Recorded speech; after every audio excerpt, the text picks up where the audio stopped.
After that, we'll have Hawker's European Talent Cup take part in their race 1. Then we'll see the one and only Moto2 European Championship race at 1 PM local time before Junior GP race 2 and Hawker's European Talent Cup race 2 complete Sunday's billing later this afternoon. My name is Elliot York, and joining me to talk through all the action in Valencia is my good friend and colleague Liam Hodgins. And as you can see, it's another glorious day here on the east coast of Spain, and if qualifying and Estoril are anything to go by, then the track action should be just as fantastic today. Shortly, we're going to see highlights, but Liam, a very good morning to you, mate. Today should be an absolute cracker. How are you? I'm great, Elliot. Thank you very much. Yes, the sun is shining here in Valencia. The track temperature should be warm, and we've got so much racing action to get through today. 5 races, and, well, we cannot wait. It's going to be a cracker at the on track. It really is, yeah. The Moto3 Riders Junior GP class, as it's now called. We've had a bit of a rebrand for the 25th year anniversary this year in 2022. But here's a look then back at Estoril. The Junior GP Riders only had one race over there in Portugal, and it was Jose Antonio Rueda who started from pole position. Harrison Voigt, the number 29, in second place. Some early drama then on the opening lap in Estoril, but it was a fantastic race over in Portugal for round 1. Harrison Voigt led the way in the open exchanges. That's Rueda passing David Alonso up the inside, and as always in Moto3, it's a fantastic battle for the race win and the podium fights. There's the Aspar team looking on. Boazri then taking the lead down into turn 1, but didn't hold the lead for long, did he? There was plenty of riders in the fight for the lead. That's Alonso, Rueda, Adrian Cruzes. A little bit of a moment there for David Alonso, the reigning Red Bull Rookies Cup champion. But in the end, Rueda took the checkered flag in P1, but he exceeded track limits on the last lap. And as we know, that's an automatic one-place demotion. So Tachikorn Boazri was the race winner in Estoril, and therefore comes into this weekend in Valencia as the championship leader. 27-degree air temperature. It's only going to get warmer. It's just before 11 o'clock local time, 32 degrees track temperature. These conditions are about as good as they're going to get for the Moto3 riders here in Valencia, and for all the riders really, because as we saw yesterday, Liam, the longer it goes on throughout the day, the trickier the conditions come with it being a little bit slippery, getting a little bit warmer. Lap times are slower. So yeah, these conditions are pretty much about as good as they're going to get.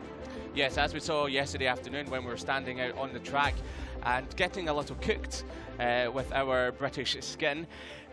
Yes, we saw lots of riders. The lap times were about 1 second slower than they were in the morning. And, well, Jose Antonio Rueda, who we were keeping a special eye on because he will be starting from pole position later on today. And we were standing at turn 10, and he was just on it lap after lap after lap, not making a single mistake and just getting his sights set for race 2 later on today in the afternoon. Yeah, he really did look good, didn't he? We went and watched qualifying, but here's him speaking after qualifying. Y muy contento a ver cómo se da las dos carreras de mañana, que una es a las 11 y otra a las 2 con un poquito más calor. Sí, la segunda tanda he hecho 2 salidas y la segunda salida he ido a hacer ritmo de carrera a ver cómo estaba y nada, bien, me veo bien, a ver la carrera de mañana. Hará mucha calor, supongo que habrá más pilotos delante y eso, a ver cómo se da porque hay menos grip y a ver cómo se da la segunda carrera. E intentar coger los máximos puntos posibles, si se puede podium pues mejor.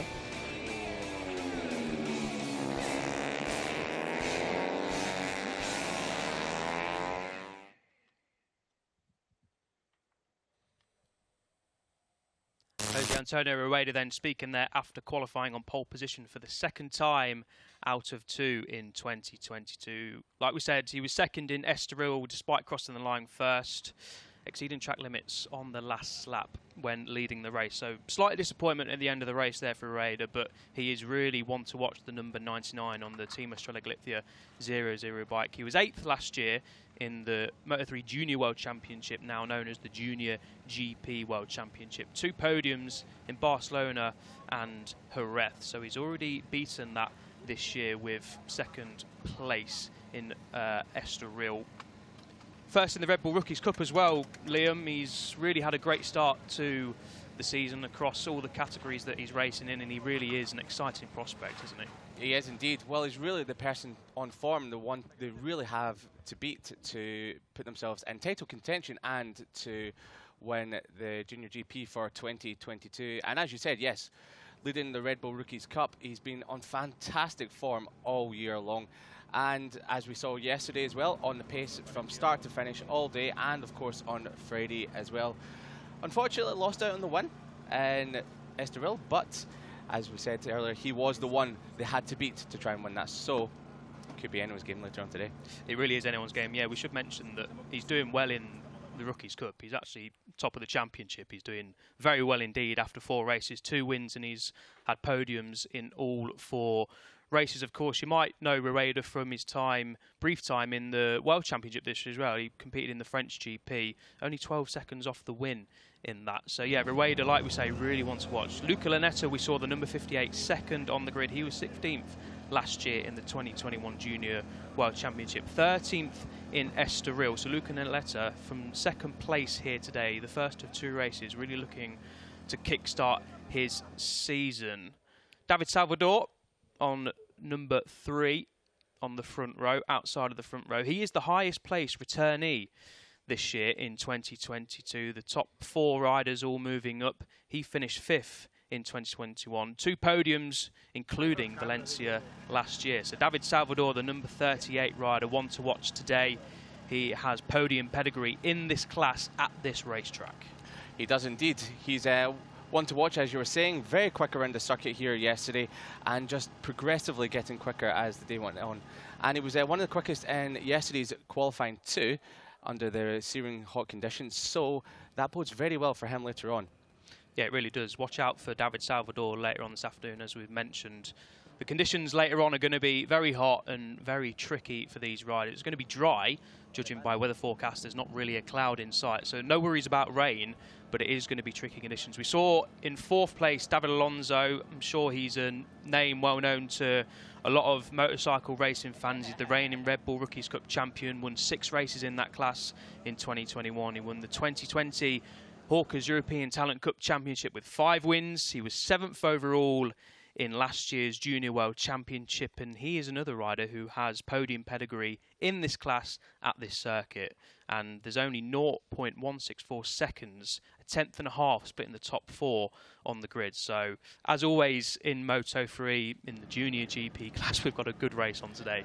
Oh yes, we do indeed. It's like there's so many riders that could potentially win. You could be starting 3rd or 4th row of the grid, but sometimes it doesn't matter, because you could be in a freight train of riders, and as long as you're in that front group coming onto the last lap, you don't know what's going to happen, and as long as you're in the right place at the right time, you could get the win. Absolutely. We see it all the time in the World Championship, don't we? Moto3 is about as unpredictable as it gets. Starting from the middle of the second row is Sairifudin Azman, the Malaysian.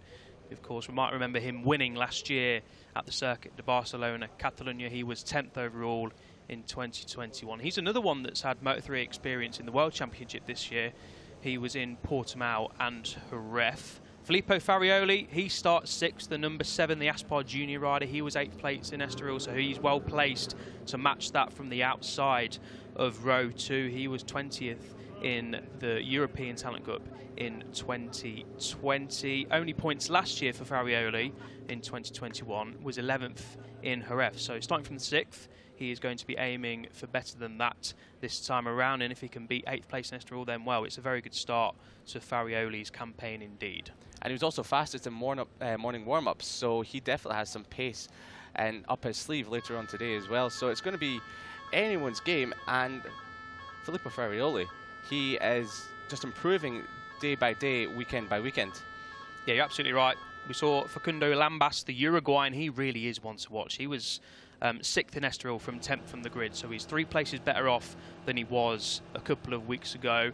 Made his debut in Valencia this time last year, sorry, not this time last year, at the end of last year, and he was 8th and 9th on his debut weekend. So that just shows the sort of pace the Uruguayan has, the number 94. Watch out for him. Now, here he is then, the championship leader after 1 race, P1, top of the championship. Tachkorn Barazwi, the Asia Talent Team rider, winning in Estoril. A great start to Brassery's season. He finished a best of 12th last year and came 24th. It was a very quiet and a little bit disappointing season for Brassery in 2021, but he's really come out of the blocks flying in 2022, hasn't he? Well, it was a little bit unexpected, wasn't it? Because we didn't really expect anything from him at the start of the season. He qualified down the grid for Estoril. And, well, I say he qualified in the grid. I'm certainly wrong on that one. He qualified third in Estoril, qualified down in 9th this weekend, but he is a man on form. He's been around the block a few times in the JuniorGP World Championship, but this could be a season. It really could. Couldn't have started any better, could it? He didn't cross the line first, of course, but if you exceed track limits, we all know the rules these days in the motorcycle racing, Grand Prix, and pretty much everywhere. Track limits, people don't like them, but rules are rules, and if you exceed track limits on the last lap, it's an automatic one-place demotion. We just saw there, 9th on the grid, Adrian Cruces, the rookie in the Cuna de Campeones team. He was the European Talent Cup runner-up last year. He won one race, and he got 4 podiums, including a second place right here at the Circuit Ricardo Tormo. He was 5th in Estoril on his debut, so look out for Adrian Cruces, the number 11, a really hot prospect from Spain. There's plenty of them, isn't there, coming from Spain. We're going to have a look at the grid then before the race gets underway very soon. It's Rueda, Lunetta and Salvador on the front row. David Alonso, Asman and Farioli on row 2, with Lambas Bouazeri and Adrian Cruces on row 3.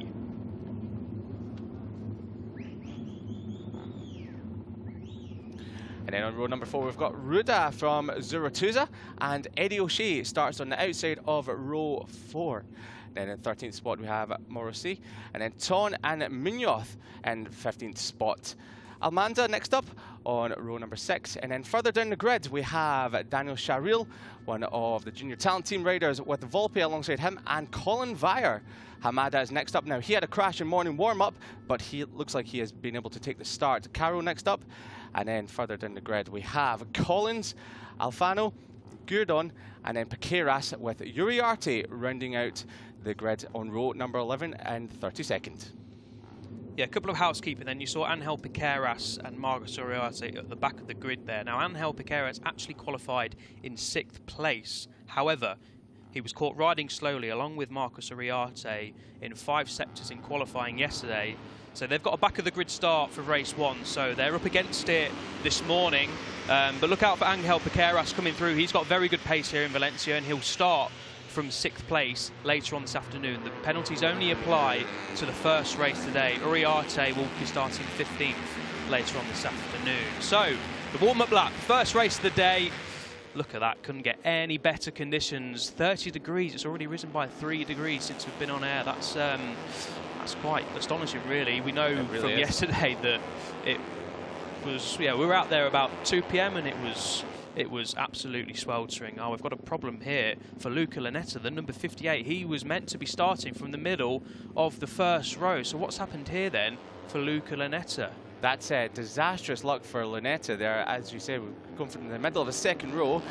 Best qualifying of the season and in the Junior GP. So it could be a grid start, back of the grid start, or a pit lane start for the Italian.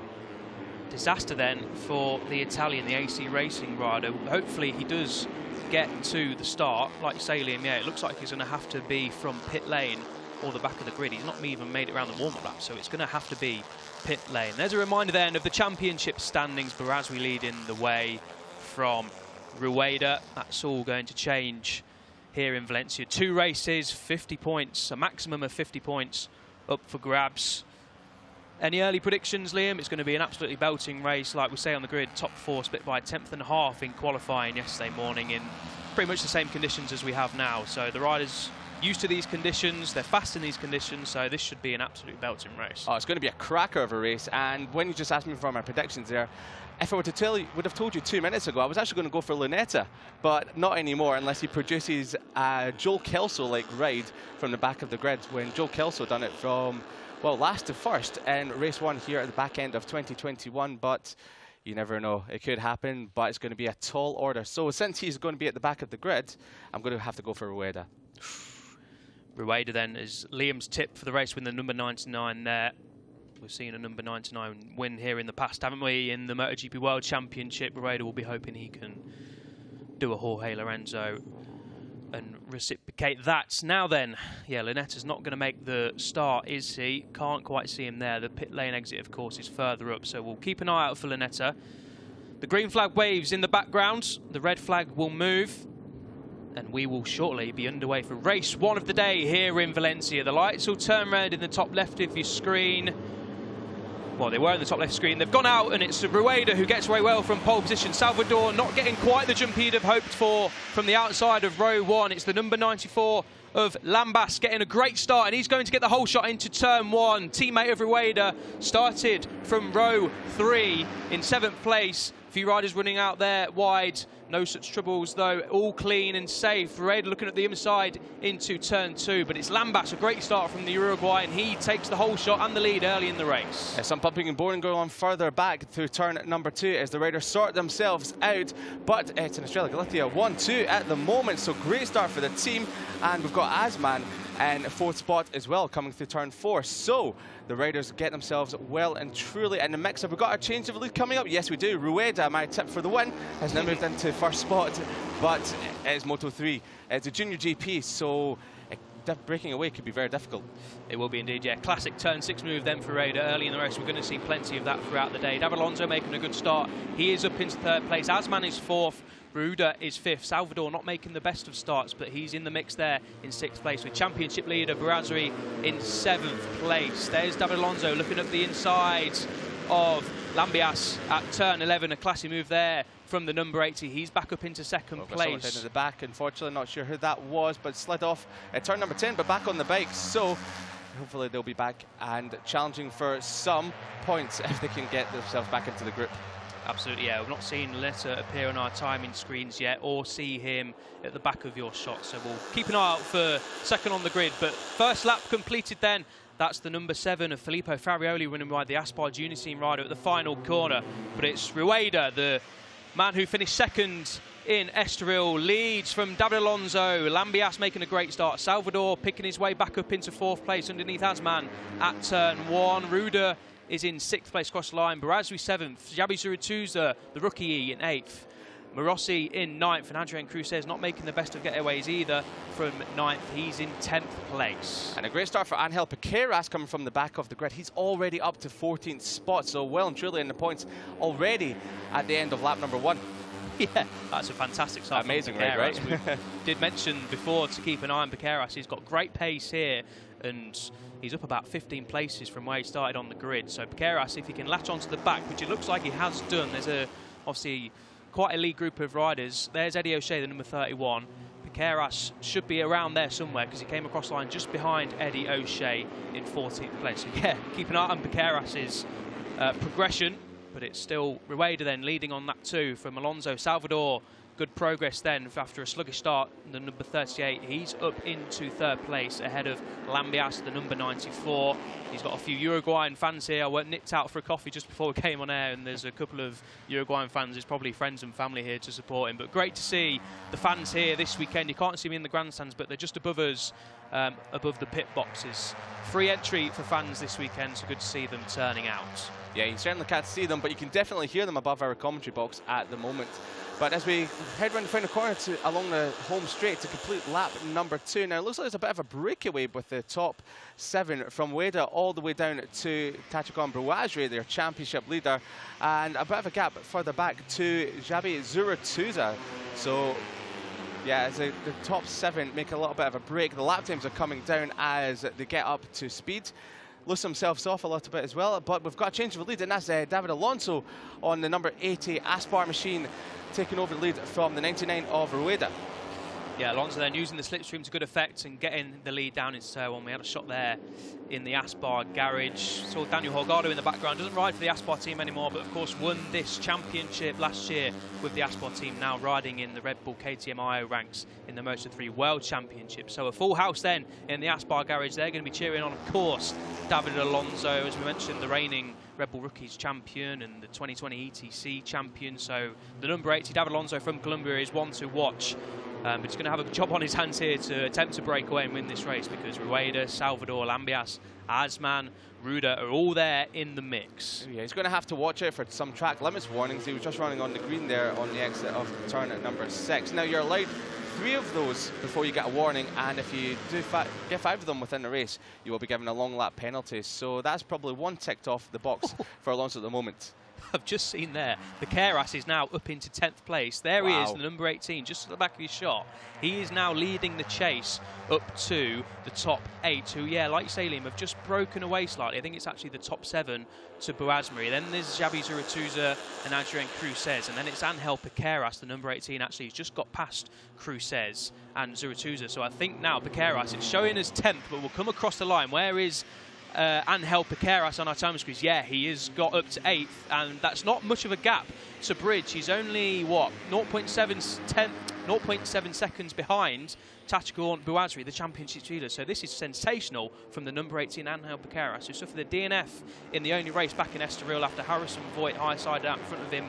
Bit of an unlucky crash for Piqueras, didn't really have anywhere to go, so he had to tuck the front. Now we've got track limits warning for number 10, but Piqueras, as you were talking about, they're up to 8th, and the fastest lap of the race as well. He was 0.3 of a second quicker than David Salvador, who was, well, 3rd at the time and is still 3rd, but that's 0.4 of a second quicker than your race leader, David Alonso. So Piqueras is coming. He absolutely is. He's coming, and I think he's arrived. Latched onto the back of Boasmeri. There he is.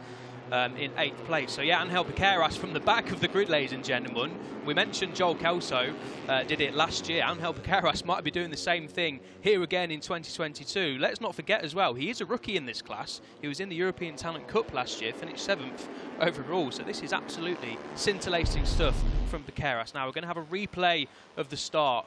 Rueda getting away well from pole position. Salvador didn't get a terrible start by any means, but slipped down the order a little bit. Lambias, the number 94, they're getting an excellent launch. He would take the whole shot. Close there between Asman and David Alonso as the riders piled into turn 1 here in Valencia. All safe and sound through turn 1. Good to see. The number 94, Lambias, there getting ahead of Rueda, but he slipped down to 4th now in the lead group. But it's going to change all the time, isn't it? Yes, indeed. There's even changes as the riders come flying past our comms box here, and we've got a rider down. That's Eddie O'Shea. He crashed out of 12th spot. He was looking so good on the early stages of this race, but Eddie O'Shea, unfortunately for the British fans, has crashed out of race 1 here in Valencia. Going to get a replay here, are we? Oh, that was yeah, a bit of a nasty high side coming out of turn 11. Good to see. A little bit as well. Yeah, good to see Eddie O'Shea walking up and okay for that. It's been a great season so far for Eddie O'Shea, actually. His best qualifying this weekend. He qualified in 13th, but moved up to 12th for race 1 after Piqueras' penalty. He's had a great start, finished 9th in Estoril, did Eddie O'Shea. He's doing well in the Red Bull Rookies, 13th over there, his best result of 9th.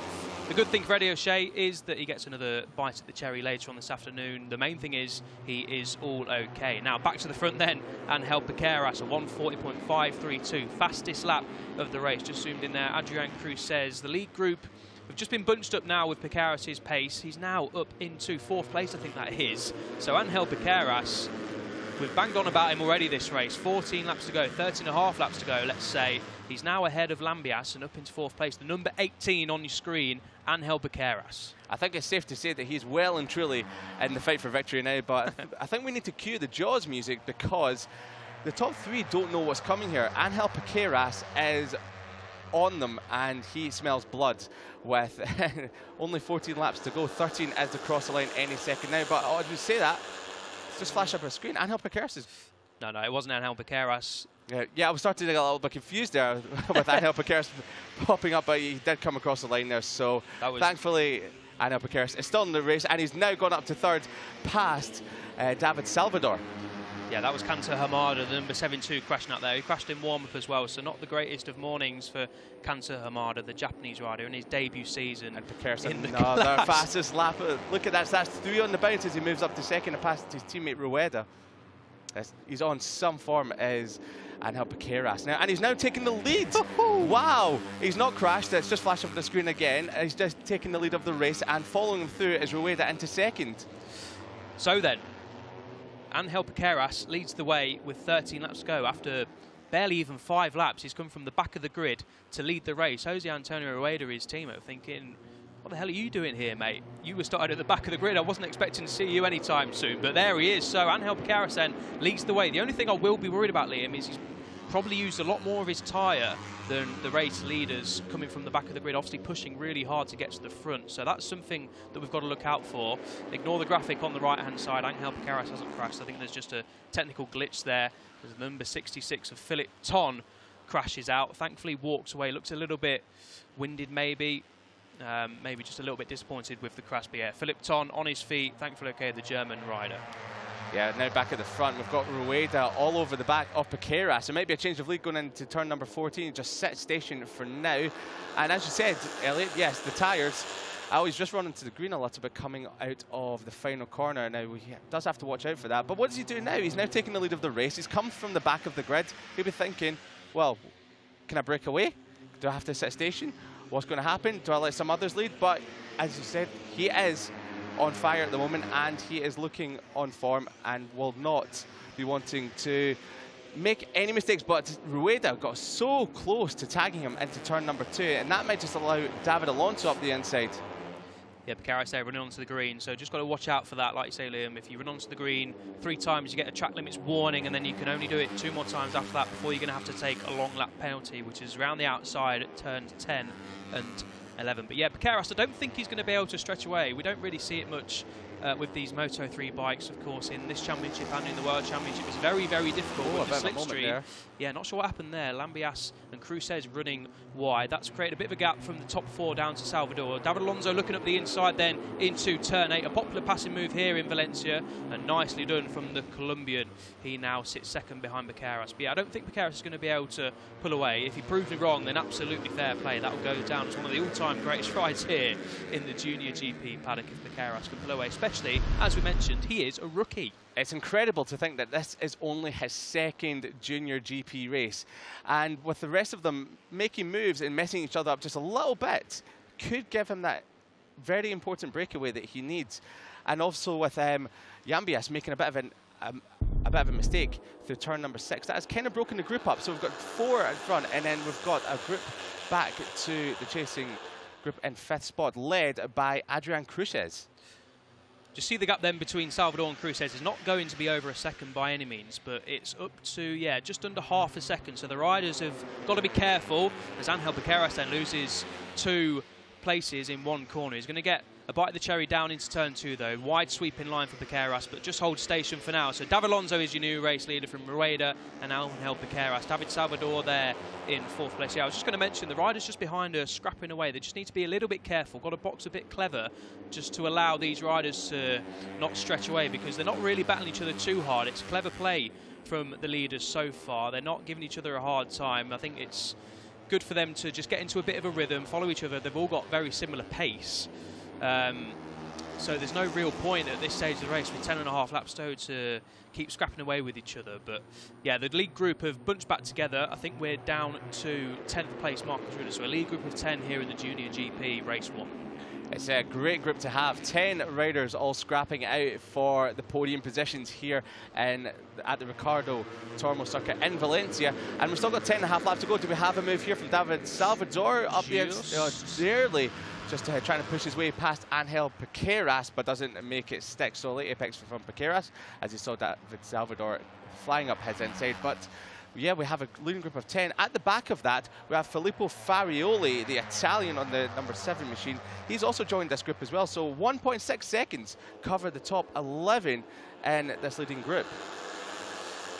Who's behind Farioli then? Morossi and Marcos Uriarte there. So another great start by Uriarte from the back of the grid as well to make it into 13th. Yeah, I think Farioli's actually overtaken Lambias and Rueda. Yeah, he has. So just coming over line. So it is a lead group of 11 then with 10 laps to go. David Alonso still leading, and Angel Piqueras back up into 2nd place. This is really anyone's game. Tasco Ambrazui there just keeping his powder dry at the minute, safe and sound in the middle of the group, the championship leader. He's in 6th place leading the junior talent team charge. This is turns 2. They fire it out into turn 3, the fast left-hand kick down into turn 4. This is going to be a passing manoeuvre for plenty of people today. 9.5 laps to go. David Salvador up the inside at turn 5. That isn't a popular passing place, but Salvador, the number 38, making it work there as Angel Piqueras gets shoved down the order a little bit, getting a little bit beaten up on this lap is No, it's not. It's Rueda. Sorry, it's Rueda that's getting a little bit beaten up. Piqueras still in second place. There's so many Australia Galicia machines out there. It's hard to tell which one is which sometimes. But yeah, it seems to have unsettled Rueda just ever so slightly. He's been pushed back to 5th, but it was a very late move by Salvador there. He's been trying that in the last lap. But here comes Piqueras up the inside of David Alonso into turn number 10. That was a very sweet move, very smooth and silky as he retakes the lead of the race. Yeah, classy move from Piqueras up into turn 11. Going to see plenty more of that in the Moto3 class. In all of the classes today, turn 11 really is a good passing manoeuvre. Late on the brakes, especially into the last lap, because unless you dive down here into turn 14, it's really one of the only final passing manoeuvres at the latter stage of the race. Now, Cruces are making good ground. He's now up into 3rd place. Piqueras is going to lead over the line. 9 laps to go from David Alonso. Yeah, Cruces up into 3rd place. He's also another rookie, so 2 rookies in the top 3 here in Valencia. Cruces and Piqueras, they were pretty much standouts, especially Cruces in the European Talent Cup last year, and they're doing excellently here early in the Junior GP paddock. Salvador then going up the inside at turn 2. Tasco and Barazri, as we said, Tasco and Barazri just keeping in the mix there. Rueda dropping down to behind Barazri in 6th place, sorry now. Yeah, we saw this from Barazri and Estoril. He was part of that second group for a long time before eventually catching the leaders with a few laps to go. So he's sort of just bedding himself into the race, getting in the groove of things before he starts pushing forward. And Barazri is sitting in 6th at the moment, and he will have his sights set, if not a podium, the race win if possible, and that's what he'll be wanting to do to consolidate his championship. Yeah, absolutely, you're right. Barazri kept it cool, calm and collected over in Estoril. I would say crossed the line second, but took profit from Rueda running onto the green. As talking of Rueda, shoves it up the inside of Adrian Cruces, says, "Thank you very much, mate, I'm coming through." That was an aggressive move then from Rueda, as Angel Perez just takes a tear off, loses a little bit of time, but not too much. Rueda then up the inside at turn 12 on David Salvador. So Rueda then isn't messing around on this lap. He sees David Alonso and his teammate Angel Piqueras top 2. He wants to get involved in this. He doesn't want to be hanging around in the middle of the pack, because you never know what can happen in motorcycle racing. It's close combat here in the Moto3 class. We see it in the World Championship level, don't we? If you're mired in the pack, it can be a little bit sketchy, but another lap completed then here in Valencia. 8 to go. David Alonso leading from Piqueras and Rueda after a great lap there with 9 laps to go. You can just feel it getting a little bit more tense out there on the track. The moves are becoming a little bit more frantic. The riders are fanning themselves out across the track and towards turn number 2. Oh, wow. And up into 5th. That was David Almanza pushing his way past Adrian Cruces as well. So watch out for Almanza. He is 100% making the moves and coming through. But then, as I say that, Salvador makes his way back up the inside into 5th spot. And is he going for 4th? He's pushing past, and yes, he does. Pushes past Cruces into 4th spot as well. So David Salvador has his elbows out so far in this race. Yeah, David Almanza started from row 6, so this is another great comeback ride from the number 22 on the purple machine there. David Almanza just behind David Salvador. Yeah, Piqueras then leading the way. It is getting a bit tense now, you're right. 7.5 laps to go. It's not really the time where you'd think it starts to get a little bit busier. If riders think they've got a bit more pace, then they are going to start to push. But I don't really foresee anyone being able to break away. Wow, I thought that was going to be 3 abreast there into turn 11. David Salvador moving up the inside of Rueda. And I thought David Almanza was going to have a bite of the cherry as well, but not this time around. So Rueda, after a great lap last time out, has lost another couple of positions here as tensions rise there in the Laglis Academy Honda box. Just watching on there nervously, understand why. You could cut the tension with a knife in that box at the moment. Our eyes are glued to the timing monitors and to the TV screen as well, just cheering on the rider out on track. Now, as we take off another lap, 7 laps to go, and it's still Angel Piqueras who leads the way ahead of David Alonso and David Salvador as well. But do we have a change for 3rd? No, we don't. Almanza, he's really making his case for the podium known with some late braking moves. He's trying up the inside again. He's tried that a few times. He might have to be careful it doesn't track the back of someone, because these moves could be getting a little bit leery with only 7 laps remaining. Yeah, I predict some, not drama, let's not say drama, but I predict some harsh moves coming at turn 2. Obviously, you fire it out of turn 1, the fast left-hander of turn 1, then a hard braking zone into turn 2. plenty of overtaking moves here available in Valencia. We saw David Salvador There was a bit of contact there with Rueda and 5. There was a bit of contact there with Rueda and Farioli into turn number 4, but both are still okay. They're both on track, but Rueda lost a ton of positions there. Yeah, I think Farioli just held his helmet there, saying apologies for that. Didn't quite catch that, so well spotted, Liam. But yeah, Piqueras then leading from Salvador. He's been in and around the top 4, top 3, hasn't he? All races, David Salvador. As David Almanza dives up the inside of David Alonso to demote Alonso down into 4th place. There is the reigning junior world champion, JuniorGP world champion, Daniel Holgado. Obviously moved up to the Moto3 World Championship, along with 9 of the riders who were in this class last year. Daniel Holgado, Ortola, David Munoz, Joel Kelso, winner here last year. Scott Ogden, of course, Diogo Moreira, Mario Aggi. On to Vanden Gorberg. He moved into the Moto2 class, of course, and then Josh Watley as well. So yeah, 9 riders in this class moving up as we get a track limits warning then for number 18, your race leader, Angel Piqueras. We mentioned, didn't we, Liam, that we saw him running onto the green a few times. That gets a little bit close there between Almanza. Side Almanza, he had to run onto the green there, but that was do or die into turn number 1. He's still not giving this up. He's kept second, but he had to use the green to move into that second spot, so that could be costly or troublesome for the number 22. But yeah, Ellie, as you were saying, there's track limits warning coming up for your race leader, Angel Piqueras. Now, if he gets another 2 of them, that'll be a penalty, and that'll completely undo all the work that he's done coming from at the back of the grid. Almanza then up the inside at turn 6. Great move from David Almanza. He now leads the race from the 6th row of the grid. So comeback kings 1 and 2. 22 of David Almanza and Angel Piqueras 1 and 2 with 5.5 laps to go. This is fantastic stuff. Is that Filippo Farioli? It is indeed. That was a late move, taking 2 of them into that corner there. So late on the brakes by Farioli. He's come out to play now out of David Salvador, and that's Rueda also making moves up into 5th spot. Now, it's a little bit safe into this turn number 10. They're just taking it nice and easy on this lap. No dive bombs, but with 5.5 laps to go, that is definitely going to change. Yeah, nice little turn 8, 2-for-1 deal there for the number 7, Filippo Farioli. So David Almanza then leading from Angel Piqueras. We didn't really expect this at the start of the race, did we? 6th row of the grid, back of the grid, 1 and 2 with 5 laps to go when they crossed the line. Well, they were 1 and 2. Now Filippo Farioli has moved up into 2nd place. We mentioned before that he finished 8th place in Estoril. He firmly has a podium set. Now then, 5 laps to go. This is the time where it's really going to start getting busy. It's already started getting busy, hasn't it, Liam? But a lead group of, 11 riders split by 1.3 seconds with 5 laps to go.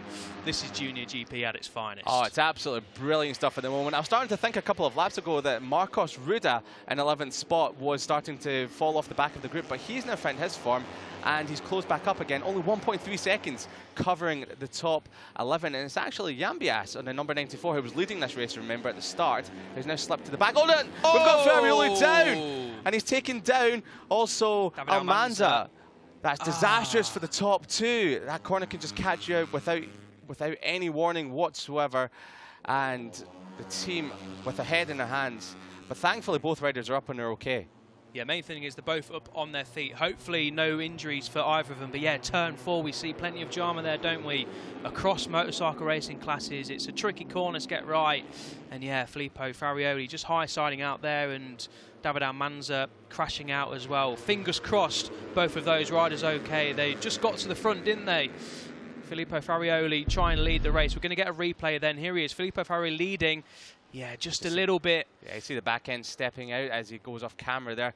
And unfortunately, David Almanza had nowhere to go as the stricken Italian fell right in front of him. Yeah, we've seen that before, haven't we? Just getting a little bit too eager on the gas coming out of turn 4, high siding out, and yeah, David Almanza, unfortunately, nowhere to go. Filippo Farioli absolutely gutted. The good thing is, yeah, I think he's just telling the marshal he's okay. Leave him alone, I'm okay. Yeah, just leave it alone. I need a moment to cool off. Yeah, understandable. Fingers crossed they're both okay, but back at the front then, 4 laps to go.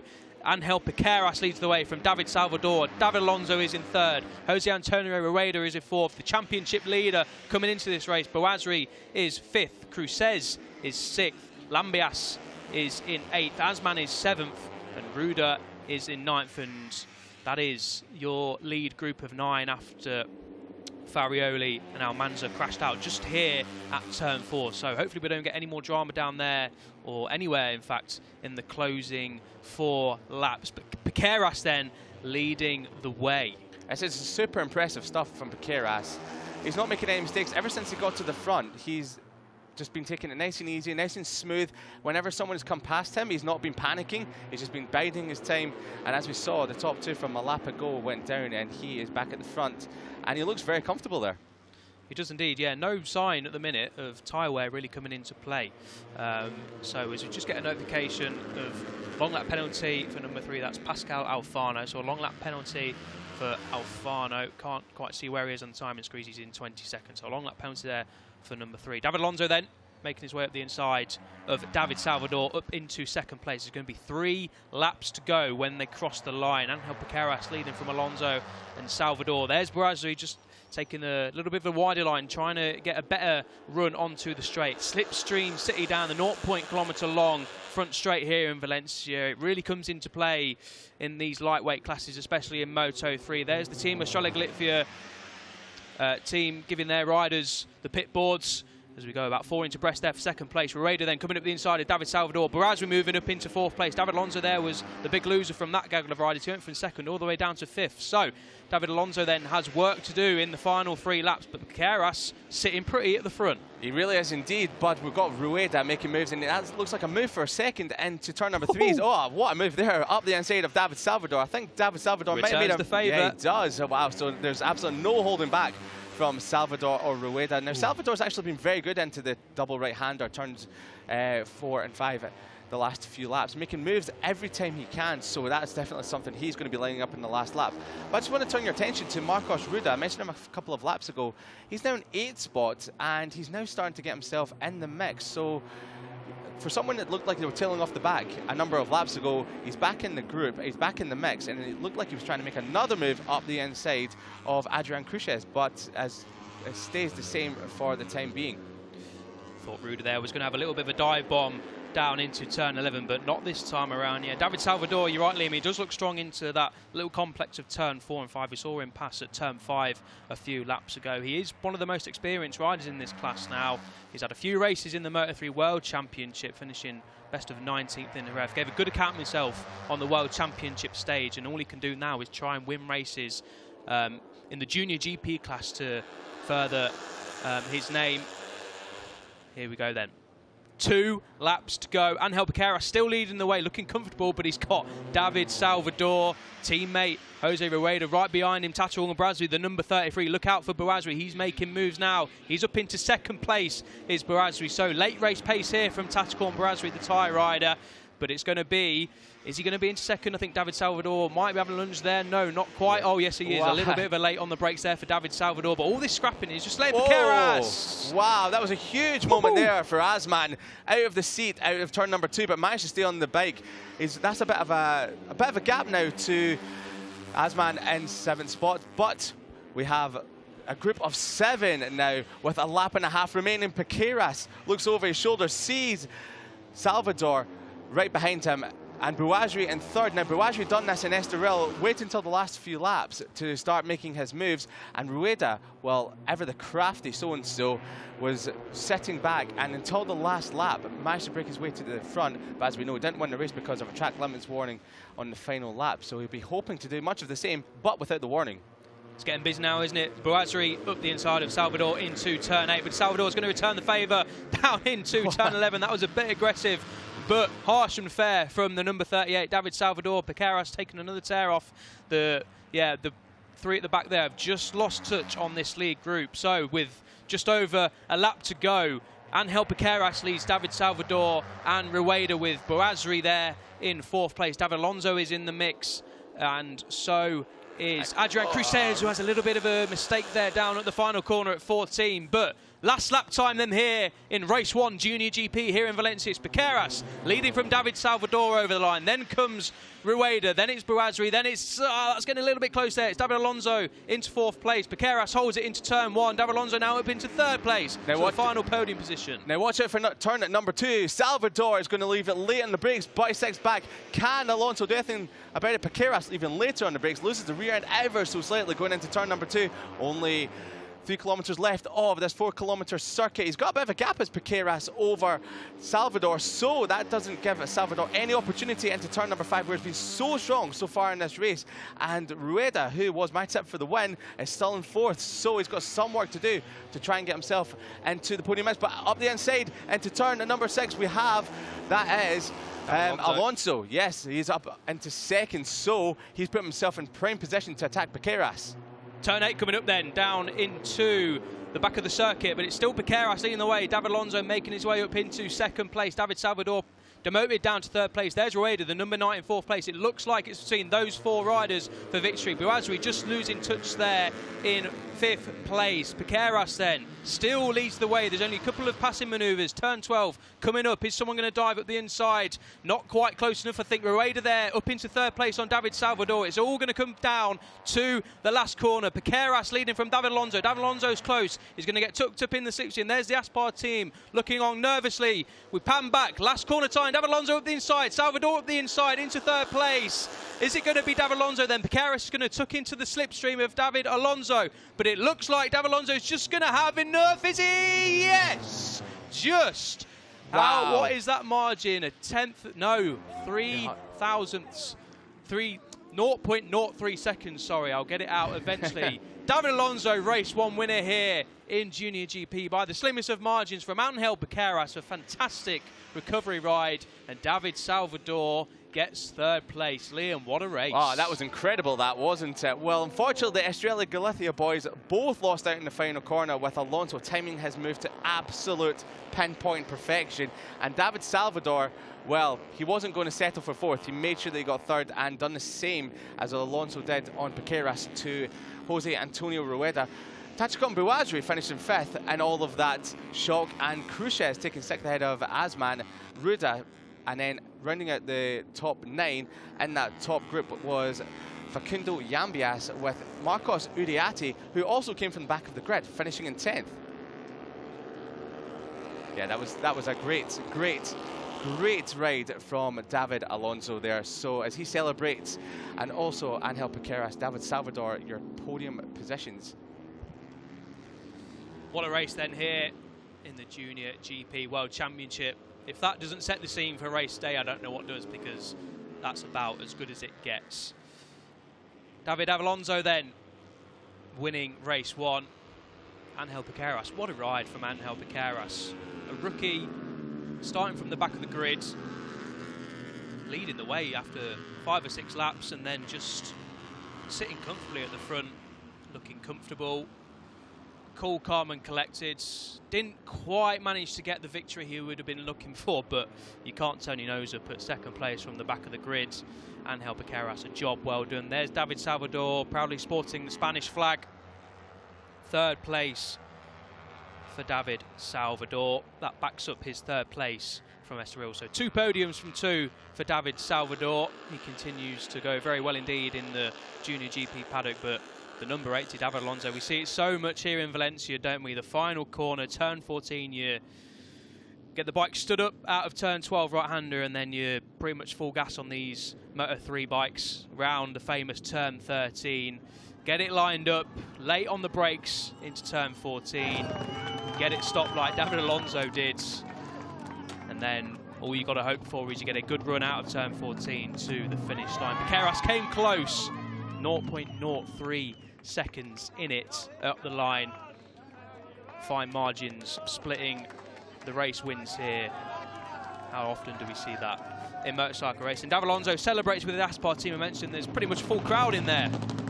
Nico Tirol, who's a great leader in that team alongside Jorge Martinez Aspar, works very well with the riders in the Aspar team. It's a great setup all the way from the Junior GP paddock. Of course, they have teams in the Hawkers European Talent Cup, all the way up to Moto3 World Championship, and of course Moto2 as well. So a great pathway for the Aspar team riders to get up into the World Championship. 38, David Salvador, fantastic ride again, as we mentioned. And Angel Piqueras, what more can we say about Angel Piqueras? Colombia leads Spain, and Spain again on the podium. David Salvador, the heroes welcome into Parc Ferme. All these riders will have plenty of family and friends here watching them.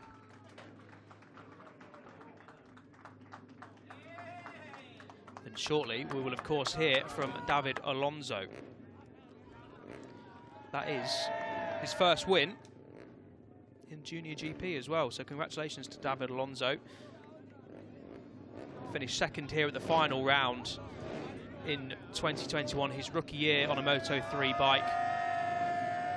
Of course, the reigning Red Bull Rookies Cup champion, a European Talent Cup champion. So the Colombian David Alonso really is one to look out for. We're going to be seeing him in the World Championship on a full-time basis sooner rather than later, you have to imagine. Here is a replay then of the race-winning overtake. Last lap, last corner, doesn't get much better than that, and it was as clean as you like.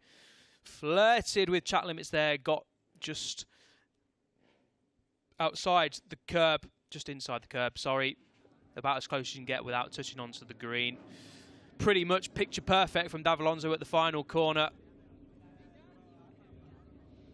There's Nico Terol celebrating the victory. David Alonso clearly happy as well. And best of all, we've got another race coming up this afternoon in a couple of hours' time for the Junior GP riders. So David Alonso, can he make it 2 wins from 2? His last 2 races in Valencia have been a 2nd place and now, of course, a 1st place.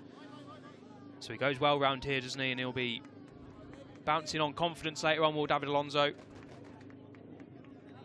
Tashkorn Barazri finishing 5th place with Rueda in 4th place.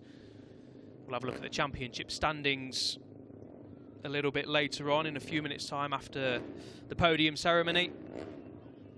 Adrian Cruzes finished 6th place, 1.1 seconds from the lead. Saradin Azman in 7th with Marcos Ruda in 8th. Facundo Lambias, after that great start, finished in 9th place, 2.1 seconds from the victory.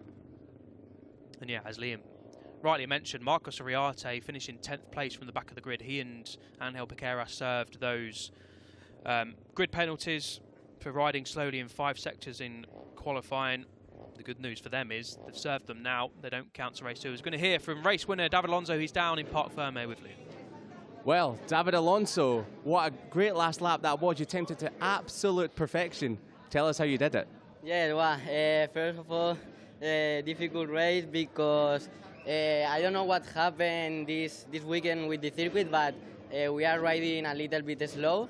It's quite difficult, but well, also very hot. At the beginning of the race, I was doing a great job, but then on the middle, I struggle a bit. I go back, and it was difficult for overtake. But finally, I do 2 last laps very well, overtaking in good places. And finally, the victory is very important for me because it's the first one. Now I have less pressure. The team do a very good job. As per team, all my mechanics, incredible, because with this new bike, we are doing a great job since 2021. We are improving race by race. And that's the important thing. Also, Nico Terol, also here my family came and my friends came to see me, and wow, it's incredible this weekend here in Valencia. Very well done. And in Spanish as well? Bueno, pues la verdad que ha sido una carrera muy difícil. No sé qué pasa ahora este fin de con el circuito, pero aparte de la calor creo que hay algunos baches porque no estamos rodando muy rápido. Al principio de carrera sí que me he encontrado muy cómodo y estaba adelante, pero luego a la mitad de la carrera he perdido un poco la concentración, hacía calor, tenía la boca seca y me he ido un poco para atrás, pero quizá demasiado. Me he relajado y entonces, bueno, pues sí que lo veía difícil porque ahí pues ya estaba viendo más adelantamientos, pero finalmente las 2 últimas vueltas he podido hacer un buen trabajo adelantando en los sitios que toca sin perder tiempo. Y pues muy contento y muy importante para mí, es la primera victoria, me quito una presión de encima, la verdad que quería ganar y bueno, pues el equipo Aspar Team, todos los miembros han hecho un increíble trabajo con la moto nueva que estamos evolucionando desde 2021, la verdad que vamos dando pasos, cada carrera la entendemos mejor, cada vez nos gusta más la moto, aún hay que seguir aprendiendo tanto yo como la moto y bueno. También es increíble aquí en Cheste porque han venido toda mi familia, muchos amigos, la afición es increíble. Congratulations.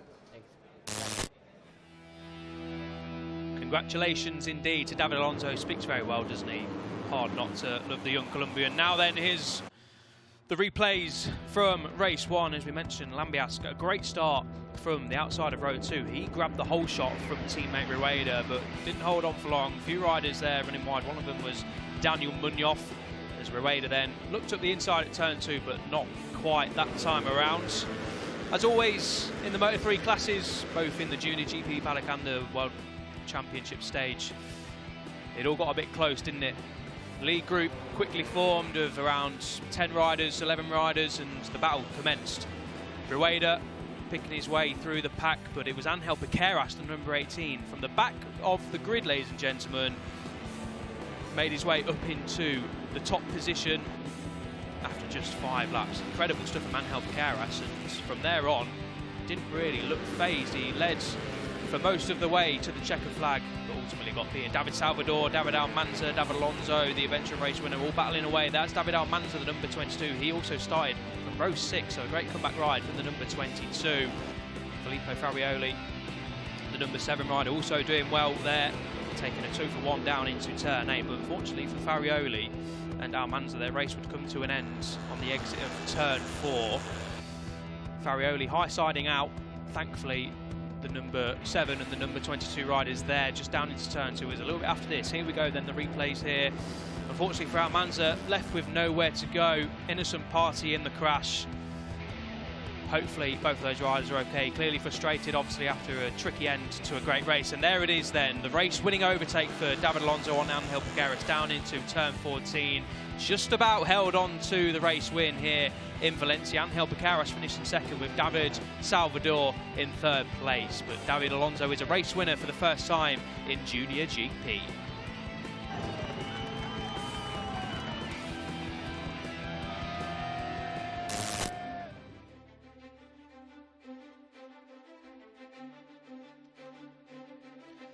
The fantastic race 1 there here in Valencia.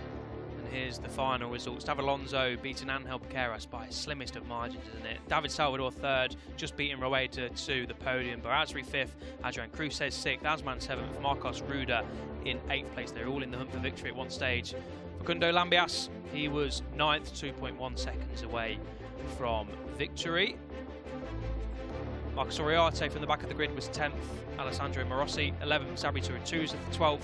Daniel Charil 13th, making his way up from the lower end of the top 20 on the grid with Colin Vire and Soma Gorbe, the first Northern Talent Cup champion, completing the points ahead of RB Aditama. Jacob Ralston, Noah Detweiler, Jakob Rosenthaler, Alex Gordon, Torin Collins, Kotaro Uchumi and Pascal Alfano completed the riders who finished the race, and there is David Almanza then crashed out. Innocent party at turn 4 with Filippo Farioli high-siding in front of him, unfortunately. But both of those riders were back up on their feet, so hopefully we're going to see them in race 2 later on today. Liam, David Alonso, how was he down there? He looked very happy, of course, his first race win in the Junior GP paddock, and he speaks so well, doesn't he? I interviewed him in Portimao when he was at the World Championship. He obviously was quite nervous about being interviewed for the first, not for the first time, but obviously in the Grand Prix paddock, but speaks so well for such a young lad, doesn't he? He does indeed. I was super impressed with his English and just his recollection of what actually happened in the race, and he couldn't stop thanking everyone as well. So I think it's safe to say that he was pretty happy with that. Absolutely, it was time to perfection, wasn't it? Doesn't get much better than winning your first race on the last lap at the last corner. So, team member from Aspar receives their trophy. They'll be hoping it's the first of a few today. And I think, judging from the walk and the back of his head, yep, that is Daniel Holgado, of course, the reigning Moto3 Junior World Champion, handing the 3rd place trophy to David Salvador. Angel Piqueras, 2nd place for the young Spaniard, and Daniel Holgado giving the race-winning trophy to former Aspar teammate and obviously good friend as well, David Alonso.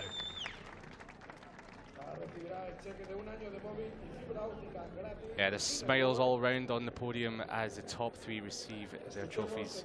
And, well, we'll get to hear the national anthem in a second. Before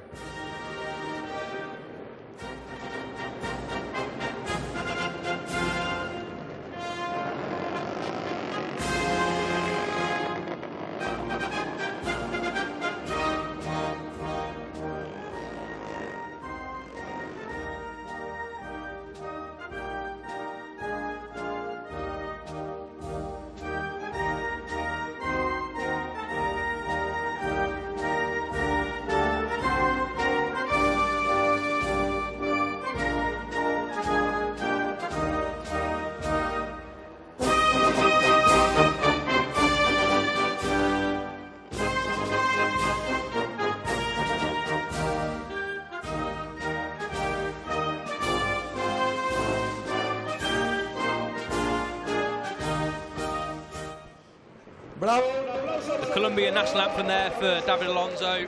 We'll be hearing that a few more times, I think, this year, and heading off into the future. The young Colombian making a real name for himself. The Red Bull Rookies Cup last year, of course, and in the Junior GP paddock. No bubbly, of course, for the riders on the podium, apart from, of course, David Salvador, who's old enough to spray it. But I don't think he'll be drinking too much, as they've got another race later today, Liam. And if that was anything to go by, then later this afternoon will be absolutely phenomenal. David Alonso mentioning in the interview that conditions are pretty tricky with the heat, and they're going to be even trickier later on this afternoon, aren't they? They are indeed, as we saw yesterday and of course on Friday as well, that as soon as the track temperature does rise, the track does become a little bit more slippery and the lap times do decrease. So we saw yesterday that lap times of between 1 to 1.5 seconds slower in the afternoon, so it will be very tricky later on today. Here is the updated championship standings then, and it's David Alonso leading the way after race 1 victory in Valencia by 2 points from Bouazri, the Estoril winner. Rueda in third, 5 points adrift. David Salvador, 2 podiums from 2 in 2022. He is in 4th place with Cruces in 5th. Piqueras moving up to 6th with his, after his DNF in Estoril, a fantastic P2 from Rueda. Daniel Munoz in 10th, Marcos Rueda 11th. Farioli, after crashing out, will be hoping for better in race 2, as would Eddie O'Shea. He also crashed out of race 1. Daniel Sharil and Marcus Ariarce, after a good ride to 10th from the back of the grid, complete the top 15 in the championship. And we didn't see much of Luca Naletta. That's because he was meant to start in the middle of the second row, but unfortunately encountered a problem before lights out. But there he is, the number 80. David Alonso, race 1 winner here in Valencia. What will happen in race 2 a little bit later on? Next up is the Hawkers European Talent Cup race 1. Stay tuned.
Hello and welcome back to Valencia at the Circuit Ricardo Tormo, a famous venue, isn't it, in the World Grand Prix paddock and the Junior GP paddock as well. Been on the calendar since 1999 and it really is a staple here in the Junior GP paddock. 4 kilometres in length, 14 turns, 9 left, 5 right, plenty of action all the way around this course, plenty of overtaking opportunities, especially in the lower class. We've just seen in the Moto 3 class, the Junior GP class. Won't say any spoilers in case you've missed it and want to watch back, but it was a fantastic race.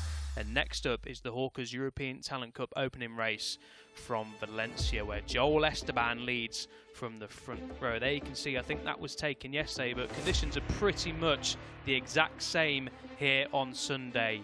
Fantastic weather here in Valencia. Must be above 30 degrees now, Liam. Not really a cloud in sight. Nice temperatures for these riders, but if it gets a little bit too hot later on this afternoon, it's not going to be that. There you can see the Grazie Valley mural that was painted, of course, here at the end of last year when the Doctor completed his last stance. And here, the riders of the future will be hoping they can have somewhat of a repeat of the Doctor's career. If they get anywhere close to that, then they'll be doing very well indeed. But it was Joel Esteban who led from pole position, the number 78 rider, and it was utter domination for Joel Esteban. That was contact between Brian Ariarte and Alberto Ferrandez. Thankfully, both of them walked away from that unscathed. But yeah, the number 78 there, Joel Esteban, won race 1, and his teammate Dodo Foggio run race 2 there. And that was Max Martinez, the reigning ETC champion. He didn't manage to even complete a single lap in Estoril. 2 races for the Hawkers European Talent Cup guys and 2 high sides for Max Martinez. Thankfully he was A-OK, no injuries reported for Max Martinez, but 0 points for the reigning champion. But Joel Esteban, no such worries for him. 2 wins from 2, utter domination from Joel Esteban. A fantastic and perfect way to start his season. Some viewers won't enjoy that picture too much, will they? A gigantic spider. Definitely getting the chills looking at that. That isn't a nightmare, that is on screen, but thankfully it won't be affecting any of the racing action here today. And we're having a look at some of the world famous Valencia oranges. I've had a few of them in my time, and I must admit they are some of the best in the world indeed.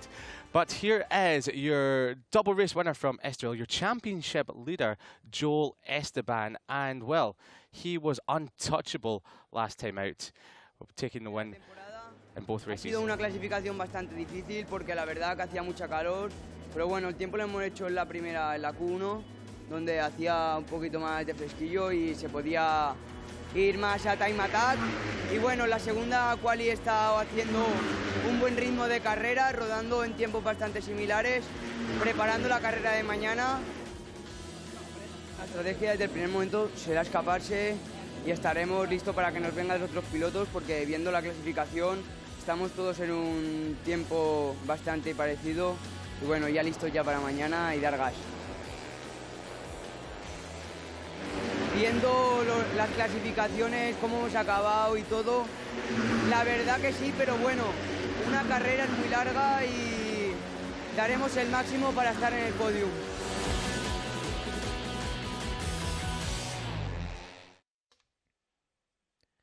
Two poles from 2 then for Joel Esteban, the number 78. His combined win advantage, Liam, over in Estoril was over 20 seconds. It was the definition of domination for Joel Esteban over in Estoril. Now, he doesn't have quite the same advantage in terms of lap times than he did over in Estoril, but 2 poles from 2, 2 wins from 2 over in Estoril. Joel Esteban is the one to beat early in this 2022 season in the Hawkers European Talent Cup.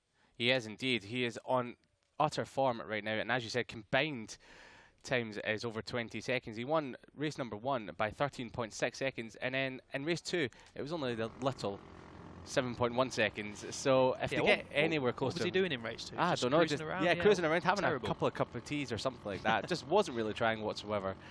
But yes, he's the one on form right now, and last year in Jerez in Valencia race number 1, he faced a best of 5th, so he'll be looking to better that at this time round, and I'm sure he will. Yeah, Joel Esteban then starting from pole really is one to watch. He's come out of the box flying in the Hawkers European Talent Cup in 2022. Now, starting from 2nd, we just saw him there, is Brian Uriarte, the number 51. He had 2 DNFs in Estoril, so not the start of the season he would have been hoping for, because he was 4th overall in 2021 and actually won here in Valencia and secured 4 other podiums on top of that. So Brian Uriarte, fast rider in this Hawkers European Talent Cup grids.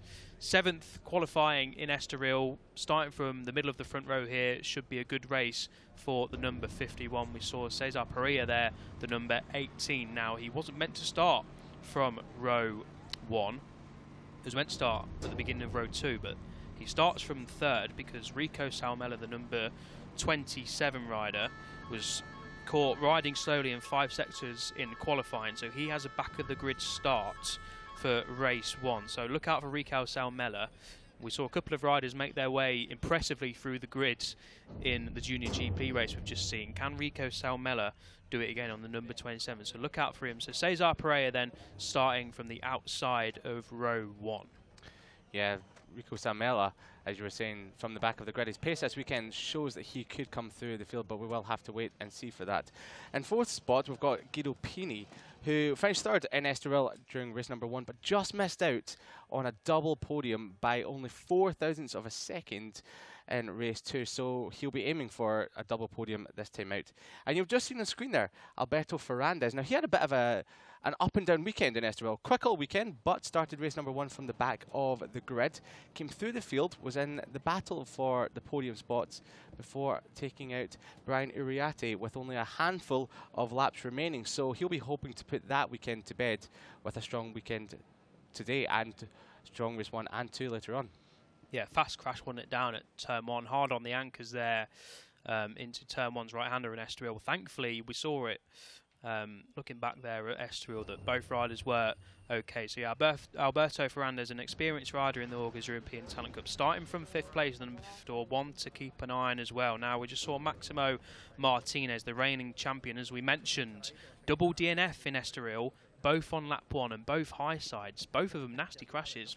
Thankfully to report, he was all okay. A little bit winded in that lap 1 crash at the end of the lap 1. But yeah, Max Martinez, not the start of the season he would have been hoping for, but starting from 6th on the grids. He's a race winner in Valencia in this class last year. Won race 1. I was commentating here with our colleague Fran Wilds, and he won race 1 to pretty much seal the deal in terms of the championship. So he knows how to win a race, does Max Martinez in the Hawkers European Talent Cup. As we take a look at the grid then, Esteban from Uriarte and Perillo on row 1, Pini, Ferrandez and Martinez on row 2, Boggio, Irishman, Casey O'Gorman and Hakim Denish on row 3. We've got Perez on row number 4 ahead of Al Saouti and Emmanuel Brinton. Watch out for those 3 on row number 4. Moodley is starting 13th ahead of Alcina and Garcia Miguel.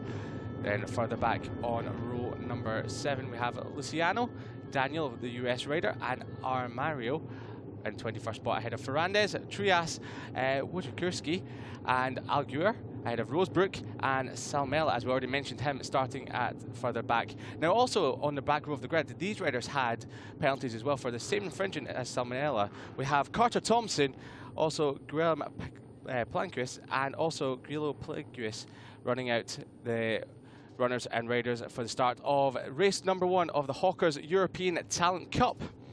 Yeah, 4 riders having misdemeanors, let's say, in qualifying yesterday. Had to start from the back of the grid for race 1. But yeah, as we mentioned, look out for Rico Salmela, the number 27. He qualified 3rd, so he has fantastic pace. So watch out for the number 27. Hopefully, for his sake, carving his way through the field and making his way up to the front. We saw a fantastic race in Junior GP race 1 to kick us off. Now time for race 1 in the Hawkers European Talent Cup, and I was going to say it's always a close battle at the front, but Joel Esteban ruined that for the neutral, let's say, last time out. Ruin it's the wrong word. I can't say ruin it. It was absolutely flawless performance of Joel Esteban, absolutely outstanding, and the riders will be hopefully not seeing him cruise off into the distance this time around. Like I mentioned, doesn't have quite the same pace advantage. He qualified on pole by 0.6 seconds over in Estoril, which in a class like this, well, in any class, 0.6 seconds is a hatful of time, especially in the Hawkers European Talent Cup. Not quite the same advantage this time around, but the Talent Cup riders have to be careful not to let Joel Esteban get into his rhythm, because as we saw in Estoril, once he gets out in front and he can get his head down, then it could be good night Vienna. It could be indeed, but as you were saying, yes, only a smaller margin in qualifying this time round, with only, well, a few hundredths in it instead of a few tenths in it, the gap. So there could be a lot more difficult for Joel Esteban to break away at the front. Now we've got some riders just running off onto the edge of the track. There are many of them trialling out the long lap penalty loop now. Are they doing that because they expect to get a long lap penalty during the race? If you run in the green, as we said before, 3 trips out onto that green tarmac will give you a warning, and if you do it 5 times, you will be given a long lap penalty. So the riders make their way round to the grid for the start of their 17 laps Hawkers European Talent Cup. Race number 1 from Valencia, and there is your pole setter, your championship leader, your double race winner last time out. Can he make it 3 from 3 here at the Circuit Ricardo Tormo? Yeah, wouldn't be surprised if he did. Yeah, let's hope we don't see riders having to use a long lap penalty, but it's clever to just trial it out. We saw a few riders doing it yesterday in qualifying, didn't we? Round the edge of turns 10 and 11. The riders will pull up to their grid slots. The red flag will hopefully wave without any issues, and we will be underway here in Valencia for the second race of the day, the first race for these Hawkers European Talent Cup runners and riders. So, pulling up to the grid, there is Alberto Ferrandez. Looks all okay to me. So the red light, will be lit up in the top left hand of your screen. They'll go out and we are underway, and it's a fantastic start from Brian Uriarte from second on the grid. Leaves Joel Esteban behind. It looks like Uriarte is going to cruise down into turn 1 and take the whole shot. Is Esteban going to keep P2? That's Max Martinez coming up alongside him. Yes, he is. Joel Esteban takes P2, but what a start then for Brian Uriarte. The perfect launch, the perfect getaway for the number 51, but Esteban gets a great run out of turn 1 and he's going to go up the inside at turn 2. Fantastic from Joel Esteban. He now leads the way. Does he in wide? No, he doesn't. That's fantastic stuff then from Joel Esteban. Relinquished the lead off the line from Brian Uriarte, but takes the lead back. We're through turn 4. We're going to be through turn 5. It looks like everyone's through safely and soundly. Well, there's a little bit of a gap already breaking away between Joel Esteban and Brian Uriarte, with Max Martinez, your champion from 2021, slotting into third spot. So he's already got a great start and a confidence building start, as he will hope to be completing a lap for the first time in 2022. But as we head towards the back end of the circuit, Brian Uriarte was just having a little look up the inside of Joel Esteban, and the good news is for all the fans around the circuit and for all the fans around the world, it looks like we may have a little bit of a race on already as the top 2 break away. So Joel Esteban isn't having all his own way at the moment. There's a bit of a gap back to Max Martino, and Guido Pini on the number 93 bike is just chasing the back of your champion from 2021. And Alberto Ferrandez is in 5th spot. So great start there from the Spaniard. We saw Joel Esteban tapping the back of his rear seat unit, just saying to Brian Uriarte, stick behind me, mate. Let's try and break away in these early stages. And Uriarte did threaten a move down into turn 8, didn't he? But thought better of it. So lap 1 completed then. It's pole sitter Joel Esteban from second on the grid. Brian Uriarte, the number 51, just breaks out the slipstream, doesn't he?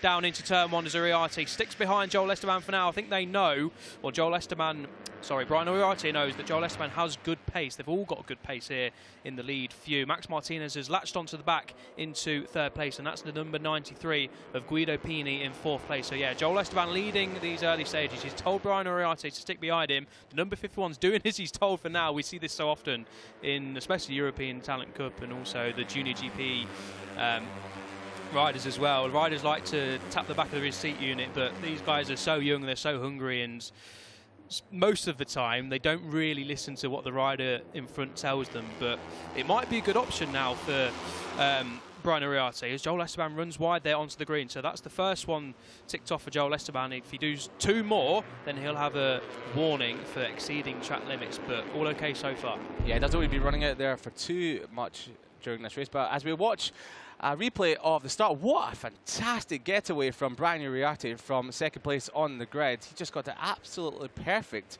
as the lights went out. And there was a lot of bumping and boring further back, but everyone seemed to get away nice and safely. And another fantastic start, but also Max Martinez, the number 28, looking up the inside of your championship leader, Joel Esteban, into turn number 1, but slotting into 3rd spot as they completed the end of that lap. Making their way around the further end of the circuit. Poetry in motion, that is, from the European Talent Cup riders. But it looks like there might be a bit of a gap that no one wants to see from Joel Esteban as they come across the line. It's 0.3 of a second, and that is, in European Talent Cup terms, absolutely gargantuan. As we've got a change of 2nd spot, that is Max Martinez, your champion, who has now completed more than 1 racing lap in 2022, up to 2nd. Yeah, doing better than he did over in Estoril, but it wasn't too hard for that for the reigning Cup winner. Now then, yeah, Joel Esteban has a little bit of advantage now, so the riders do need to box clever. Max Martinez up in 2nd place, the number 28. They've just got to be careful here, because if Joel Esteban starts stretching his advantage, like we say, he's got great pace as Esteban, as Gonzalo Perez, the fastest lap of the race. He crossed the line down in 8th place, so good stuff from Gonzalo Perez. He's just behind the number 67, of Casey O'Gorman. the Irishman. He's impressed this year in the Red Bull Rookies and in the Hawkers European Talent Cup. But that gap that Joel Esteban had over line, Max Martinez has shrunk it. He's right on the tail now of Joel Esteban. So at the minute, Joel Esteban isn't stretching clear, but the riders need to try and ruffle his feathers a little bit, try and stop him from getting into this rhythm. But Max Martinez, Brian Uriarte doing a great job of that so far. And further back, we have one of the offenders from qualifying already inside the points. For the Finnish fans, Rico Salmela is up to 14th spot, and he's only 3.5 seconds off the leader. So we can see plenty of more movements coming from the Finnish rider. Here's a slow motion replay then at the end of lap 1. I think this is down into turn 1, a popular passing move with the riders dive out from the slipstream, hard on the anchors, down a few gears and tip it left into turn 1. The fast left-hander. We were watching just down there yesterday, weren't we, Liam? And we said just how quick these guys are able to brake for a couple of seconds, clock down a couple of years and absolutely chuck it in. These corner speeds are ferocious for the European Talent Cup riders. So then a change of the lead. Max Martinez, the reigning champion in this class, the number 28, has taken the lead from Joel Esteban. Joel Esteban, is he going to go up the inside? He flirted with the idea, didn't he? But I don't think, as the camera pans out, he will be leading. No, he doesn't. So Joel Esteban then relinquishes the lead for the second time this race. Brian Uriarte is looking a little bit busy behind him as well. Here we've got the fastest lap of the race from your man on screen, Casey O'Gorman, the Irishman with the Vision Track Racing Team. He is up at the 5th spot and catching the leading group. He's the sole Vision Track Racing Team rider here this weekend because his teammate Johnny Garness is over in the British Talent Cup competing there and doing very well. Oh, there's a bit of a moment there in the background. That was the number 18. It was Alcina. Yeah, it was Alcina. So that was a big moment there. Thankfully, he's still on the bike, but we've got a change for second there. And, well, movements coming around everywhere. And that's Brian Uriarte, who is not happy setting in third. He's going for second. And will he potentially be setting up a move for first? Not yet. But we've got a change. Yeah, he is indeed. He doesn't want any of that action. So a few laps ago, he was telling Brian Uriarte to sit behind him. And now that he's coming back past, he's not having any of it. Tell you what, Casey O'Gorman's eyes are lighting up, aren't they, in 5th place. He's got a little bit of a gap to bridge there. Max Martinez running slightly wide. That's going to ruin his run around the crest at turn 13. Not too much time into turn 14. But yeah, Casey O'Gorman there bridging the gap into 5th place. He crashed out of race 2, didn't he, in Estoril after chasing Joel Esteban down in 2nd place. So Casey O'Gorman will be looking to make amends here, and he's doing a great job so far, the Irishman, the number 67. He has close affiliations with Shaky Byrne. The British fans, especially the British Superbike fans, will be familiar with Shaky Byrne, of course, the famous number 67. So another lap completed then. Max Martinez leads the way from Joel Esteban, Brian Uriarte and Guido Pini there, the number 93, stalking in 4th place as Salmela sets the fastest lap of the race, and he's now up into 12th as Rico Salmela, the Finnish rider, as Joel Esteban then retakes the lead. It's elbows out here early doors in the Hawkers European Talent Cup. Yeah, I could just feel it starting to get a little bit more heated here in the front group as Brian Uriarte again comes up the inside of Max Martinez. So it's chopping and changing at every single turn, everywhere you look. There's so much going on all the way down the field. And also Rico Salmela, as Ellie just mentioned there, fastest lap of the race. He took chunks out of the leaders on that lap. It went from 3.4 seconds to 3 seconds, and now up to 12th spot. So he's thinking, penalty, what penalty? I'll just come through the field anyway, doesn't matter. He's keeping his cool, and he a bit of a moment there from Casey O'Gorman, a bit of a twitch on the rear end, but thankfully he's still up and okay and on the machine. So the top 6 at the moment are breaking away from the group behind them. So if Salmela wants to get himself involved in this group, he needs to get to the front of that second group and start bridging the gap. Not too far off, is he, Salmela? He's obviously setting the fastest lap of the race, so he's pushing on here early doors, and that's exactly what he's got to do. If you start from the back of the grid, you've got to go hell for leather in the opening couple of laps. Try and make your way to the front and then worry about maybe tyre degradation a little bit later on. We saw it in the race that's just gone. Again, no spoilers, but we saw a couple of riders come from the back of the grid into the lead group. So another lap completed then. It's Joel Esteban leading, but he's not breaking clear this time around. No repeat of Estoril so far for the double race winner in Portugal. Max Martinez looking at the inside at turn 1 and gets the job done. Fantastic move there for the number 28. I think he ran onto the green, so he's got to be a little bit careful, and because he ran wide, that allowed Brian Luriarte, the number 51, to dive straight back through. They've got to be careful not to squabble too much, because we know Joel Esteban, when he gets into his rhythm, he can break clear, but they're not allowing him to do that so far. Uriarte doing a good job. Casey Gorman up the inside of Guido Pini, the number 93. There's Dodo Boggio, second place finisher in Estoril, and he suffered a DNF in race 2. So Dodo Boggio in the hunt again on the Aspar Junior team bike for the podium. Just a quick check on Rico Salmela, still in 12th when they cross the line, 2.5 seconds away from the race lead. You can just see him there at the back of the group there. The second group chasing down these leaders. Another new fastest lap from Rico Salmela on that one, so he went a 10th of a lap faster than he did the lap before. So he is coming. Cue the Jaws music, because the Finnish rider is not having any of it started from the back, and he will be closing on that second group. The question is, can he make it to the front of it pretty quickly to catch up with this leading group of what was 6 is now 7, with Dodo Boggio on the back of it. And Casey O'Gorman well in the mix for the British fans as well, so don't count out the Irishman from the Vision Track Racing team on number 67.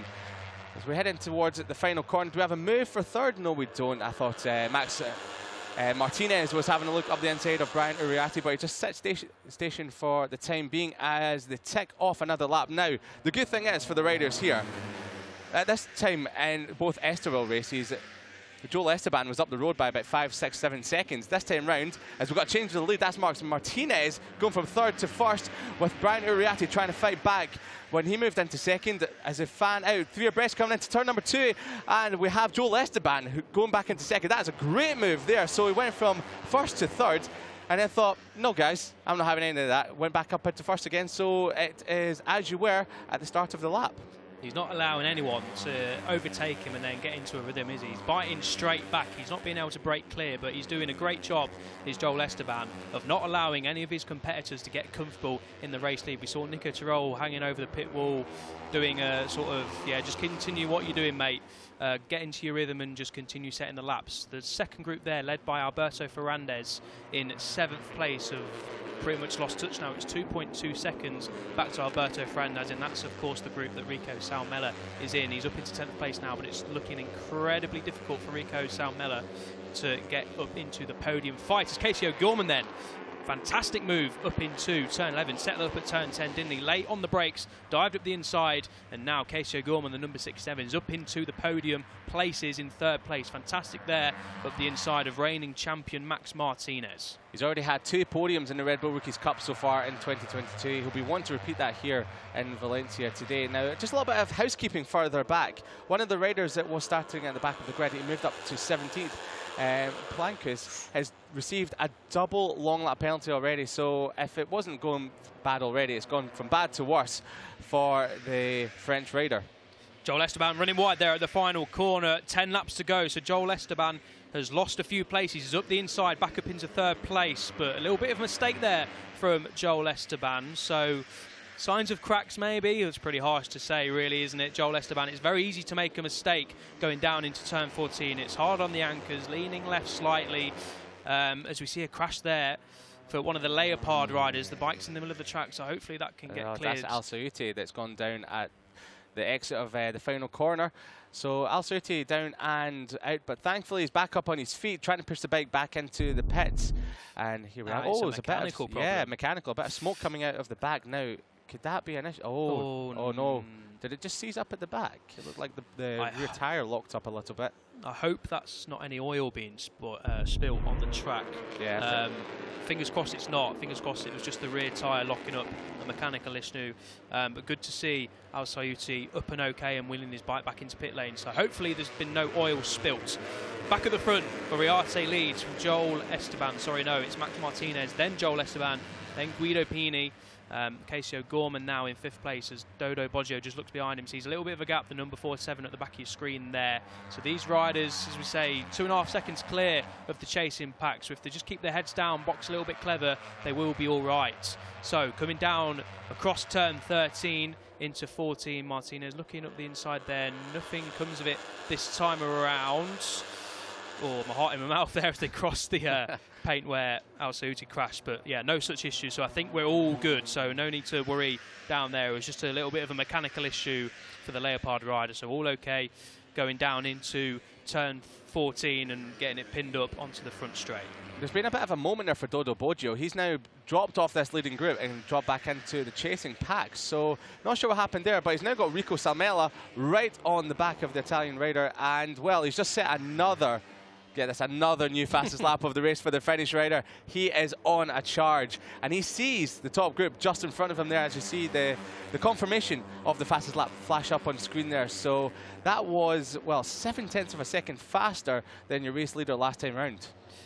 He knows Boggio has got pace as well. Boggio, yeah, we didn't quite catch what happened to the number 47, but Salmela, the number 27, can just latch onto the back of Boggio, get their head down and bridge that 2-second advantage to the leaders. The leaders, with 8.5 laps to go, aren't going to start squabbling too much yet, but as we get late into the race, of course, that is going to change. So yeah, Salmela from the back of the grid, really not out of this fight yet. In 7th place, behind 6th place, Dodo Boggio.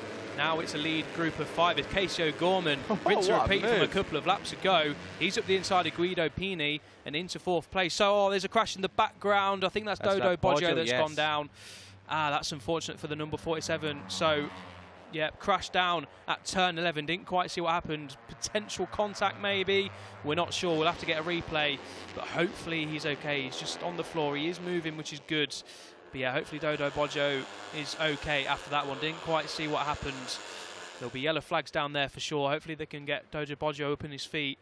And the bike cleared, just peering out of our commentary box window. We can just see over there. Yeah, Dodo Boggio still looks a little bit hurt on the ground. So hopefully we'll keep you updated on that. But back at the front, it's his teammate Joel Esteban. As the Aspar team look on, yeah, Joel Esteban leading the way again then from Max Martinez. Confirmation there, Dodo Boggio crash. Unfortunate for the number 47, a second DNF on the spin. That really broke up the chasing group because Rico Salmela was a second slower than his fastest lap of the race that time round, trying to avoid the stricken rider of Dodo Boggio. So back at the front though, it's a group of 5 with 7 and a bit laps remaining. Red flag, Liam, yeah, we have a red flag out, so that's not good news. Yeah, I'm just peering out the commentary window. I can see Boggio is still on the floor. The marshals were just signalling there just to get the red flags out, because obviously we do not want these riders at racing speed going around there, because that will be very dangerous indeed. Let's just keep our fingers crossed that Boggio is relatively okay. Hopefully he's just winded or something on the floor, but not good then. A red flag here in race 1 of the Hawkers European Talent Cup with 8 laps to go. So we've not quite reached 2/3 race distance, if my math serves me correct. We've definitely not. We were about halfway through. So the riders there just peeling round past Dodo Boggio. Yeah, the riders. Well, as the riders make their way round to the pits, they will be coming past the scene of what happened to Dodo Boggio. Now, it's a good move that they've stopped the race so the riders aren't coming round at racing speeds, even under yellow flag conditions. Better to get the rider to safety, get him back to the medical centre if it needs to be there, and, well, we can get racing again for part number 2. Here we go. Here's what happened then. It's a little bit off screen, wasn't it? So we just caught the aftermath of that. So we're not quite sure if there was contact, but yeah, it was Dodo Boggio having a heavy impact there with the ground. There's the Aspar team. Jorge Martinez Aspar looking on.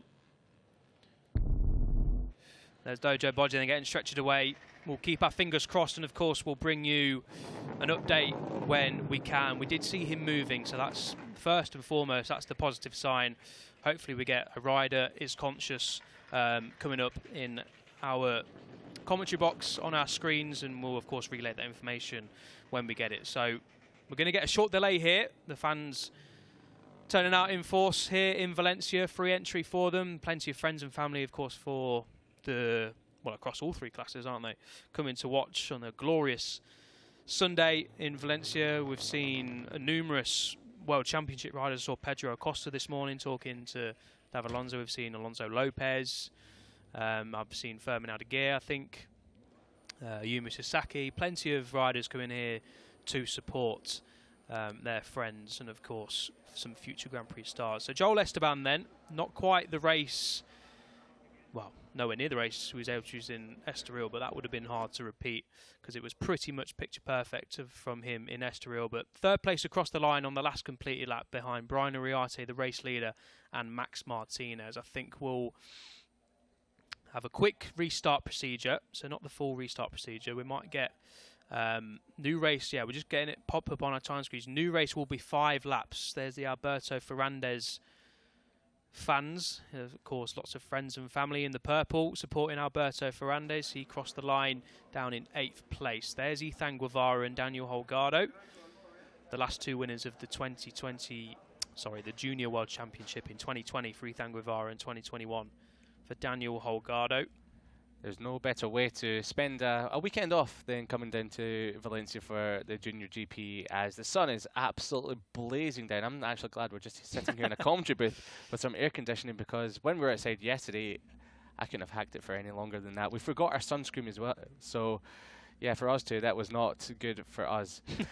But yes, as we have a bit of a delay here. Now, just a little bit of housekeeping for you before the next restart. Now, we won't have a complete reset, so we won't have the original grid. We will have the finishing order of the last completed lap that will make up part number 2 of the grid. So that will be Brian Uriarte, Max Martinez in second spot, and Joel Esteban rounding out the front row. Now, the good thing is, for the riders that did start at the back of the grid, so the likes of Rico Salmela, Carter Thompson, and the likes, they get another bite of the cherry here, because they won't be starting at the back anymore. They've served their penalty, so they will be starting from where they crossed the line this time round. So for Rico Salmela, that is 7th spot, and Carter Thompson, that is just on the fringes of the points in 18th. So it's just basically a restart and go from there. Yeah, it's a great point, of course. Salmela will be starting from the front of the 3rd row in 7th place. So yeah, he did the hard work trying to get his way up into first and foremost the points, but then into the top 10, well inside the top 10, Rico Salmela. So yeah, good point, Liam. Race to be restarted for 5 laps, pit lane to be open at 12:35. That is to be confirmed, but 12:35, 13 minutes away, pit lane to be reopened. That's to be confirmed. So a little bit of a delay here in Valencia. We can see out the commentary box window that the track is all clear.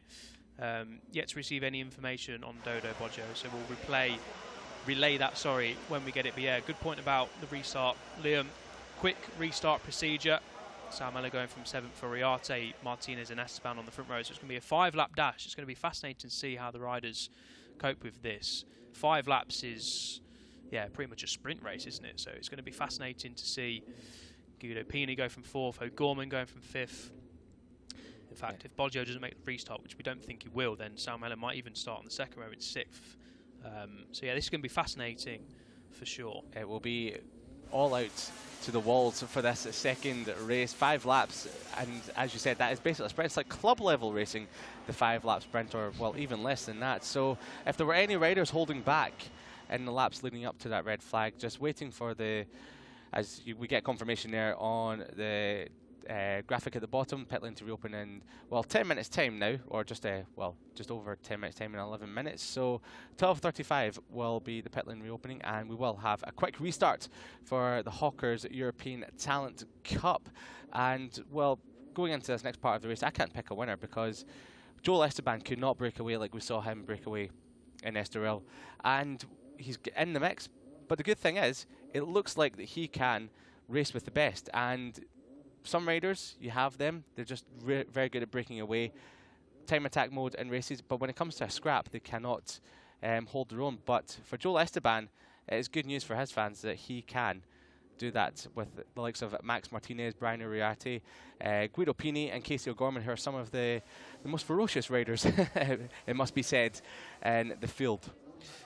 Here's a look at then the reigning champion, Max Martinez, looking cool, calm and collected, isn't he? He knows how to win a race in Valencia and in this championship, of course, in the Hawkers European Talent Cup. He's made a good start to life as a Red Bull Rookies Cup rider as well. He's 4th overall there and actually won the last race they had over in Jerez. So yeah, Max Martinez, along with so many riders in the Junior GP paddock, it's the Junior GP World Championship for a reason. All these riders will be looking to move up to the World Championship stage sooner rather than later. Of course, some will have to take more time, of course, because they're obviously younger, and with the new rule changes in place, they've got to wait a little bit longer. But yeah, Max Martinez, one to look out for here, of course, and over in the Red Bull Rookies Cup, because he's a fascinating talent. Already got a championship under his belt. He'll be hoping to go for that again this year. Yes, indeed. He's a race winner also in the Red Bull Rookies Cup so far in 2022. And well, we were a little bit worried that maybe after the results he had in Estoril, well, they weren't results, they were a double DNF at the end of lap number 1, that maybe it just might knock his confidence. But it seems like none of that's happened, and that's probably one of the perks of being so young, only 14 years of age, that, well, when you bounce, you can get straight back up again and continue on as you were. Yeah, they were massive crashes. Like they weren't. Well, there is such thing as a small crash. You never want to crash a motorcycle, of course. But high siding is the worst crash you can have. But yeah, he obviously got the tumble dry treatment at the final corner, and then a ferocious crash at the start of the second race as well. But yeah, thankfully for Max Martinez, he was able to walk away okay. Now there's a quartet of riders in the Monlau Racing Team Estrella Galicia garage, all looking on. One of them was Brian Uriarte, who we think will be starting from pole position in about 10 minutes' time. And then we also had Rico Salmela, part of that as well, and one of the other riders, Emmanuel Brunton, who was, well, on for a very good weekend so far this weekend, because he's been in the top 12 on every single session. Qualified in 12th spot. He was sitting there for much of the race, but before the red flag came out, he managed to get himself inside the top 10. So Emmanuel Brunton, he's been here for, well, a season and a little bit now, but at the end of 2021, he found himself in 4-point scoring rides, and he's, apart from race number 1 in Estoril, he then scored again with an 8th place in race number 2 to make it 5 out of the last 6 races. So he is someone that is really starting to find his feet now and come on form. So with results like this, it's just going to keep building his confidence up, and he's going to start pushing for even higher positions. Yeah, Brinton is definitely one to watch for the British fans out there. There we get then. Quick restart procedure. Pit lane will open at 12:36 now. Not sure why there's an extra minute of delay, but there we go. For 60 seconds, 5 laps confirmed. Grid positions based on standings at the end of lap 9. So yeah, we've got lap 9 up on our timing screen, so it will be Max Martinez then on pole, not Brian Uriarte, so they've just changed. So here we go then.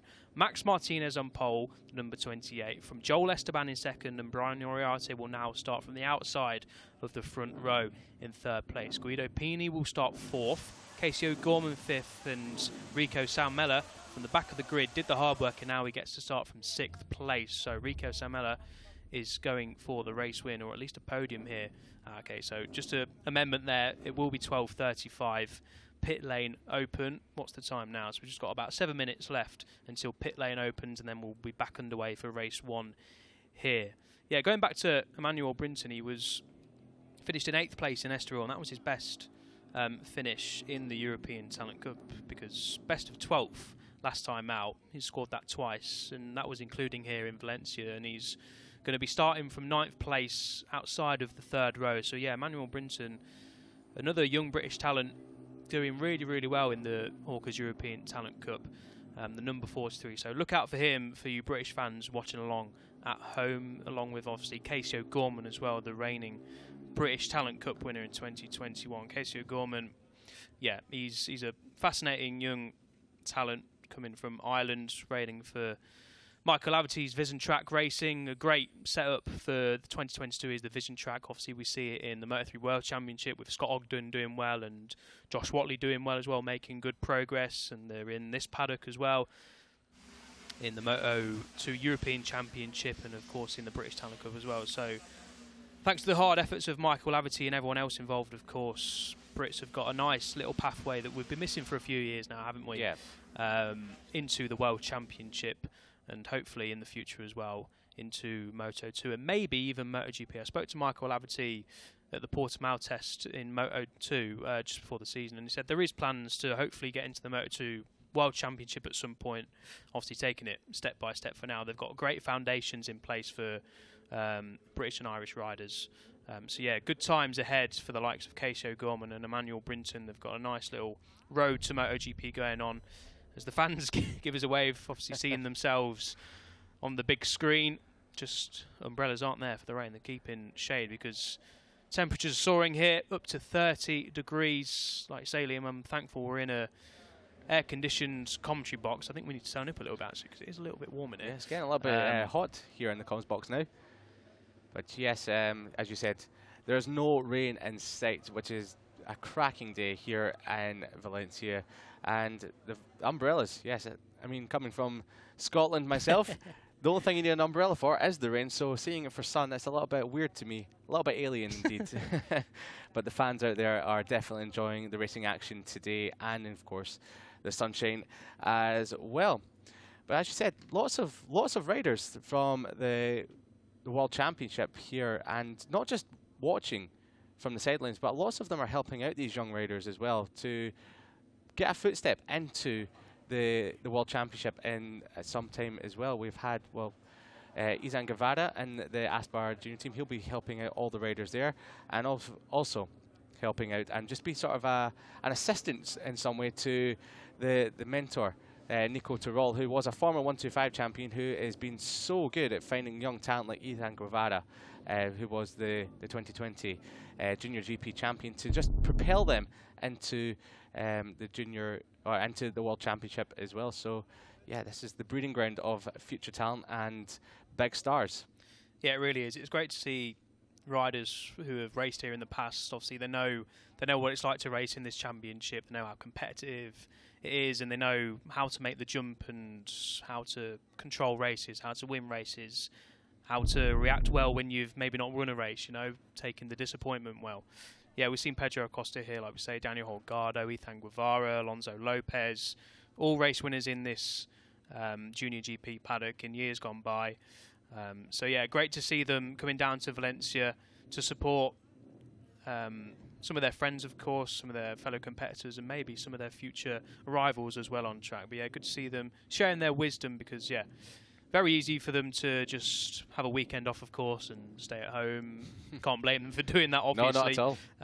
But yeah, good to see them making their way down here to the Junior GP paddock. The fans just walking along the outside. A nice little Joan Mir cap. Of course, he famously won his World Championship in 2020 at this very circuit. And there's the Grazie Valley sign we saw created at the end of 2021 when the Doctor completed his last dance. What a weekend that was.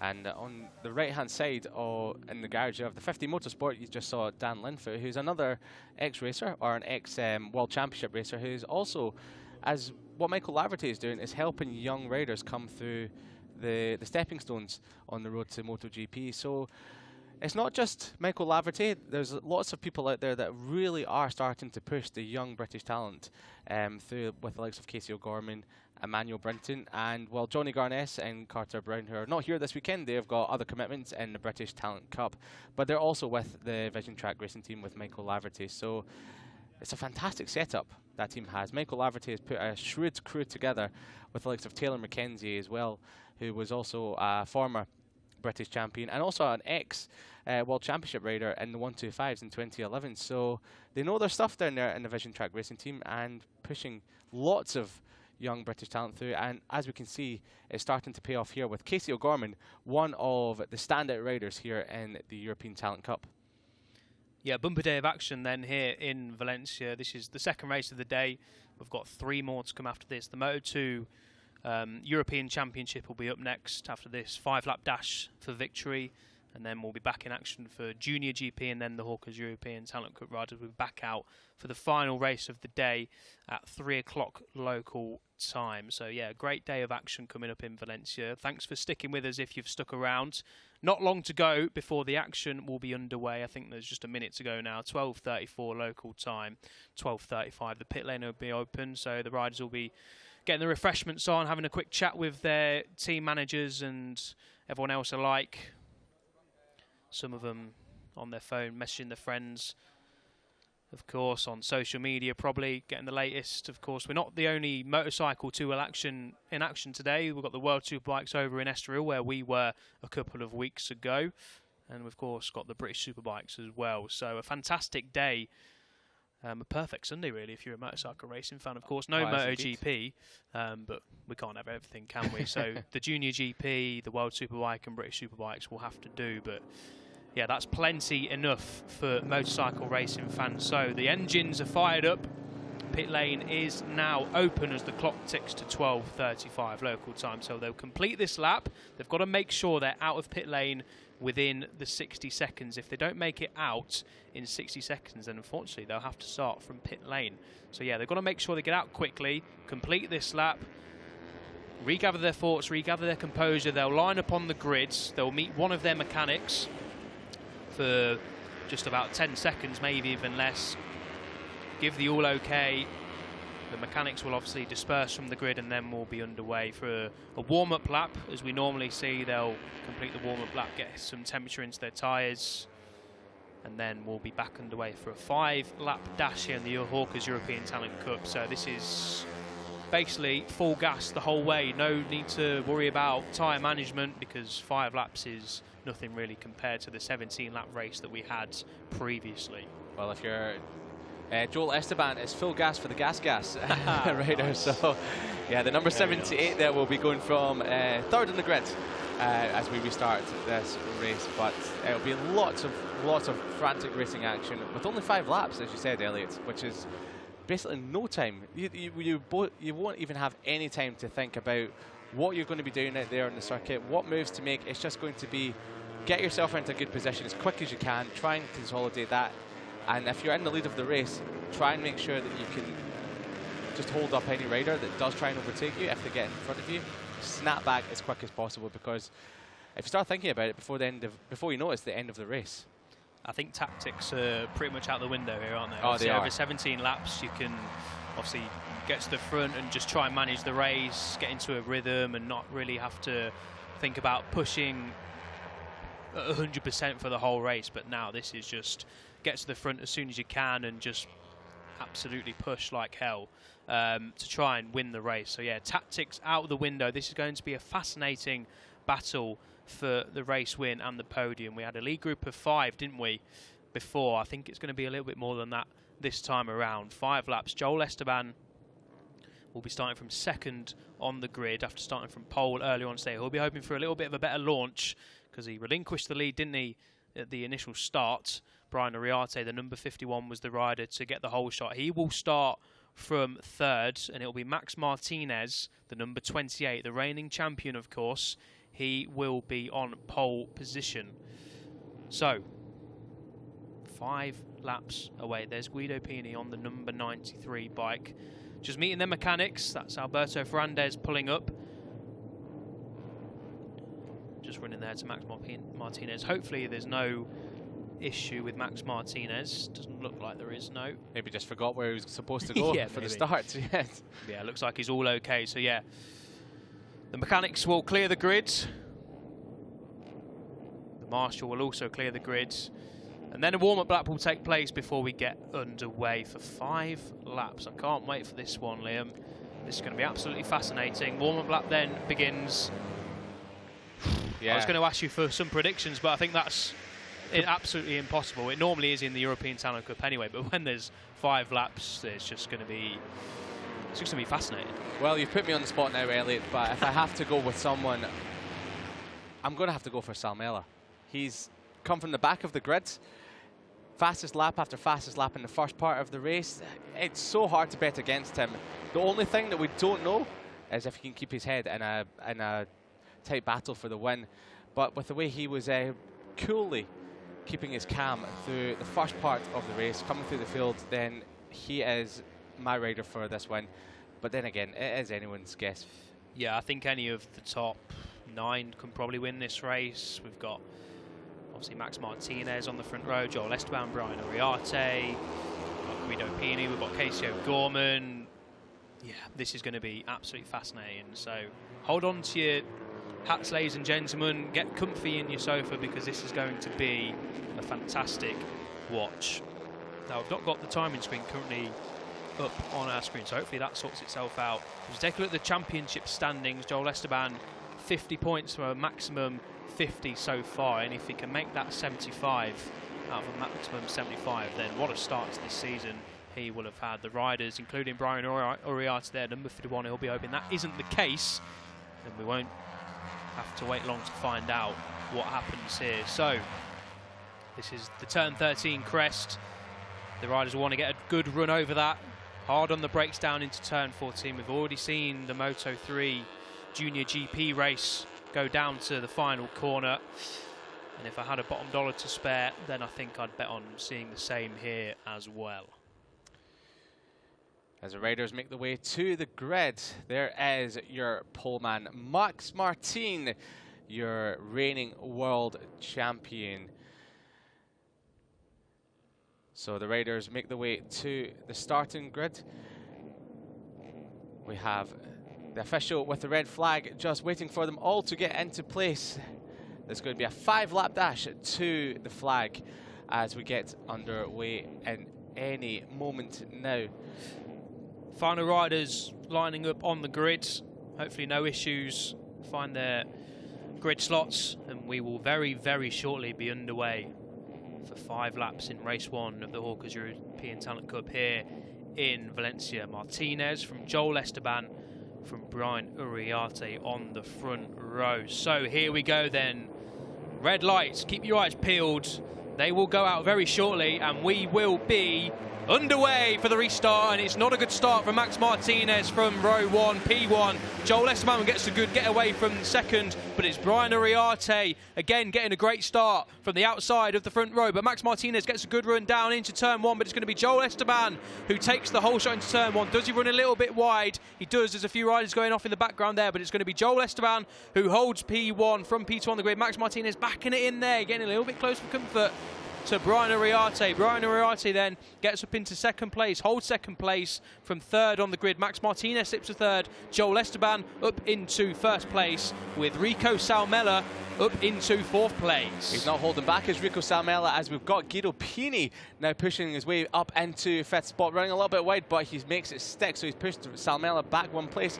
And as we had in the first part of the race, the top 2 making a little bit of a gap. We've got someone running wide further back there. Randes, I think. Yeah, I think that was for Randes. But it's the top 2 as Uriarte had a little bit of a look into the left hand at the back, at the end of the back straight. Now can Max Martinez bridge the gap to the top 2, because they are just opening up a little bit of a gap with 4.5 laps remaining. Yes, you heard that right if you're just joining us. 4.5 laps remaining because it is a restarted race. Joel Esteban leading them from Uriarte. Max Martinez just, allowing them to get a little bit of a gap, but I think that won't be too much of an issue for Max Martinez. He'll be able to get into the slipstream, especially down the front straight, the 0.8 kilometre long front straight, as Uriarte gets a nice run over turn 13. Doesn't have a move into turn 14, but yeah, you're right, Liam. Only 4 laps to go now. Joel Esteban leading the way. He got the start that he would have wanted from... Max Martinez putting his hand up. There's some smoke coming out the back of his bike. Yeah, he's got out of the way there as Max Martinez. That was a little bit scary there. Put his hand up, did the right thing, pulled across. Some sort of issue there for Max Martinez, the reigning champion, of course. He had 2 DNFs in Estoril, so let's hope that it's not a terminal thing for his bike. Max Martinez, will see him there running wide at turn 1, so maybe he just missed a gear or something coming out of the final corner, I'm not sure, but he looks like he's got himself back up and running. He crossed the line in 7th, he's a little bit further down than that, and now that's just broken these 2 clear. Esteban from Uriarte, Salmela in 3rd place with Guido Pini, Casey O'Gorman, Alberto Fernandez there. Where's Max Martinez? I can't quite see him. Look out for the number 28, but yeah, some sort of issue there for Max Martinez. Drama then with 4 laps to go. If Max Martinez had no luck, no bad luck, he'd have no luck at all in 2022 Hawkers European Talent Cup, because he just can't catch a break at all at the moment. But with 3.5 laps to go, it's the top 2 from the first part of the race that are the top 2 again. They are breaking away from 3rd place, but it's Salmela that's in 3rd, and we know how quick he was in the first part of the race. Fastest lap after fastest lap. Can he bridge the gap? It's a tall order with nearly a second of a gap to bridge, but anything can happen here today. Further back we have, well, the number 28 of Max Martinez. He looks like he's actually got going again, so it's not sure what the issue was. We're just going to see a replay of it here. So as he comes out the final corner, You'll see him put his hand up in a second, so maybe he did miss a gear, Elliot. But yeah, it looked like he was having some issues with the gearbox. Thankfully, had the frame of mind to move out of the way as all the other riders would come steaming past him. But yeah, weird one that. Yeah, it Max was very Martinez. weird. Very weird indeed.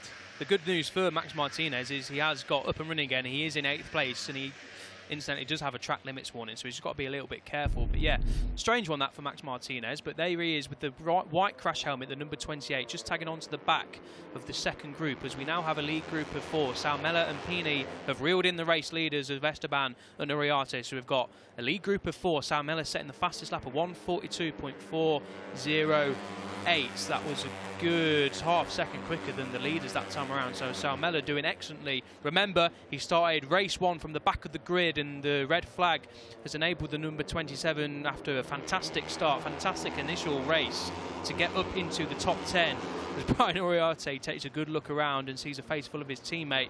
So this is with 3.5 laps to go. Lead group of 4, I think we can say now. Joel Esteban, Uriarte, Salmela and Guido Pini. Casey O'Gorman is in 5th, just a little bit behind. Yeah, it looks like the top 4 have got the pace to break away, and they have done. And the battle for 5th is really hotting up with O'Gorman, Ferrandez, Emmanuel Brinton. So Emmanuel Brinton is on course at the moment for his best result in the European Talent Cup, because there's a group of 3 there, so he's right on the back of Ferrandez and O'Gorman. Max Martinez hasn't been able to recuperate that lost time that he did lose about, well, nearly 2 laps ago now, after that strange issue that he had. Did we have removed? Oh, it was very close. Oh, he did. Oh, he pushed him wide. That's Joel Esteban going wide at the end of the lap at turn number 14, and Brian Uriarte was like, thank you very much. As the door opened up, he doesn't need no second invitation for that. With 2 laps to go, it's heating up, and Joel Esteban, with absolutely no thoughtful thinking, comes straight back up the inside to turn number 1 on Brian Uriarte. So that is some great racing there. But that's Salmela into 2nd spot as well, and another new fastest lap of the race. But Uriarte responds immediately as Joel Esteban comes, as Max Martinez, sorry, comes into the pits. So that's his race over there, but thankfully does have another bite of the cherry later on today. So yeah, mechanical issue then it seems for Max Martinez. Unfortunately, another DNF. That's 3 DNFs now. This one through no fault of his own. Looks like a mechanical issue for Max Martinez. The main thing is he's okay. There's another race to go later on today, but our attention to turn to the front. I thought Brian Uriarte was going to dive at the inside at the final corner. Thought better of it, but yeah, Joel Esteban just got a little bit out of shape on the front end. So all the chatter on the front end on the brakes, and that allowed Uriarte to go through. But yeah, Joel Esteban responded immediately. Salmela setting the fastest lap of the race. It really is now a 4-rider scrap for the victory between Esteban, Uriarte, Salmela, the number 27, and Guido Pini, the number 93. Emmanuel Brinton, the number 43, is now slipped back behind Casey O'Gorman and Alberto Ferrandez in the battle for 5th place, and they've just lost touch. I think they're 1.5 seconds behind this lead quartet. Sorry. So with 2 laps to go, well, pretty much 1 lap to go now. 4 riders in it for victory. Who's it going to be? That's anyone's guess right now with 1 lap to go. Joel Esteban leads him across the line to start the last lap, with Brian Uriarte trying to get in the slipstream as they head down towards turn number 1. Emmanuel Brinton trying to slipstream past Casey O'Gorman in the background for 5th spot. But it's 4 Brits coming turn number 1. Who's it going to be? It's going to be one of the Monlau riders. It is Brian Uriarte who takes the lead from Joel Esteban. But Joel Esteban fights back immediately and retakes the lead, with Salmela and Pini just sitting there. With a little bit of time to go, they can still pounce for the race win, but it's anyone's guess for the podium. Turn 4 then, a popular passing move completed then for Joel Esteban. He holds the lead, just keeps it on the straight and narrow. You do not want to be touching the green on the last lap because it is an automatic 1-place drop. Here's turn 6. Brian Uriarte shaping up for a move, but not quite this time around. They'll go through the kink at turn 7. Turn 8 is a popular passing move. In the slipstream is Brian Uriarte of the number 78 of Joel Esteban. Is he going to make a move down into turn 8, late on the brakes? Yes, he is. Brian Uriarte up the inside. Joel Esteban runs him slightly wide, but keeps it up the inside. So it's Brian Uriarte then that leads the way, heading to the last couple of sectors here in Valencia. Joel Esteban's looking for a way past. Is he going to be later on the brakes at turn 10? Yes, he is. What a move. Dives up the inside. That was a fantastic move from your championship leader. There's only a few little corners left to go, but Brian Uriarte fights back immediately. Elbow to elbow stuff.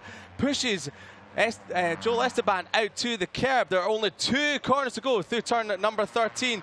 It's going to be a late dive on the brakes, you can guess, from Esteban. But Salmella's there as well. Is he going to make a move? And it's going to be Joel Esteban takes the lead. Uriarte pushed out wide by your teammate. That is Salmella. Joel Esteban is going to win here, race 1 in Valencia. Fantastic ride. 3 from 3 for the number 78. And it's Brian Uriarte finishes 2nd, Rico Salmella finishes 3rd, and Guido Pini finishes 4th place just off the podium. Expertly done from Joel Esteban once again, 3 from 3 in 2022. What a race, 0.2 seconds splitting the top 4 in that 5-lap dash, but it is Joel Esteban, converts pole into victory once again. That looks like a gargantuan gap, 0.2 of a second between Joel Esteban and Uriarte, but it was anything but in the last lap there. The lead must have swapped about 5 or 6 times there, but Joel Esteban, that is a clean sweep for 3 races. 3 out of 3 for Joel Esteban, and Brian Uriarte, great, just holding on to 2nd there from his teammate Salmella, who, not forget, came from the back of the grid in the first part of that race there. So amazing ride by the top 3 as they're all popping wheelies to celebrate. Yeah, Brian Uriarte, of course, happy with 2nd place. He's sort of 2 DNFs back in Estoril, so he has 20 points on the board. And this is where his season really starts then for the team. Estrella Galicia, Monlau Racing.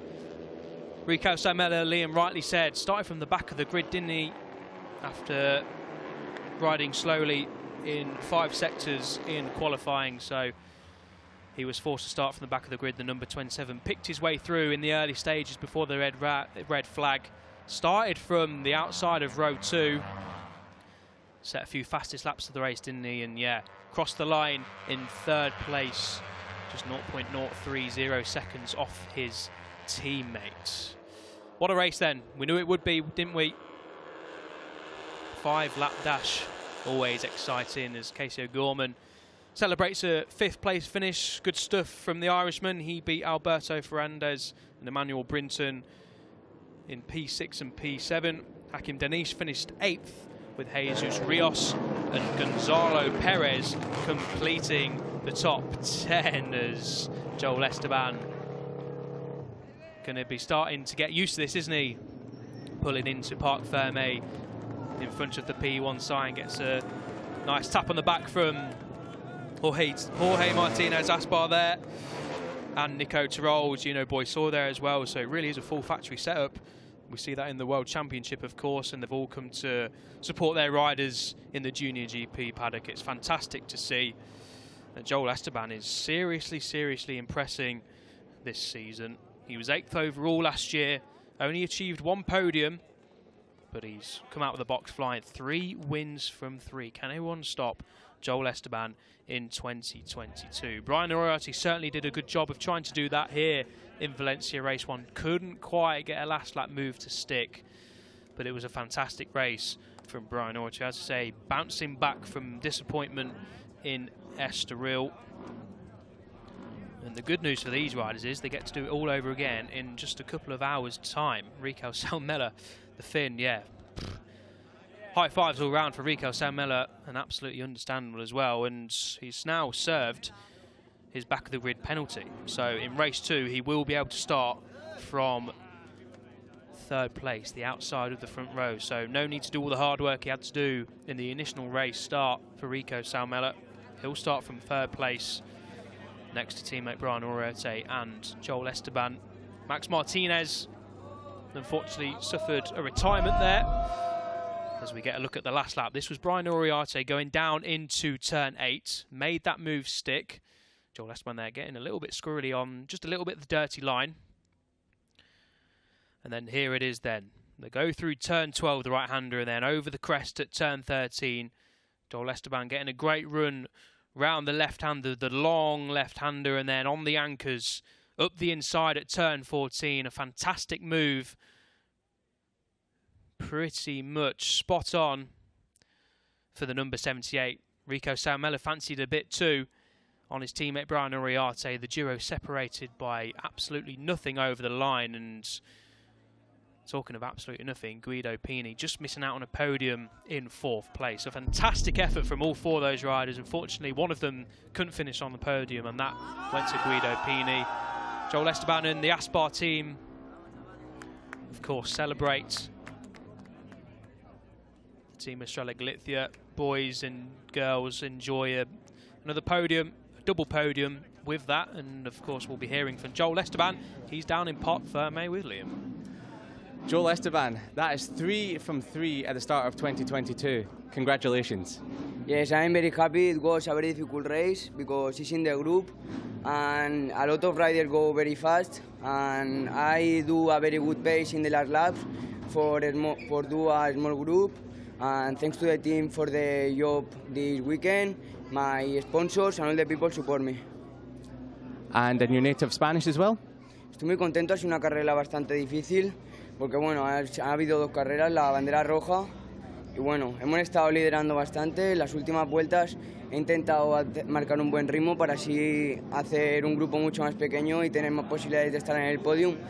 Y bueno, el último adelantamiento, la verdad que no me lo esperaba, ha sido bastante agresivo y bueno, muy contento con la victoria. Dar las gracias al equipo por el trabajo hecho este fin de semana, a mis sponsors y a toda la gente que me apoya. Very well done. Thank you.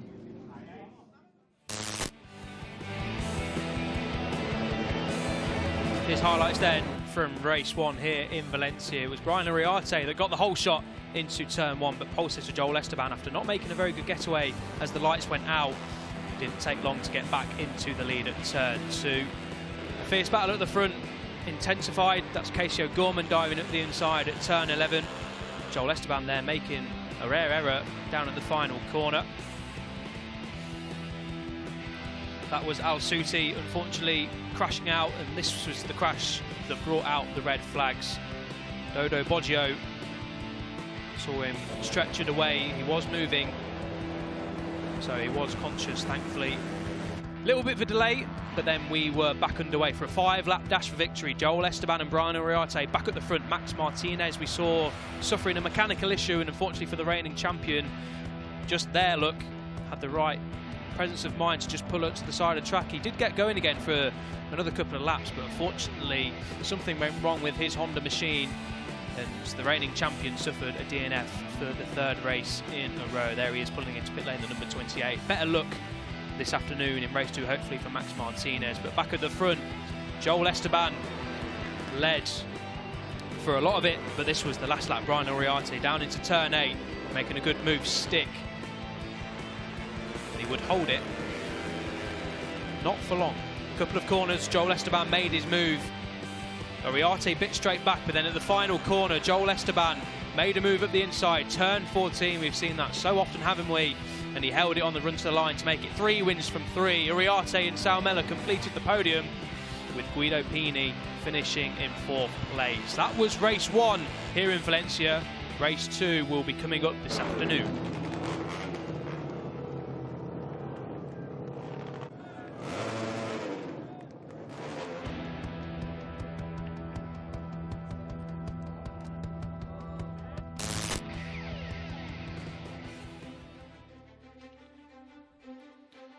We haven't got any confirmation from Dojo Boggio, but yeah, like we say, he was moving, he was conscious, so hopefully Boggio is okay, maybe just a bit winded, and hopefully we'll be seeing Boggio, the Estoril Race 1 podium finisher, back out for Race 2 in a couple of hours' time. Here's a replay then of the last lap coming out the final corner. Everyone trying desperately to get into the slipstream, get a great run to the line, and doesn't get much closer than that in the battle for the podium. Our timing screens actually show Saumela and Pini crossing the line with exactly the same time difference to the leader. Obviously, Saumela staying on the podium, so they've probably had to take it back a few more decimal points to work that one out.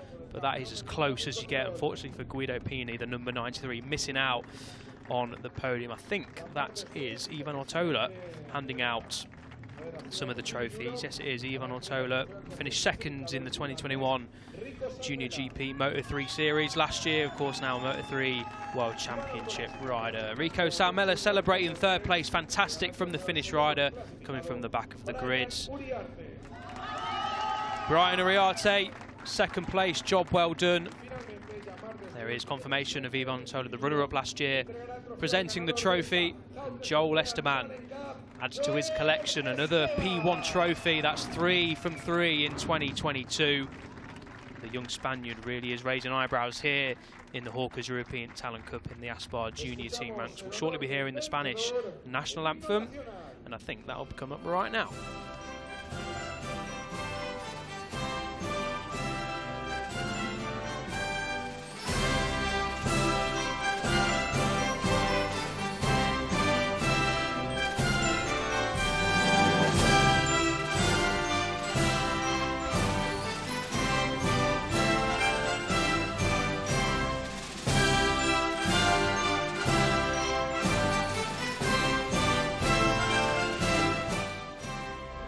Está un aplauso para ellos. Congratulations all round for the top 3 and your championship leader and race 1 winner here at Circuit Ricardo Tormo in Valencia. As the spray, well, it won't be the bubbly, it'll be something else, just water maybe, because it was some hard work out there in the searing heat here in Valencia. Handshakes all round, fist bumps all round from the top 3, but they're going to be doing it all again later on today for race number 2. So here's your results from race number 1 here in Valencia for the Hawkers European Talent Cup. It was Joel Esteban taking the win, just ahead of Brian Uriarte, with Rico Salmela in third. Guido Pini just missing out on a podium spot, with Casey O'Gorman running at the top 5 ahead of Alberto Ferrandez. Emmanuel Brinton, his best result in the European Talent Cup, with 7th ahead of Hakim Danish. And then Jose Rios in 9th. Gonzalo Perez in 10th spot ahead of Rush Moodley in 11th. The South African rider ahead of Pau Alcina in 12th spot. Carter Thompson, who also came from the back of the grid in part number 1, he took the 13th spot ahead of Guilherme Planques. Further down the field, we have Jose Luis Armario in 18th place ahead of Benat Fernandez, and then Blai Trias in 20th spot. Then Klugelis, who also started from the back of the grid in 21st ahead of Demis Mahila in 22nd spot. And as we scroll through the rest of the order, it's Max Martinez, sorry about that, your 2021 European Talent Cup winner. Unfortunately retired with a mechanical issue at the end of the race when he was in the podium fight. So here comes your championship order. Joel Esteban makes it 3 from 3 for a perfect 75 points ahead of Guido Pini, 33 points back already at this early stage of the championship, ahead of Hakim Danish. Rico Salmela, who got his second podium of the year, ahead of Casey O'Gorman. Brian Uriarte in 6th. Dodo Boggio, who had a crash during the race. We hope he's okay. Then further back we have Gonzalo Perez in 10th. Emmanuel Brinton, consistent as always, in 11th spot ahead of Cesar Paria in 12th. And then Rush Moodley in 13th. Carter Thompson in 14th spot ahead of Jesus Rios in 15th. Blai Trias in 16th. And then further down the order we have the single digit point scorers. That is Lorenz Tony Luciano in 7th ahead of Marco Garcia Miguel.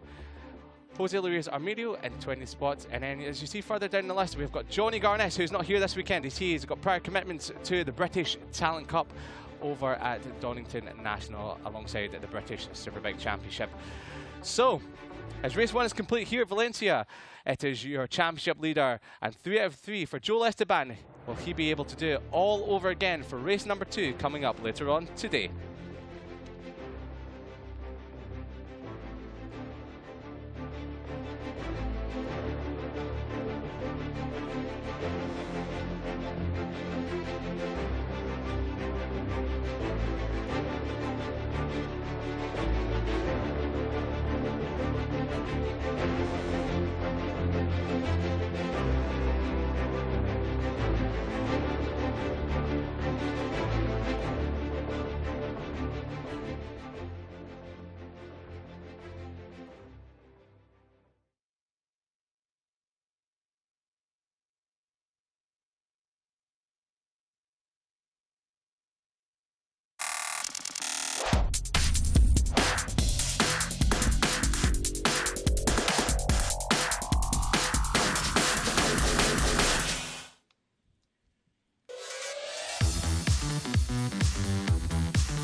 Hello and welcome back to the Circuit Ricardo Tormo here in Valencia, Spain. A classic layout, of course, the traditional home of the finale of the MotoGP World Championship, and it's been with us in the Junior GP paddock ever since it opened back in 1999. A 4-kilometre layout, 9 left turns, 5 right turns, a nice 0.8-kilometre front straight for these guys to have a little bit of slipstream and a run down into turn 1. Plenty of overtaking moves, seeing some of them flash up there on your screen, most notably turns 1, turns 2, the final corner, of course, down into turn 8, and as I just dropped something on the floor, just collect that and pick that up, sorry mate.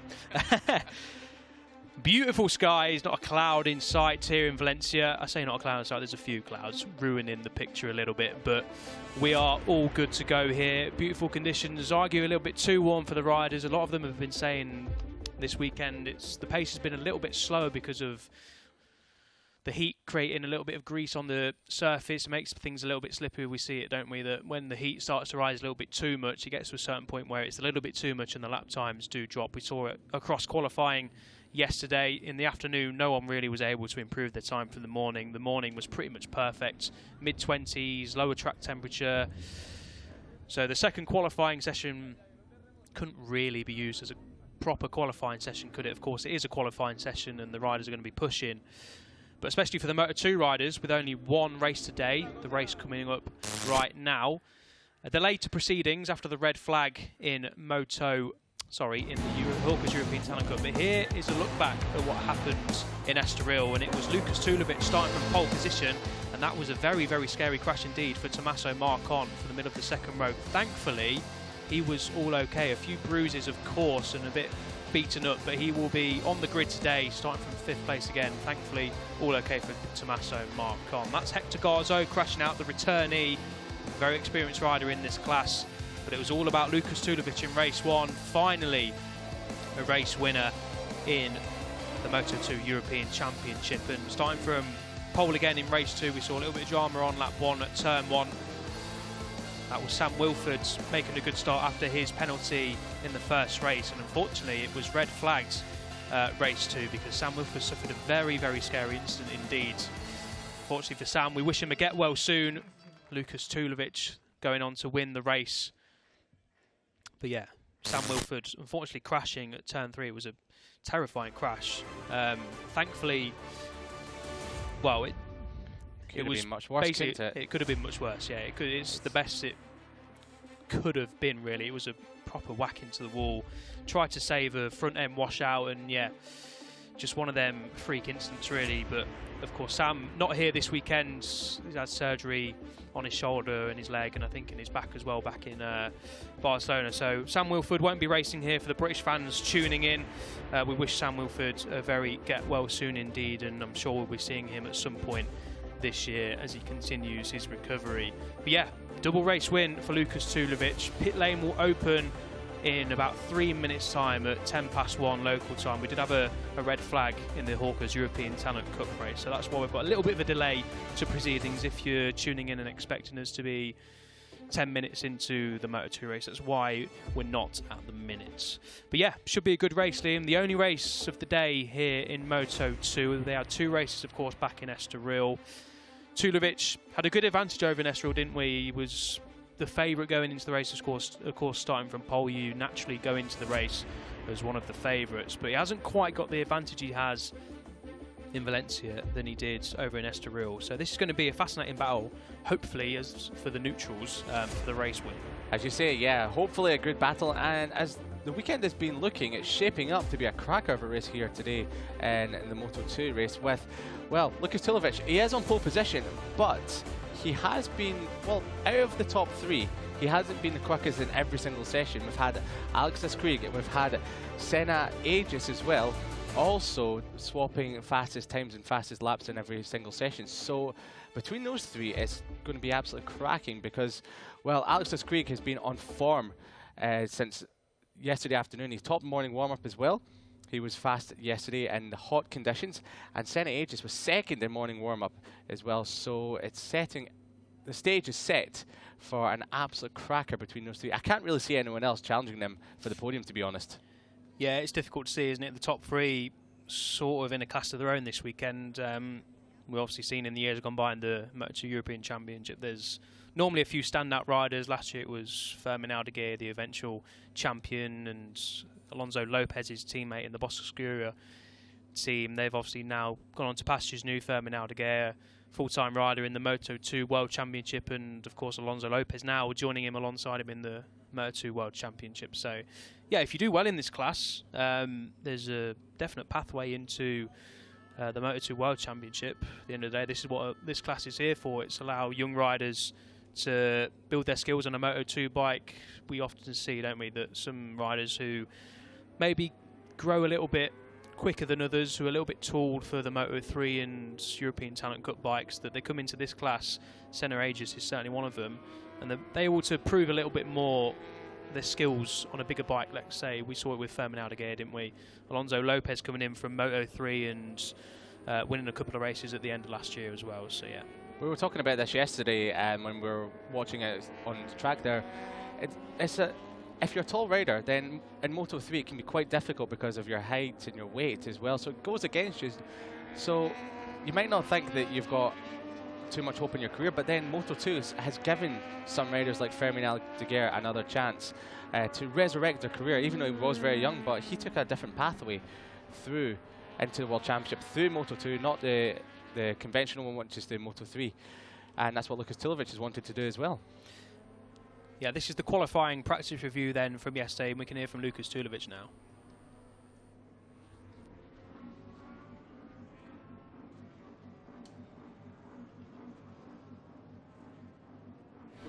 Really well together in the qualifying, and it was incredible fast. But also I have to pull my head to Esprit and also Senna, also Gasol. They are not too far, and for sure it will be really interesting tomorrow in the race. But we are there. We have a good speed. We have a strong pace. Feeling with the bike is fantastic, and will be a good fight tomorrow in the race.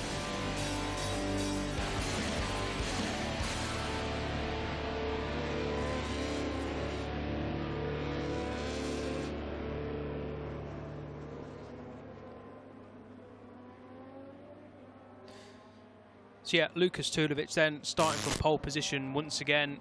Claimed pole in Estoril, started of course both races there from pole and converted those into his first race wins. This is actually his first pole position, Liam, that isn't in Estoril. Estoril was a favourite track of his. He had 3 pole positions previously there, and now he's finally taken one in the Moto2 European Championship. It's not as Estoril, so Lukas Tulovic has come out of the box flying in 2022, looking really good on that Triumph Kalex machine. We've got a mix of Triumph triple cylinder machines that we see in the Moto2 World Championship. We've got some Honda 4 cylinders that have stayed around, and we've got the Superstock 600 class as well. So a nice mix of bikes on the grid. The Triumph bikes are naturally a little bit quicker than the rest of them, so keep an eye on that. They've got a bit of a straight line speed advantage. But yeah, Lukas Tulovic, Estoril double, his first wins in the European Moto2 class.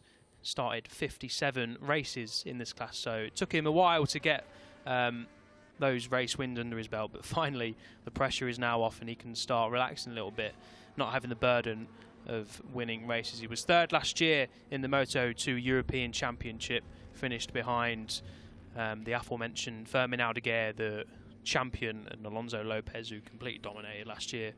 It was one of them two winning or finishing.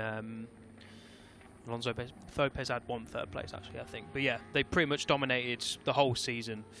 But yeah, Lukas Tulovic now acts as the favourite pole position once again here in the Moto2 European Championship. Yes, with Fermin Aldeguer and Alonso Lopez making their way to the World Championship, he now takes up the baton as the favourite, and he's carrying it very, very well at the moment. Back-to-back wins in Estoril, puts himself in pole position, and he goes well around the Valencia circuit. He took third here at the end of 2021 as well, so he's definitely got his sights set on, well, a triple win to start off the 2022 season. Yeah, it took pole in Estoril by just under half a second, did Lukas Tulovic. Now, Alex Escrig, who we're going to see very shortly on the number 11 bike, you can just see there, was less than a tenth away from Lukas Tulovic's time in qualifying. Alex Escrig, the 2021 Super Stock 600 champion. He won 10 out of 11 races in that class last year. And that 7th place in Estoril, well, he was on for a podium, challenging for a podium, but unfortunately got a double long lap penalty in race 2. So that cost him a chance of going for a podium. He jumped the start in race 2. So yeah, if you jump the start, unfortunately that's a double long lap penalty you have to take, and that really pretty much ruins your race, doesn't it? Not completely ruins it, depending on what pace you've got, of course, but the race win after 2 long lap penalties is really out of the equation. It is indeed. We've seen in Moto3 that if you get a double long lap penalty, it doesn't necessarily ruin your race, but Moto2, with just precision, every single corner, every single lap, and the bikes are just so torquey. It's a little bit difficult to regain that time, and with the time so close as well, gaining a 10th here, there, and everywhere, one mistake can completely ruin that, and obviously a double long lap penalty, which can be up to 3 seconds or maybe even more per lap. It just puts you out of contention completely as well. But one point I'd like to make is Alex Escrig was fastest yesterday in the conditions that are more representative of the time we're racing today. So he was 0.5 seconds slower than his morning time, but that was much quicker than everyone else in the second session. So he is the man on form, and he could be the one to look out for, especially as the track temperatures come up. Yeah, it's a good point, because these conditions are pretty much representative of what we saw in the second part of qualifying yesterday, isn't it? You're right in saying that, Liam. We saw Senna Agius there on the outside of the front row in 3rd place. Now, he is a rider that no one really expected to come in and start doing as well as he had done.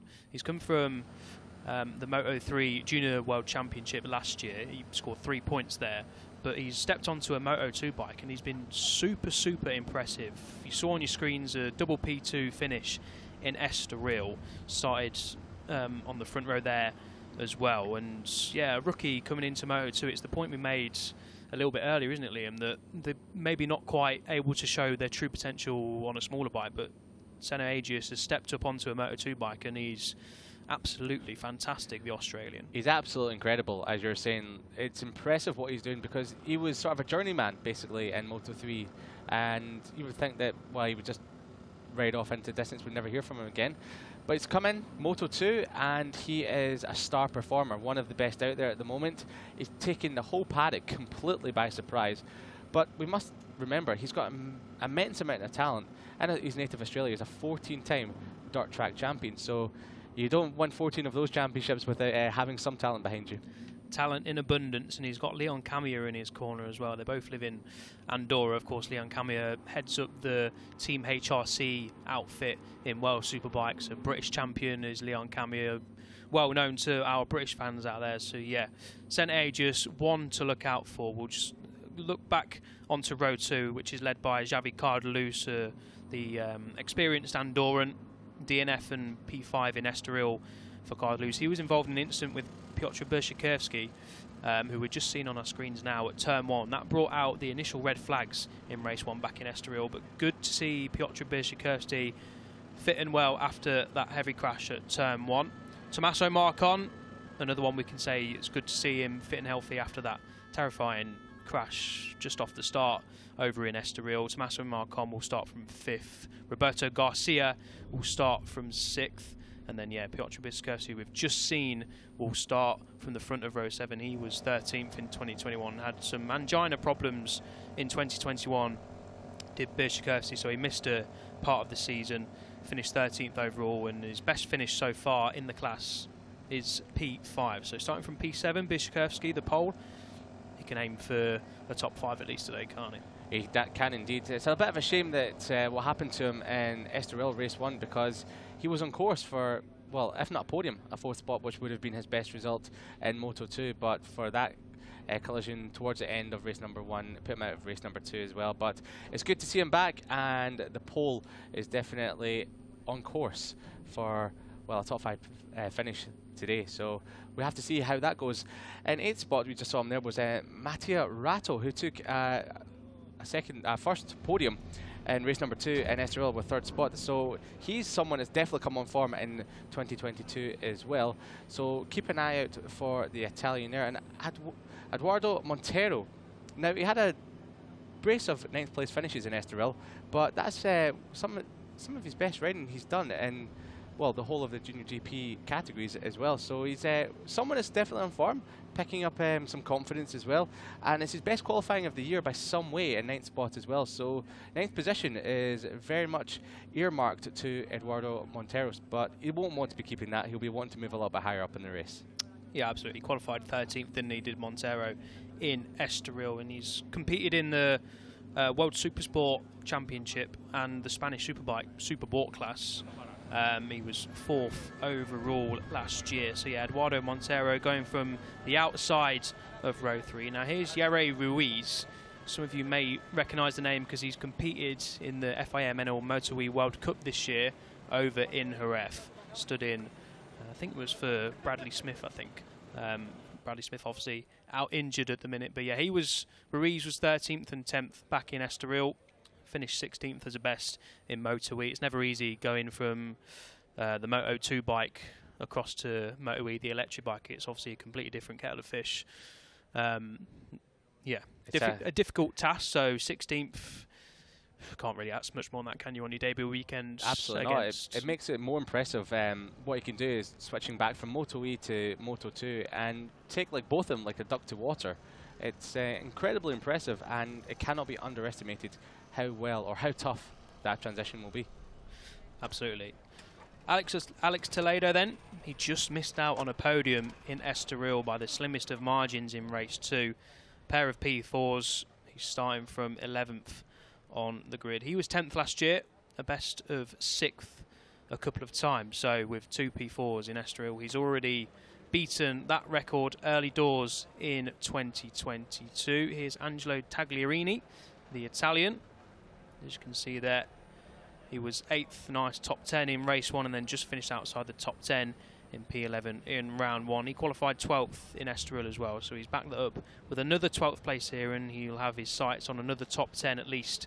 Will Tagliarini, as the mechanics wheel away the parts and spare wheels, etc., from the grid, and we will shortly be underway here in Moto 2 for their only race of the day.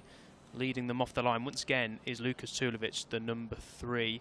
Interesting to see what the graphic says with the temperature, as we're just going to get a rundown of the grid for race 1 of 1 here in Valencia for the Moto 2 riders. So it will be Lukas Tulovic from pole position, from Alex Escrig and St. Agius the front row. Cardelus, Marcon and Garcia is row 2. Biscicursi, Ratto and Montero is your 3rd row. Further back on the 4th row, we have Yere Ruiz as a top 10 beckons for him. He hopes for this race ahead of Toledo and Tagliarini, with Rodriguez starting off row number 5 ahead of Mikel Pons, a previous winner in Moto E. Further back, we have the Stock 600 rider, that is Strudwick, and 19th spot ahead of Florov, and Iozzo running at row number 7. Van der Lagmat is in 22nd ahead of Rahicek, and then further back as the last rider on the grid is Shiba, the German rider. Now, a little bit of housekeeping as we start off this Moto 2 race. You may have missed a name that has been synonymous with Moto 2 over the course of the last few years is Hector Garzo. Now, he won't be riding here today because he had a bit of a crash yesterday in qualifying practice 1. Now, his time was fast enough to qualify him in 4th spot, but he had a bit of pain in his leg yesterday, so he'll be missing today's racing action, but we wish him all the best and a speedy return for the next round. Yeah, absolutely. We're told it's nothing serious for Hector Garzo, so hopefully we'll be seeing him back in action in a few weeks' time when the Moto2 European Championship along with the Junior GP and Walker's European Talent Cup head to Barcelona in the middle of June. So yeah, get well soon to Hector Garzo, and we'll repeat it, get well soon as well to Sam Wilford after his crash in Estoril. So 31 degrees then here. It's the height of the afternoon, 1:30, just before 1:30 local time, 3 mile-an-hour winds. Very warm, good conditions, not quite perfect. A little bit cooler would be perfect for these guys, but yeah, these are good conditions to go racing in. The sun is shining, over Valencia, and hopefully we've got a good race on our hands, because we mentioned the top 3 were pretty close in qualifying. Senna Aegis was half a second down on Lukas Tulevic's time, but once we get into a race, then we'll really see what they're made of. Alexis Skrieg and Lukas Tulevic have the edge, it seems, but we'll wait and see what happens over the next 19 laps.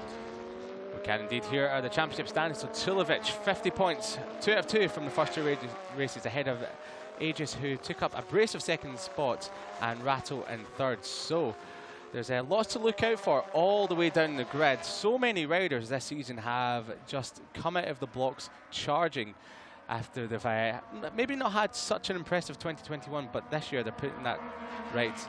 And Ratto, like many others, is one of those riders as well. So the riders make their way around the final part of the lap, the warm-up lap here for race number 3 of the day. This is Moto2 action, their only race of the weekend. And they will be peeling up to the grid any moment now with your championship leader, Lukas Tulevic, on the Intact Racing Team Triumph, will be leading away from Alexis Skrieg and Senna Aegis. Now, those 3 have been the class above so far this weekend in the morning conditions, the afternoon conditions. We talk about the conditions a lot because the track temperature does change considerably between the morning and the afternoon when the sun is at its highest point in the sky. An intriguing race awaits us then here in Valencia. Lukas Tulevic from pole position once again.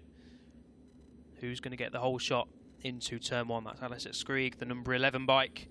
He'll be hoping to get a good start and ruin Lukas Tulevic's early... It's a good way of putting it. Well, early rhythm, I was going to say. So, lights in the top corner. They're going to go out any second now, and we are underway, and it looks like a good start from the top 2. Alexis Skrieg getting away well, pulls out to the outer side. Lukas Tulevic getting a good launch as well, but it's going to be Alexis Skrieg. What a start from the number 11. He is going to get the whole shot into turn 1, closely followed by Lukas Tulevic and that Senna Aegis. So the front row there getting away well. Lukas Tulevic eyeing up a move up the inside into turn 2, and he's gone for it. Backs it in nicely. So Alexis Skrieg didn't hold the lead for long, and Senna Aegis, sorry, is going to have a little bit of that as well. So Alexis Skrieg, after getting the whole shot, has been overtaken by Tulevic and Aegis going into turn 2 and 3. A very punchy opening start to this Moto2 lap, but also in 5th spot, Alex Toledo, what a start he's had. He's now up into 5th spot and chasing down the number 31 of Roberto Garcia, who's also come up from 6th on the grid to 4th. So there's lots of riders making some progress in the early stages of this race here. But as they make their way down the back straight and to the left-hander, is Senna Aegis going to have a look? No, he's not. It's very tough to make a late braking manoeuvre, especially on these Moto2 bikes, into the left-hander. Someone wide out there, that was Roberto Garcia. Not sure if he's lost any position there. He's not. He still holds 4th spot for now, but Alex Toledo is all over the back of the Spanish rider as they make their way around the second half of this lap here. Of lap number 1, race number, well, the only race of the Moto2, and there's already a gap opening up between the class of the field. The top 3, Tulevic, Aegis and Skrieg. Yeah, not good news then for the likes of Roberto Garcia, Alex Toledo, Tommaso Marcon, because like you say, Liam, the top 3 are already stretching clear. Will be interesting to see what the gap is over the line, but a great first lap then for Lukas Tulevic. He will lead, but Senna Aegis is right up in his slipstream. So is Senna Aegis, the number 81, going to make a move down into turn 1? No, thinks better of it this time around. Long way to go yet. What is the gap? 1.1 seconds, just over a second after lap 1. So yeah, the riders just down there have got a box clever, led by Roberto Garcia. They've already let them get a second up the lead, so it's an uphill battle now in the chase for the podium for all these riders, chasing down the number 11 of Alexis Skrieg and the top 2 of Lukas Tulevic and Senna Aegis. There's the number 55 of Alex Toledo, like you say, making a good start from 11th. That's exactly what he needed. What he didn't need was the top 3 to already be breaking clear. Yeah, the top 3 are already gone. As Toledo's looking up the inside of Garcia, and he makes it stick. That was a lovely little move there into the left-hander before they hit the back straight. But can Garcia fight back? Oh, that looked very close there. Yeah, nearly wheel-to-wheel action. And coming around the outside, not a chance that's going to happen, but maybe he has done it. That is Ruiz on the number 72, still trying to hold around the outside of the 31 of Garcia. And he's made it stick. I've never seen that happen before in any class here. That's impressive. And he's going for 4th as well. So he's up the around the outside of one rider, up the inside of another, and he's now up into 4th. He's going to push them. Oh, they've touched. So Yeah, I thought he was going to make it stick there, but it hadn't, and we had Toledo, who was telling him, like, that's not going to happen today, Sunshine. I'm keeping this 4th spot. Yeah, Ruiz getting a little bit excited there, wasn't he? They've just got to be careful because they've already let a gap open up. It's up to about, 1.6 seconds now on lap 2, so they can't, if they've got any podium ambitions, if the front 3 stay on, which they hopefully do for their sake, then these guys have got to really box clever and not battle away, because what is the gap over the line? Yeah, they're 2.8 seconds, nearly 3 seconds down after 2 laps. So the podium hopes for these guys already fading, and we've got 17 laps to go. But top 3 all locked together. Looks like we're going to have a fantastic race. Tulovic setting the fastest lap at 1:35.6, only slightly faster than Sene Aegis and Alex Escriga. They were both in the 1:35.6s too. Turn 4, Sene Aegis going up the inside. He leads for the first time here in Valencia. And it's the first time he's led his motor. Oh, we've had a bit of a crash further back. That is one wrecked bike. Not sure who that is, but yeah, that's Tagliarini going from the middle of the grid. Yeah, so that's a shame for the Italian rider. Was showing good form this weekend, but unfortunately he's out of this race. But back at the front, there's a bit of a gap opening up now. Aegis is stretching the gap between himself and Lucas Tulovic, with Alex Escriga still holding firm there in 3rd spot. But as you said, the gap back to 4th. They lost 2 seconds on that one lap with all the scrapping between Toledo and Ruiz. So that allowed the top 3, even though they were the fastest so far this weekend, to get even further ahead as we're in the middle. Oh, Sages is down. No, he's gone out of the lead of the race. He was looking so good. He's just lost the front end there through turn number 12. That is gutting for the Australian rider who was leading the race for the first time in Moto2. So that's put Tulovic back into lead with a squeak all over the back of the German rider. I can't believe it, Elliot. He was looking so good there, wasn't he? I was just about to say that he was pushing on. He'd got into the lead and he was just, like you say, opening a little bit of a gap, but he was pushing a little bit too hard, you have to say, with the crash. So unfortunate for Sene Aegis, the rookie. Started so well, front row again, trying to back up his double podium in Estoril, and he's clearly frustrated. The main thing is Sene Aegis is up and okay, but that is his race day over. Let's have a look then. They fire it out of turn 11, get on the anchors into turn 12 with the right-hander. Here we go then. What's going to happen? The front is going to wash away. Yeah, just a typical front-end crash. I mean, I've not really ridden a motorcycle at those speeds. Well, I say not really. Not at all have I ridden a motorcycle at end speeds, but just looks like your typical front-end wash, pushing a little bit too hard on the front brakes going into the right-hander. Like I say, the main thing is Sene Aegis is okay, but clearly disappointed. He's thrown away a guaranteed podium, I have to say, if they stayed on, but now Lucas Tulovic is in the lead. Once again, he found himself in this position in Estoril, put himself there, though, back there. Sene Aegis has crashed in front of him. Now Lucas Tulovic will have seen that, of course, and now he's just going to probably just be a little bit careful, knowing that it's a little bit slippery out there. Don't push too hard. His pit board would have told him that they've got a nice little gap down to, well, 3rd place now. It was 4th place, 3rd place. So what can Alex Escriga do then, the number 11, keeping in Lucas Tulovic honest as we round to complete another lap. There'll be 15 laps to go, a 2-horse race for victory. So it's a really impressive ride from Alex Escriga, who has come up from the Stock 600 class last year. This is only his 3rd race on the big Moto2 machines, and he's already pushing the championship favourite Lucas Tulovic all the way. But it looks like Lucas Tulovic maybe has something in hand. He just has that gap around about 0.2 of a second, lap on lap, sector on sector as well. So it's going to be tough for Alex Escriga to, well, put a glove on the championship leader at the moment. But further back, Yari Ruiz as well is opening up a gap over Alex Toledo, the number 55. So it's starting to string out a little bit further down the order, but as we know, tyres could come into play later on in the race. Who has kept their tyres in the best condition? Who has maybe used their tyres up in the early stages of the race? You have to say some of the riders have come from further back, like Ruiz, like Toledo, may have just done so. The important thing now is that is 3rd place, so that's a podium for Ruiz at the minute. Alex Toledo chasing him close behind. The top 2 are well into the distance, 4.5 seconds, barring a disaster for these guys. That is the top 2 sorted. So yeah, it's a race for P1 and P2 between Tulovic and Escriga, and it's a race for now the final podium spot. Yere Ruiz finished 13th and 10th back in Estoril, so just got into the top 10 in race 2. So this will be by far his best result.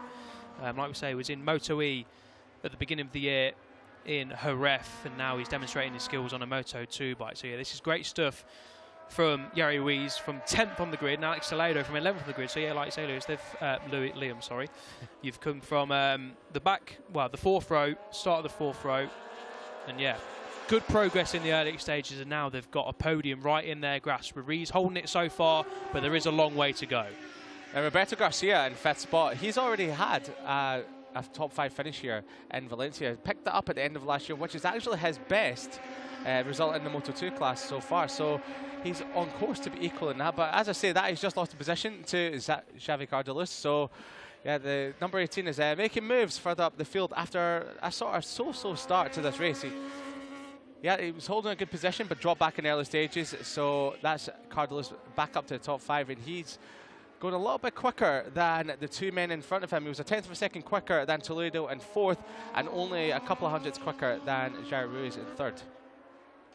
So these two really have got the pace here to pull away. Their fastest laps are a good second and a bit quicker. There's a replay of Tudovic just giving some motivation to his motorbike to get him to the line, or get him to the flag. Here's a replay of the start then. Tulovic did get away well, but not as well as Alistair Skrieg on the number 11 machine from 2nd on the grid. Center Age there, the number 81, unfortunately crashed out of the race lead a little bit earlier on, slotted himself into P3. Roberto Garcia into P4 as the riders safely made their way round turn 1. This was the lead trio, pulled away, didn't they, right from the beginning. That's them coming through the fast kink of turn 3. They'll break into turn 4. Usually we worry about tyre temperatures there, as that's Roberto Garcia, and that is a hefty crash. That's at turn 12 as well by the looks of it. That's where Teneragius went down a few laps ago. Thankfully Roberto Garcia is all okay. It looked, yeah, so it looks like he's just gone down on the front end, the same as Teneragius, and the bike's just had a bit of a tumble dry treatment in the gravel trap. So unfortunately for Roberto Garcia, who was running inside the top 6, his race is now over. But the main thing is, again, that Roberto Garcia is okay, as we have a change for the lead with 13 laps to go. Looks like they're cruising. Yeah, it looks like Skrieg is setting up ever so slightly and looking over his shoulder for Tulovic. So is there some games going on here? Looks like there's some games going on. They're really slowing up here. I'm not sure what's going on. We've not got any red flags coming on our timing screens. It looks like they've gone back to full pace now. So that was a little bit weird, wasn't it? Not sure what's happened there. Alex Skrieg maybe just chilling out, looking, where are the rest of them? I need some help here. But yeah, it's trying to back Tulovic into the rest of the pack there. Like, I mean, if there was a championship on the line, I'd sort of understand a little bit of tactics to try and get some others into play, but we're only at round 3, so yeah, not sure what happened there. We'll get a replay here. Into turn 2 they go. Tulovic is setting up as well. Cruising. Yeah, they're so far a little wheelie from a Skrieg as well. It's like, yeah, what's going on? If you can play, I can play just as well. I have no idea. I remember that is weird.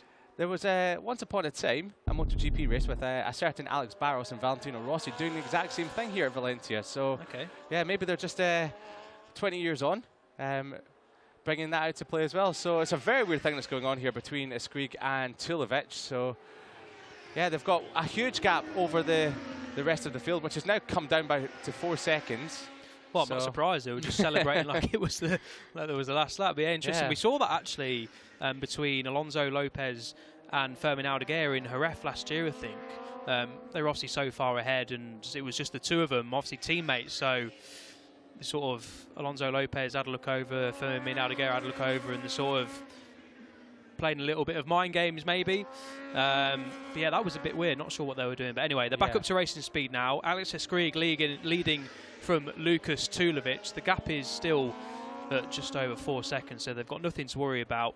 Doesn't look like they're looking behind them now. So yeah, answered on a postcard, guys. I'm not sure what happened there. Maybe you can hopefully ask the race winner when you go down later on, Liam, ask them what that was about. Yeah, let's hope they both make it to the line so I can ask them.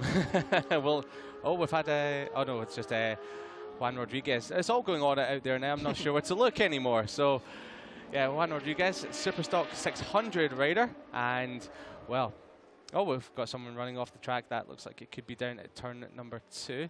Not sure that's the number 91. So that is Florov, the number 91, who's crashed at turn number 2. So the stock 600 rider, but he's back on the bike and back into the race, but cruising, not looking too happy with himself. And we'll see what's happened here. Yeah, just a front end washout which is so easy to do at turn number 2.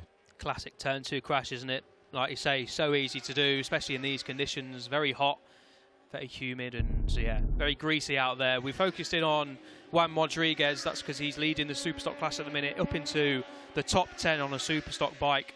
Very well done from Juan Rodriguez. And as we see here, Alex Escrig is starting to pull away from Lukas Tulovic. The gap is up to 7/10 of a second. So I'm not sure if Tulovic is just looking after his tyres, maybe 11 laps to go, no need to push at this stage of the race, or maybe Alex Escrig has just got the pace to pull away. We'll find out in the next few laps what the case is there. But yeah, Alex Escrig, the number 11, doing a very, very good job here. As we just turn our attention back to Juan Rodriguez on the timing screen, yeah, he's beating Mikel Pons, of course, a MotoE front runner this year as well. So great job on the Superstock bike from Juan Rodriguez, the number 38 on the Cuna de Campeones machine. Yes, indeed. And he's, well, not quite closing on Piotr Biszczykowski, but the lap times are very close. A 38.3 from Rodriguez and a 38.2 from Biszczykowski. So to be on the pace of someone of the caliber of Biszczykowski is just incredible from the Stock 600 rider. But back at the front, the gap is definitely opening up. That looks like it's more than a second now between Escrig and Tulovic now. So, well, a bit of a bobble there coming through turn number 13. Just trying to take it a little bit easier than that, Alex. You're on for your first one as things stand at the moment. But Tulovic, maybe he just doesn't feel the pace. Like he saw that Alex Escrig, when he came past, was just able to open out. Maybe he's just consolidating that position in the second, knowing he doesn't have to push too much. I know it's early point in the championship, but round number 2, race 3, 10-point lead over your main championship rival, who was Aegis, has crashed out. So yeah, no point pushing at the moment. Exactly that. Round 3, nothing silly. You've got P2 comfortably. You're 5.7 seconds ahead. Alex Escrig is 7 seconds now ahead of Yari Ruiz in 3rd place. Yeah, Lukas Tulovic, maybe he just thinks, right, I've seen my main championship rival after round 1 crash out after pushing a little bit too hard. You know what, I'm just going to sit here, take P2 and walk away with extending my championship lead. But we'll see.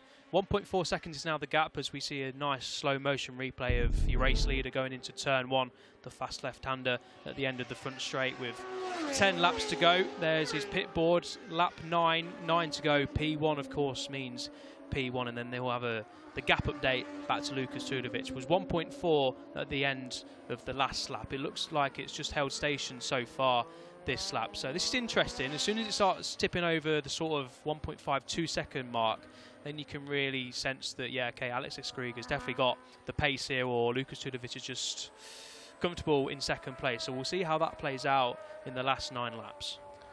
Oh, in this lap, as you were saying, yeah, the gap is sort of maintained. I'm not sure, maybe Tulovic is coming back ever so slightly on the race leader. Now, last lap round, Escrig was 9/10 of a second faster than Tulovic. We'll see what the times are as they come across the line now to click off another lap. 9 laps remaining, and yes, that time round, it was only, well, less than a 10th of a second in it, but that time round, Tulovic was a 10th of a second quicker than Alex Escrig. So it was a 36.0 from Tulovic and a 36.1 from your race leader, Alex Escrig.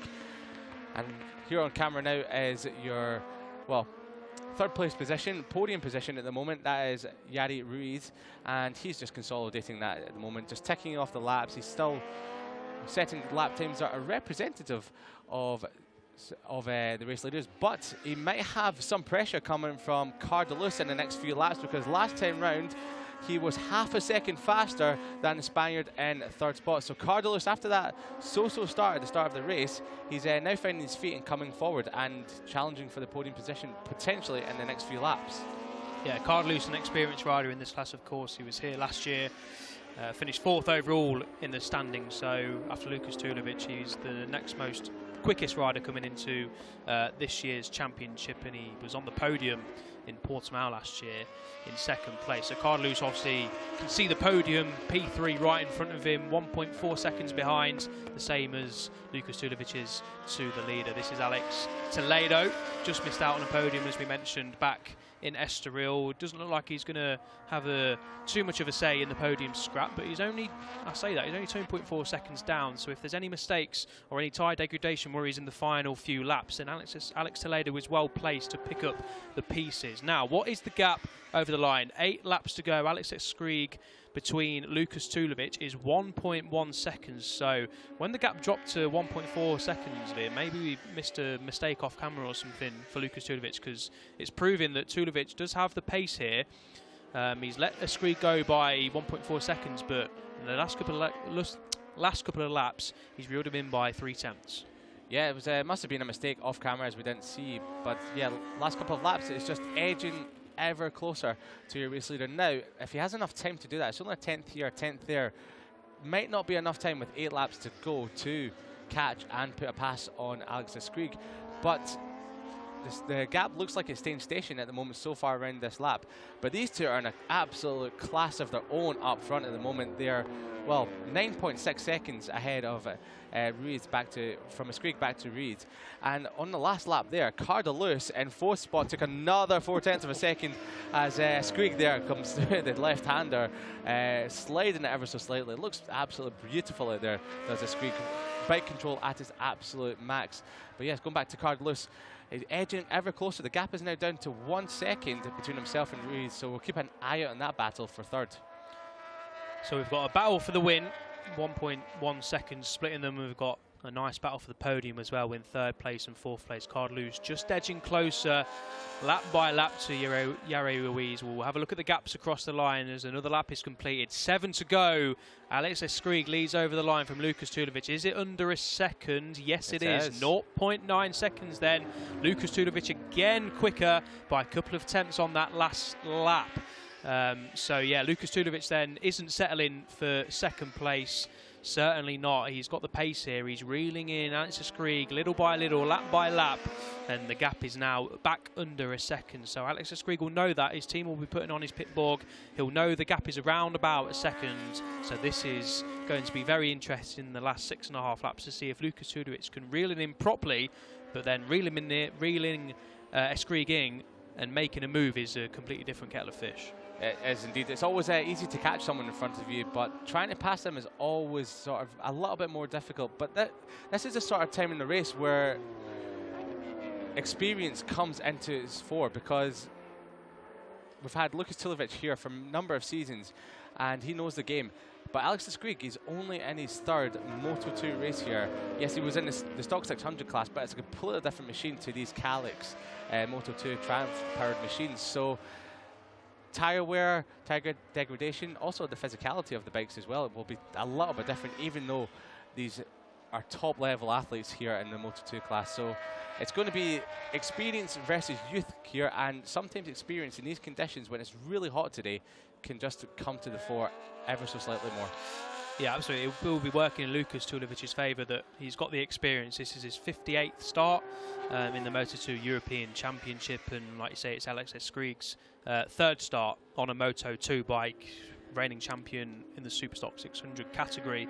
But as you rightly pointed out, Liam, completely different machine, completely different racing when you're back down in the pack and not leading the race. Number 13 then, Matteo Reto, he leads teammate Tommaso Marcon over the line, and they've got Piotr Biszczykowski with them for company in P6, P7 and P8. So that's a good battle then for 6th place between the trio. Juan Rodriguez is still leading the Superstock 600 category. He's just ahead of Mikel Pons on track as we turn our attention back to the race leaders. 5.5 laps to go.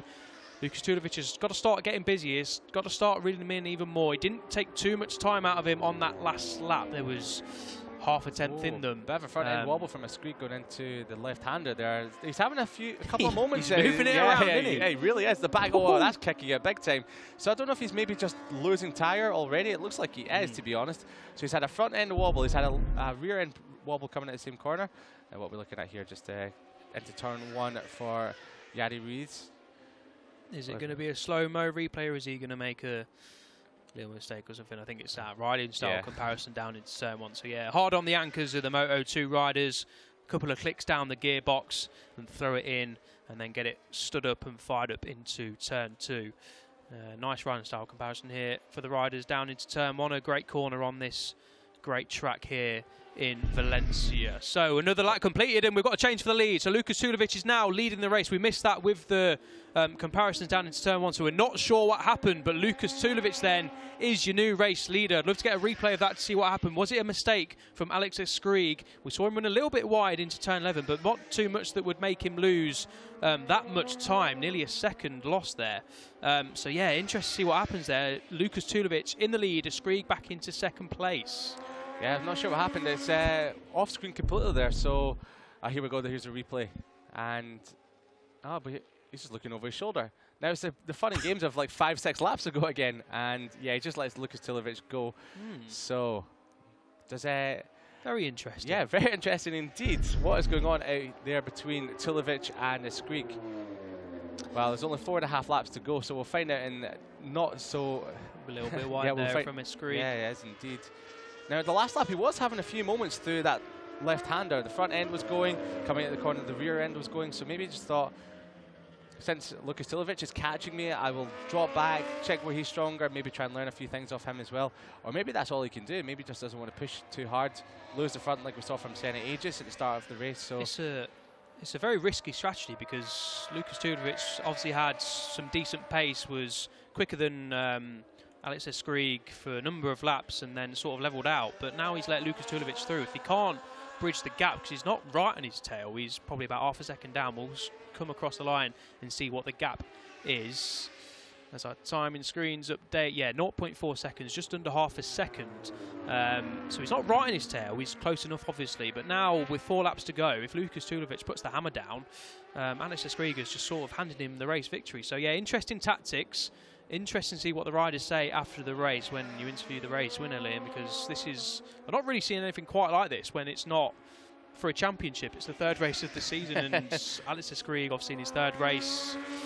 If he's sat behind Lukas Tulovic, he's obviously going to be learning plenty, of course. Less experience on the Moto2 bike, so maybe he wants to do that. Feels he's got something extra in the pocket, but Lukas Tulovic, winner of the opening 2 races, and if you've got title aspirations, which of course Alex Skrig does, you do not want him to win the first 3, as the podium battle, the battle for 3rd, lights up here. Cardelou's right on the back of Ruiz. Is he going to look into turn 6? Yes, he is. Backs it in nicely, does the Andorran. Gets it stood up, and that's completed then. A pass completed for Cardelou. So the podium battle is fierce here. It's just between these two as well. Ruiz versus Cardelou. Cardelou's getting the better of it for now. Yeah, there must be... Oh, he's coming back at him as Ruiz. Oh, that is a tight lane. That's a fantastic move there. The door was just slightly ajar, and there was no second invitation needed for Ruiz to come back through. So, Cardelus has got some work in his hands here. If he thought it was going to be an easy overtake, then he's going to have to think again, because Ruiz is definitely not letting this one down, because he's on course here for his first ever podium in the Moto2 class. So with just over 3 laps remaining, Cardelus is going to have to, well, pull out everything he knows in Moto2 to try and beat the young Spanish rider. Just heard Lukas Tulovic and Alex Skrig on the Triumph bikes whiz past our commentary box window. 0.4 seconds still in it, so nothing between them on that last lap.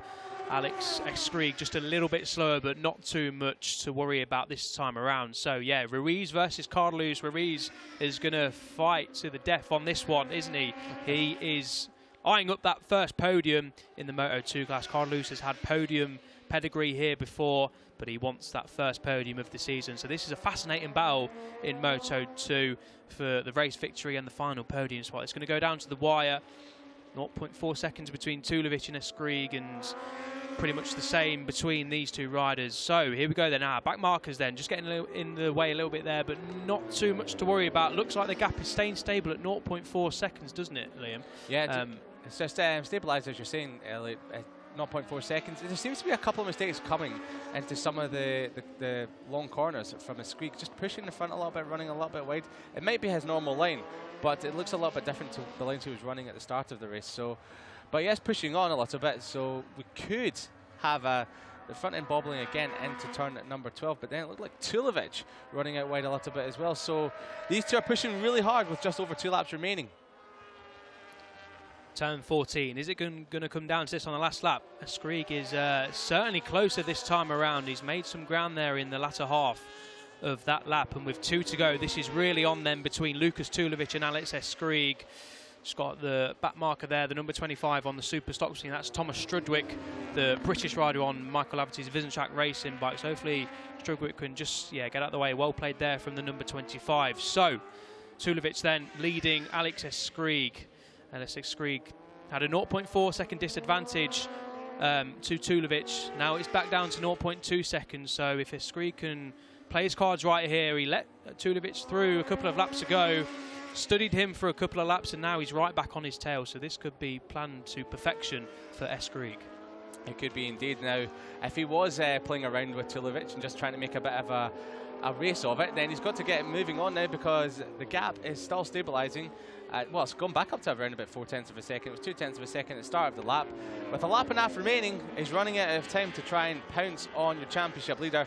And further back, the battle for third spot is still as hot as ever, with Cardelus coming over the line just a 1/10.5 of a second behind Yuri Ruiz. So we're going to have to keep an eye on that one as well, because it's into the arc, 2 by 2 for the podium places. The top two, Tulovic, Skrieg for the win, and then also Ruiz and Cardelus for third and fourth. 2 corners and 1 lap to go then here in the Moto2 European Championship. The only race of the day, and it's been a fascinating race. Surprising tactics, to say the least, but now there's 1 lap to go and there's nothing to choose between Tulovic and Skrieg. So last lap time then, Tulovic leads onto it. The number 11 of Skrieg. What's the gap? It's going to be about 0.2, 0.3 seconds as they cross the line. It's 0.3 seconds. There's lots of back markers coming into play here, so hopefully they can get out of the way, make it a nice clean final racing lap. And on Ruiz and Cardelus, watch, they're just coming over the line now. Can't quite see the gap, but the gap between them is 0.1 seconds in the final podium fight. So then, the Superstock 600 riders get out of the way, just I think, just getting in the way there. The blue flag should be waving, so they should see them coming. But Tulovic, I think this is helping him out a little bit. Yeah, Alex Skrieg just getting caught up there behind the MV Augusta. He's been stuck behind there, big time behind the MV Augusta there. So he's lost a few tenths of a second coming through the right-hander. But the battle for third has changed again. Cardelus has taken over from Ruiz there. So that's going to rage on for the rest of this last lap. But with half a lap remaining, your championship leader, Lucas Tulovic on the Intact Racing Team Triumph powered machine. He's only got a few more corners to go. Skrieg's challenge has come to nothing after he, well, unceremoniously sort of just let Lucas Tulovic through a few laps ago. So, but he's on course for his best result in Moto2. 3 corners to go for your championship leader. He looks on course to make it 3 out of 3 so far in 2022. Round turn 13 then, Lucas Tulovic comes, just turn 14 to go, the late breaking left-hander, and no such worries for Lucas Tulovic. He's going to make it 3 wins from 3 in 2022. Alex Skrieg will cross the line in second. Unfortunately, the last lap was hampered by some back markers through no fault of their own, but it is Lucas Tulovic who wins. 25 points from a possible 25 here in Valencia. 3 wins from 3. The German marches on in the 2022 Moto2 European Championship. It is Xavi Cardelus who takes third place from Yuri Ruiz. Bit of a gap there. Not sure what happened on the last lap between those two. Hopefully we'll get some replays of that. But it is Cardelus picking up his first podium of the season. Yeah, experience really paid off for both Tulovic and Cardelus at the end of that race. They're both managing the tyres to perfection to steal a podium for Cardelus and Tulovic to take his 3rd win in a row. So once he starts winning, he can never stop. He's on an absolute roll of form now, is Tulovic. Absolutely, yeah. 3 wins to 3 does not get better than that. As we see the number 8 of Marco Tapia across the line. He is the winner of the Superstock 600 class in 10th place ahead of Alejandro Ruiz. So not sure what happened to Joan Rodriguez in the closing stages there. But your Moto2 European Championship winner, again, Lucas Tulovic. A fantastic race. Some strange tactics, it has to be said, between the two at the front after Senna Agius unfortunately crashed out. Alex Skrieg letting Lucas Tulovic by, and unfortunately for Skrieg, after that he wasn't quite able to fully bridge the gap and have another bite of the cherry into the closing stages. Tulovic experience paying off. You can see there at Skrieg on the number 11 bike looking a little bit frustrated.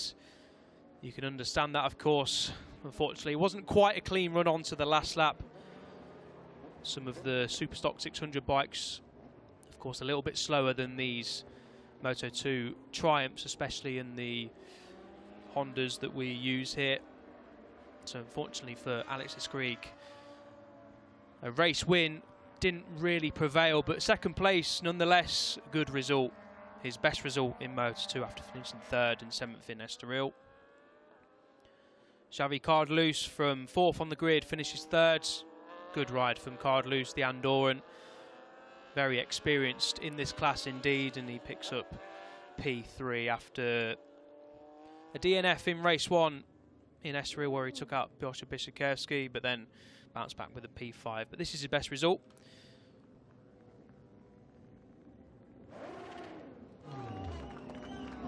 Congratulations then to Lukas Tulovic and the Liqui Moly intact squad. Let the celebrations begin for those guys. A job well done again this weekend. Pole position,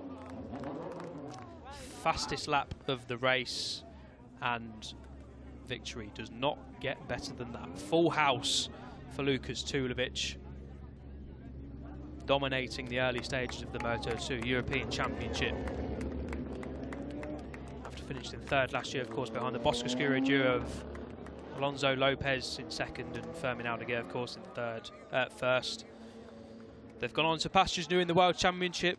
Can Lukas Tulovic do the same, I wonder? Not sure. We'll have to wait and see, of course, later on in the year. Cardelus doing well. He's got plenty of GP experience. 34 GPs he competed in across 18, 19 and 20. A very experienced rider indeed for promo racing as he celebrates a podium. Interesting to see what Escrig shakes his head there. I think he was just obviously disappointed with the last lap, understandably so, but can't be too disappointed. Fantastic ride from Escrig. It was easy to crash out there. We saw a few riders, including Senna Agius, crashing out in tricky conditions. It's the height of the day here in Valencia, and it's very, very warm indeed. Temperatures of around 31 degrees, track temperatures well into the 40s, so difficult conditions for these riders, but the finishers handled them well. Here it is then, a few laps from the end. Escrig leading by just under a second, and they just decided to sit up just before they got to turn 12, and that allowed Lukas Tulovic to go through. Obviously can't tell you why that happened. Maybe Liam can ask Lukas Tulovic about the tactics, because we saw that earlier in the race, didn't we? But yeah, Escrig just couldn't quite bridge the gap on the last lap, and it allowed Lukas Tulovic to take victory once again in 2022. We'll be hearing from the German very shortly. Getting used to these Parc Fermé interviews now, isn't he, in this class? He had to wait a while. He had to wait 56 starts for his first win, but now 3 have come along at once for Lukas Tulovic, stamping his authority on the 2022 championship. And of course, that's the only race of the day for the Moto2 European Championship. They'll be back in action in Barcelona on Sunday, the 12th of June. I'll be there with my colleague Jack Gorst, bringing you all the action at the Circuit de Barcelona, Catalunya. Can Lukas Tulovic make it 4 wins from 4 over in Barcelona? You wouldn't put it past him, would you, at the minute? We're going to hear from him very shortly indeed, as some team members make their way down at Parc Fermé. Next up will be the Junior GP Race 2. We're on a slight delay after a red flag in the Hawkers European Talent Cup race, just by 10 minutes or so. I think pit lane opens at 2:10 local time here for the Junior GP paddock, so we'll get the podium celebrations underway. We get the Parc Fermé interview underway very shortly, and then we'll be back in action for the final 2 races of the day. And here he is, Lukas Tulovic will be speaking to Liam very, very shortly. Lukas Tulovic, 3 wins from 3 races with a little battle with Alex Escrig out there. Tell us about the race. Yeah, before we came here to Valencia, it was clear that this is not my best track on the calendar. I like more the fast and flowing sections. So we knew it will be difficult here in Valencia, but we made impressive steps over Saturday in qualifying. I was so impressed by my lap times, and fantastic job by my team. Huge thanks. They gave me an incredible bike. I felt so good even on the track. That is not my best. And today with Alex, the race was really tough. He pushed a lot and the pace was was fast, but the tires dropped a lot and I was struggling so much with the grip. But at the end, I don't know exactly what happened, why he fell back. So we won the race and I'm super happy. Thanks to everybody. And in German as well, please. Ja, als wir nach Valencia angereist sind, war uns klar, dass es hier nicht so einfach werden wird, da das nicht meine beste Strecke im Kalender ist. Das ist mehr so schnelle, flüssige Sektionen. Und wir haben fantastischen Fortschritt gemacht über den Samstag. Rundzeiten, von denen ich selbst überrascht war. Und da ein riesen Dankeschön an mein Team. Die haben mir ein fantastisches Bike wieder hingestellt. Haben mich sehr wohl gefühlt hier. Und heute im Rennen, die Pace war echt schnell. Mit Alex haben wir ein bisschen gespielt. Hin und her, dann die Pace ausgetauscht, Führungskilometer gewechselt.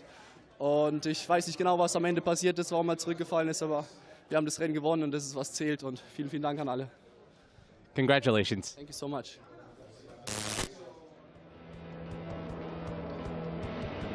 His highlights then from the only race of the day in the Moto2 European Championship, and it was Lukas Tulovic starting from pole once again, like he did in Estoril. Didn't get the whole shot that he would have been looking for.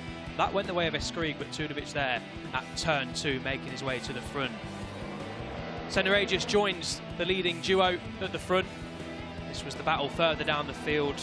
Alex Toledo on the number 55 before the number 81 of Senna Aegis made his way to the front of the race as the top 3 broke clear from lap 1. Couple of seconds turned into 4 or 5 seconds.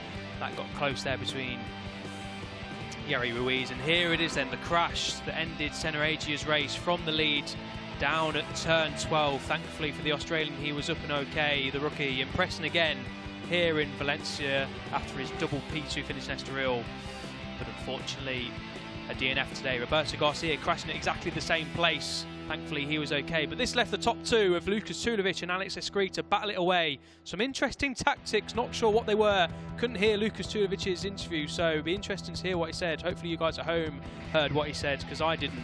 And then Alex Escrig sitting up again, allowing Lukas Tulovic to come through, and unfortunately it wouldn't be Alex Escrig's day after that for the race win. That was Cardelus overtaking Jari Ruiz in the battle for the podium, but that was Ruiz returning the favour shortly after on the Andorran. Cardelus, though, eventually won out that battle to claim the final podium, but it was Lukas Tulovic who claimed P1 for the 3rd time in 2022. Dominance once again for the German. He takes 3 wins from 3. Alex Escrig came home in second, 1.1 seconds down on the race victory, with Xavi Cardelus taking the final podium spot in 3rd place.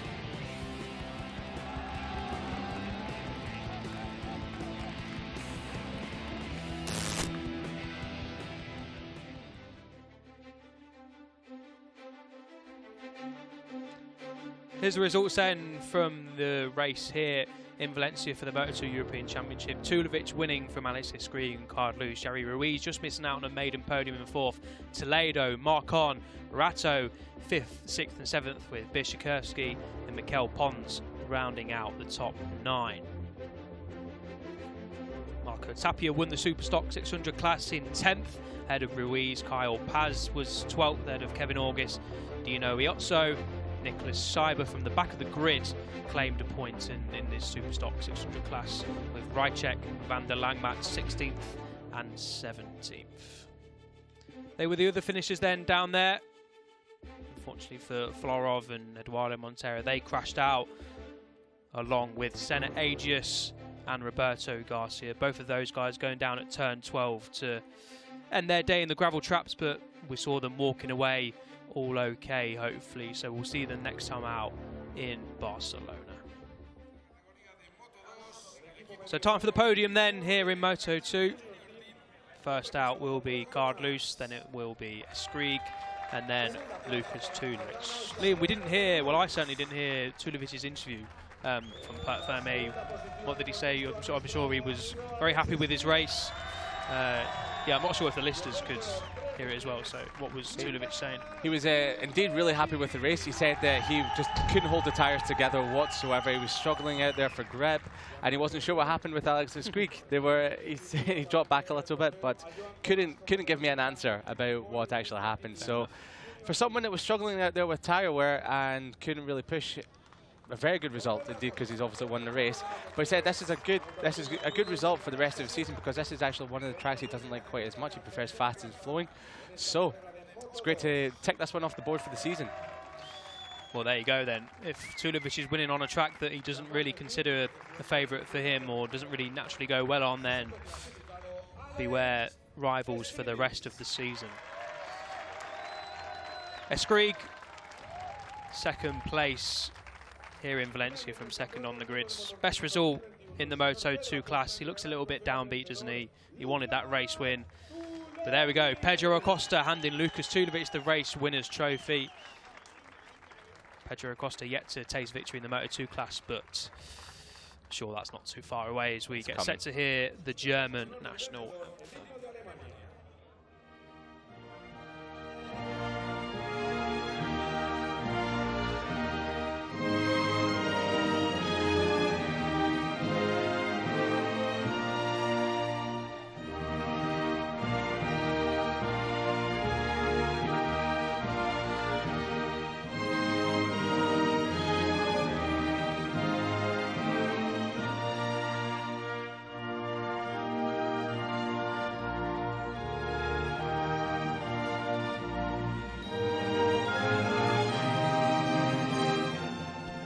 Ese aplauso para los tres protagonistas, Javier, Alex y Lucas. Congratulations then to Lucas Tulovic once again, race winner here in Moto2, and it is time to spray the bubbly for these guys. They've not got another race to worry out, so they can let the celebrations begin here on Sunday here in Valencia. It's going to be a happy trip home, isn't it, for the Liqui Moly team once again, and Lucas Tulovic. Fantastic podium as he marches on in the 2022 championship. Fantastic start, perfect start for Tulovic this year, and he has emerged as the real favourite for this year's title after finishing third overall last year, of course, and then seeing two Bosco riders, the Ferdinand again, Alonso Lopez, move up to the Moto2 World Championship. We're going to get a rundown of the championship standings very shortly before the Junior GP class. You've probably just heard it through a headset, firing away out of pit lane, ready for their second race of the day, and then we'll have the final race of the day coming up after that in probably just over an hour's time with the Hawkers European Talent Cup. So here's the standings then. Lucas Tulovic, 75 points from 75, does not get better than that. Escrig moves up into second place with second place here today. Sene just drops to third after his DNF. Toledo is fourth ahead of Rato. Cardlou sixth after his podium with Yari Ruiz, Kyle Paz and Montero completing the top 9. Tagliarini is 10th ahead of Sam Wilford, who unfortunately was missing today after his crash in Estoril. Tommaso Marcon is 12th ahead of Roberto Garcia, Nico Janko and Jamie Davis completing the top 15. Bishkowski and Mikael Pons down there in 16th and 17th. Corey Tenku, the Brit, is just ahead of Carter Brown in the standings. And there's Hector Garzo, who unfortunately again wasn't here on Sunday after a qualifying crash yesterday, but we're relying on being informed that it's nothing serious. We'll just take a look at the Stock 600 podium. They'll get their celebrations underway. Like we say, the Moto3 riders are just making their way round to the grid, so that will be up shortly. Stick around for that, because if the first race endings go by, then race 2 will be just as good, if not even a little bit better. Trophies then for the Stock 600 guys. They can get their celebrations underway as well. Marco Tapia winning there on the top step. Joan Rodriguez was winning the Stock 600 chase, but didn't quite see what happened to him in the latter stages. He slipped down the timing screen, so no race win for Joan Rodriguez, but Marco Tapia there lifting the P1 trophy. Here we're going to have a look at the standings for the Super Stock 600 class. So Alex Ruiz is leading it with 70 points. Marco Tapia, his victory today, is second, with Sieber in third, Iotso and Van der Langmaat in fourth and fifth. Thomas Strudwick, the Brit, is sixth ahead of Kevin Orgis, Rychek and Jacobo Hoschuk, the former Northern Talent Cup rider, down there, 8th and 9th position. Other point scorers in the series so far: Nestola, Florov, Zagadi. So that's it from Moto2 and Super Stock 600 here in Valencia. They will be back in action next time out in Barcelona. Stick around though, because there's 2 more races coming your way here in Valencia as Lukas Tulovic takes another victory in 2022. See you soon.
Hello, good afternoon and welcome back to the Circuit Ricardo Tormo. There it is in all its glory. We get, of course, packed grandstands here when the MotoGP World Championship visits for the season finale. It's a 4-kilometre tight, twisty, technical layout, 14 turns, 5 of them right, 9 of them left. A nice 0.8 kilometre long straight for these Junior GP riders and the European Talent Cup riders to get a little bit of slipstream down into turn 1. It was first opened in 1999 and has been a staple on the calendar ever since, and we do enjoy coming here, especially when the weather is like this. Beautiful blue skies, fantastic scenery, a nice crowd up above us in pit lane as well. Treats us some good races so far, and we've got 2 more coming your way here today in Valencia, starting with Junior GP Race 2, and then it will be the Hawkers European Talent Cup. So we can see there, Luca Lanetta is starting from P2 on the grids. Unfortunately, we don't know what happened to him in race 1, but he didn't feature after having to pull away to the side on the warm-up lap. So hopefully better fortune for Luca Lanetta, the Italian. Here is what happened in race 1. You can see there the empty grid slot in the middle of the front row. It was it was Jose Rueda getting away well, but he didn't get the whole shot. That was Facundo Lambias, his teammate, into turn 1. A couple of riders winning right there. It was a fascinating battle though in the Junior GP class, as it always is. David Alonso there in 3rd place. We're keeping our eyes peeled for Angel Piqueras on the number 18, because he had a back of the grid penalty after riding slowly in qualifying. There he is, the number 18. It didn't take him long to get to the front of the race. 5 or so laps Angel Piqueras came from the back of the grid to lead the way, and then the battle really started from there on in. A lead group of around 10-11 riders formed at the front. Piqueras at the front, David Alonso there, David Salvador, David Almanza, the number 22, Filippo Farioli, the number 7 was involved as well. A lot of riders involved. David Salvador making his way up the inside there at turn 5, a move we don't really often see. And David Almanza started picking his way through the field, and then he did lead with this move down into turn 6, the number 22. We thought first race victory could be coming his way in Moto 3. There's Filippo Farioli on the inside of teammate David Alonso, and then up the inside of Angel Piqueras at the final corner. And then Filippo Farioli did take the lead down here into turn 2 with not many laps to go, but unfortunately coming out of turn 4 on the same lap, here it is, the incident, just got a little bit too happy on the gas, high-sided out of contention, and that left David Almanza with nowhere to go. Unfortunately for David Almanza and Filippo Farioli, they crashed out, but they looked okay, which is the main thing, and that was the last corner move. David Alonso making it stick on Angel Piqueras and just holding him off to the line. David Alonso won race 1 here earlier on today. Can he make it 2 from 2 later on today? He is the new championship leader heading into race 2, is the number 80. Liam, if we get a repeat of race 1, or anything like what we saw in race 1, this is going to be absolutely fantastic. So you get ready for edge of your seat action here in race number 2 for the Junior GP. It was absolutely brilliant. The air temperature has gone up as well. It is now 35 degrees Celsius out there, so that is going to play havoc on radar, machine and tyres for race number 2. It's a perfect day here in Valencia in Spain. The sun is shining, the oranges are out in all their glory as well, and they are good oranges, so trust me on that one. But as I say, the sun is shining, but there's a few clouds in the sky that are just sort of dampening our mood here in the commentary box a little bit because, well, we love the sun, not so much the clouds. But anyway, back to the grid, and we've got some amount of talent here, so especially with Bouazri. Yeah, we're just going to get to know him a little bit better, so tune into this one. My feeling also is so happy because we never get podium at Junior GP. And finally, it's my team tell to me, you finally P1. And me it's like a panic. What the fuck? And then yeah, finally I so happy, and me thought I win also in this Junior GP.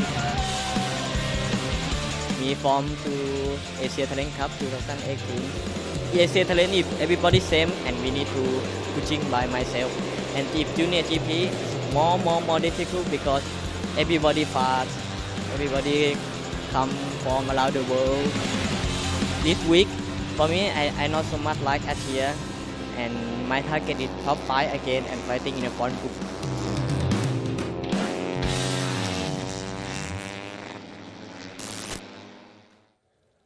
There he is then, the very lovable character of Tashquan Bouazri, the Thai rider, finished 5th in race 1, so relinquished the championship lead after that victory in Estoril, benefiting from Rueda's exceeding track limits on the final lap, the number 99 going from pole once again. Rueda finished 4th in race 1, so he'll be hunting that podium in race 2, and it really was a fierce battle as you saw there from the highlights. Anyone's game really, but it was David Alonso coming out on top. But Rueda going from pole again, he'll be hoping to return to the podium like we say. Luca Lanetta going from 2nd with David Salvador, who finished on the podium in race 1 in 3rd place, a second third place in a row for David Salvador. This is Luca Lanetta, as we mentioned a bit earlier on.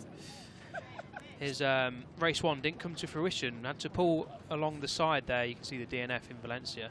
Not sure what happened, Liam. We didn't really see an issue. He was still riding the bike, so it was just a mechanical issue of some sort that stopped him from, unfortunately, starting the race from 2nd on the grid. But looks to be all okay this time around, so Luca Lanetta hopefully better fortunes this time. Well, fingers crossed for the Italian, because he was, well, many people's pre-race favourite going into this, showing great form throughout the weekend. But it doesn't seem to have damped his spirits, the DNF in the first race. Still showing a lot of bubbly character that he does have around this Junior GP paddock as well. So fingers crossed he can actually make the start of this race instead of having to sit on the sidelines. Absolutely, yeah. Better fortunes hopefully come in the way of Luca Lanetta. There was David Salvador, 2 P3s to his name in 2022. So if he can stand on the podium again today, this afternoon, then that'll be a job well done heading to the next round in Barcelona. So we're going to get a rundown of the grid then before it'll be lights out, umbrellas folded back up, and here we go then, the grid. So Rueda leads Lanetta and Salvador from row 1 with Alonso, Sarif Dinazman and Angel Piqueras after his race 1 grid penalty now starts from 6th place. Look out for the number 18. Farioli, Lambias and Bouazri go from row 3. Heading off row number 4, we've got Cruces ahead of Ruda and Zurutuza, and then Eddie O'Shea, who crashed out of the first race earlier on today, in 13th spot ahead of Morossi, and then Uriarte rounding out row number 5 ahead of Ton, Munoz and Al Manza on row number 6. Further back down the grid, we have Shoma Gorby, the Hungarian rider, the first ever NTC champion, and the 19th spot ahead of Aditama, Sharil and Volpe, ahead of Colin Vire and Kanta Hamada on row number 8, and then Caro Detweiler rounding at row number 9, sorry. And then row number 10, we've got Jakob Rulston ahead of Rosenthaler, and then Collins, and then further back on the grid, rounding at the last row of the grid on row number 11 is Angel Piqueras. Will not be on the last row. He was there for the last round, but further back we have Alex Gordon as well. Warm-up lap time then here in the Junior GP. And this is going to be another fascinating encounter. Tricky conditions this afternoon. On temperatures you saw there rise to 35 air temperature that's a little bit too hot, if I do say so myself. I'm very glad that we're in a nice, cool, air-conditioned commentary box. And yeah, the clouds are starting to come over, so humidity might rise a little bit as we've got a problem here. That is the number, I think quite see it, maybe 71.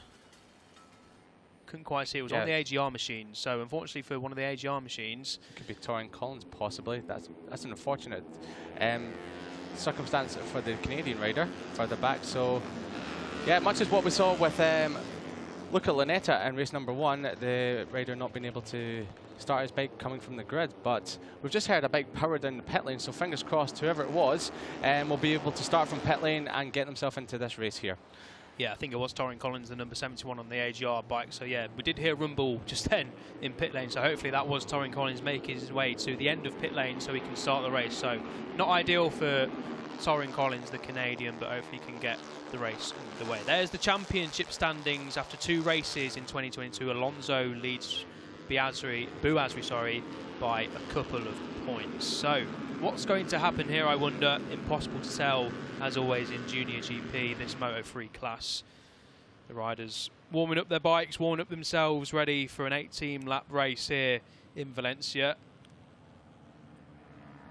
Yeah, the riders make their way around the last couple of corners before they set off for race number 2 here at the Ricardo Tormo circuit in Valencia.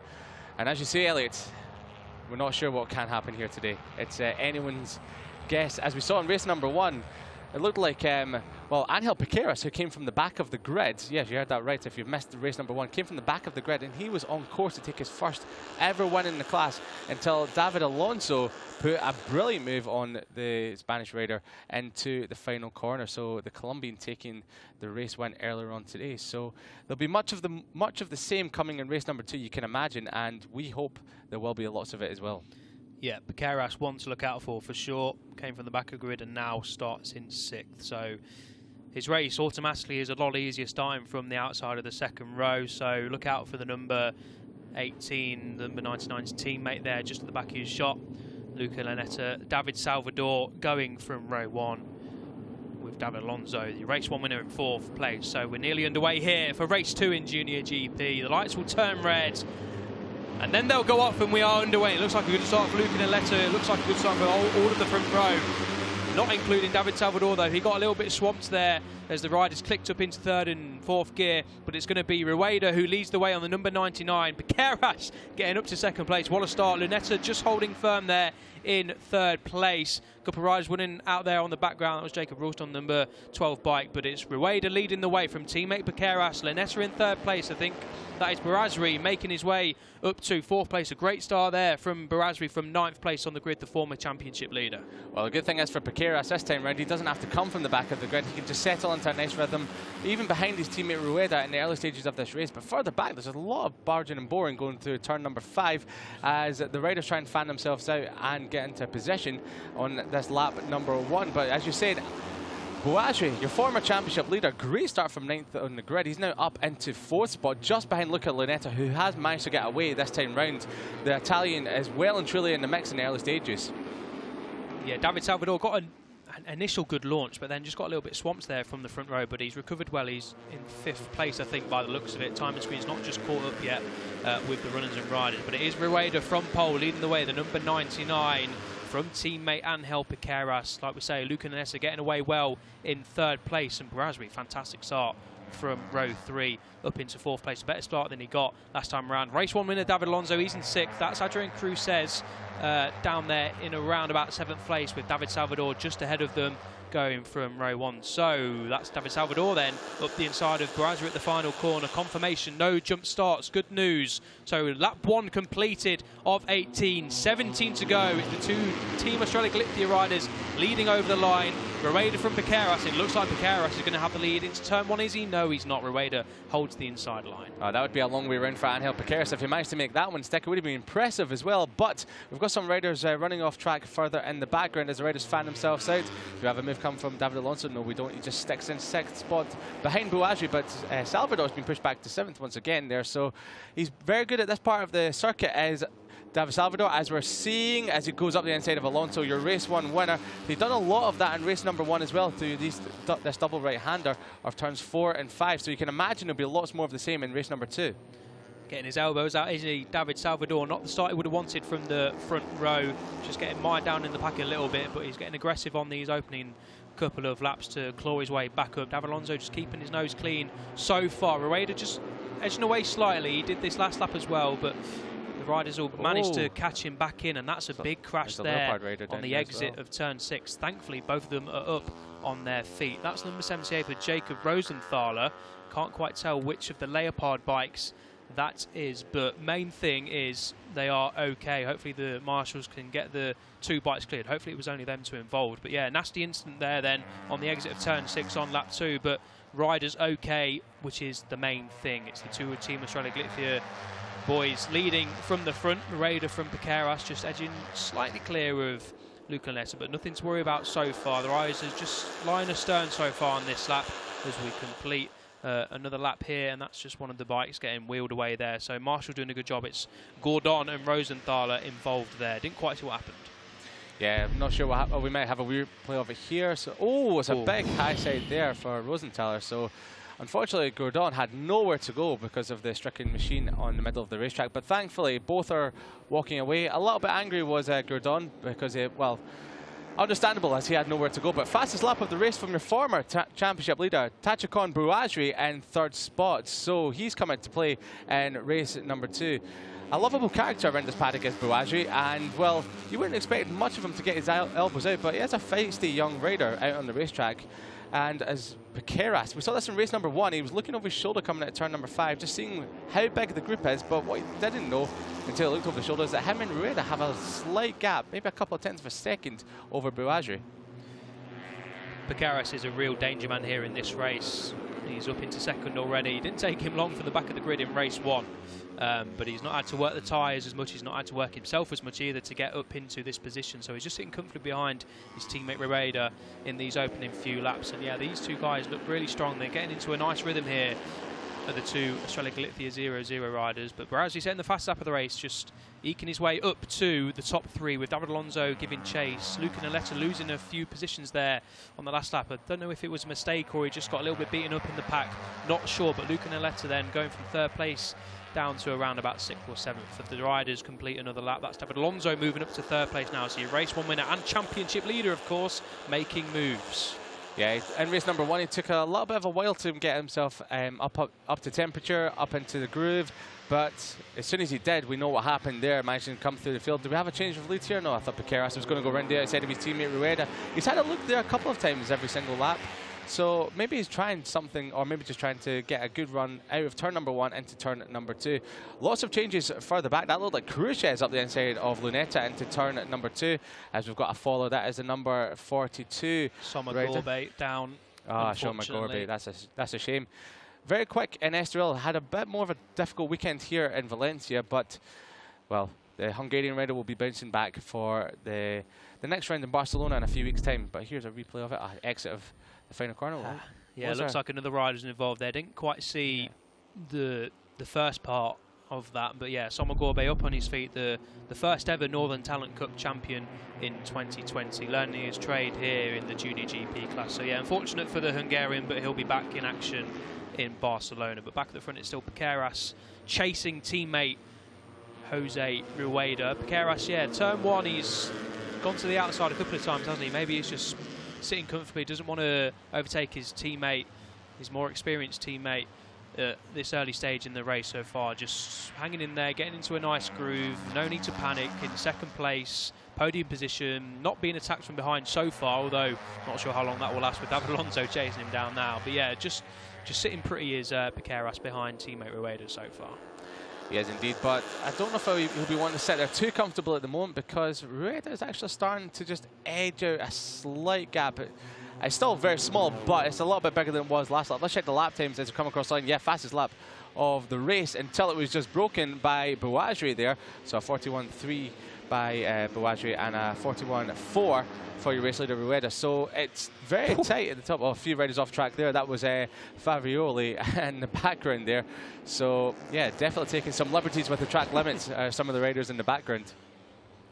Talk about track limits, that's the car park route for Filippo Farioli, going really, really wide there. And he paid a toll to get back in. At turn 1, but yeah, kept it kept it upright, which is the most important thing. But David Alonso then in third place is now stalking the team Australia Galicia 0-0 riders, with Barazri in fourth place, Salvador in fifth. I think that was Lambias making a move up the inside, or hinting at making a move up the inside at turn 6, as we get a replay of the start. Yeah, Salvador just getting a little bit mired in the pack there off the initial launch, as Rueda and Lunetta got great starts, and Piqueras getting a great start from P6 on the grids as they file and funnel down into turn 1. It was a team Australia 1-2-3 going down there, with Asman getting up into third place very briefly before Lunetta just hung it round the outside and got it stood up.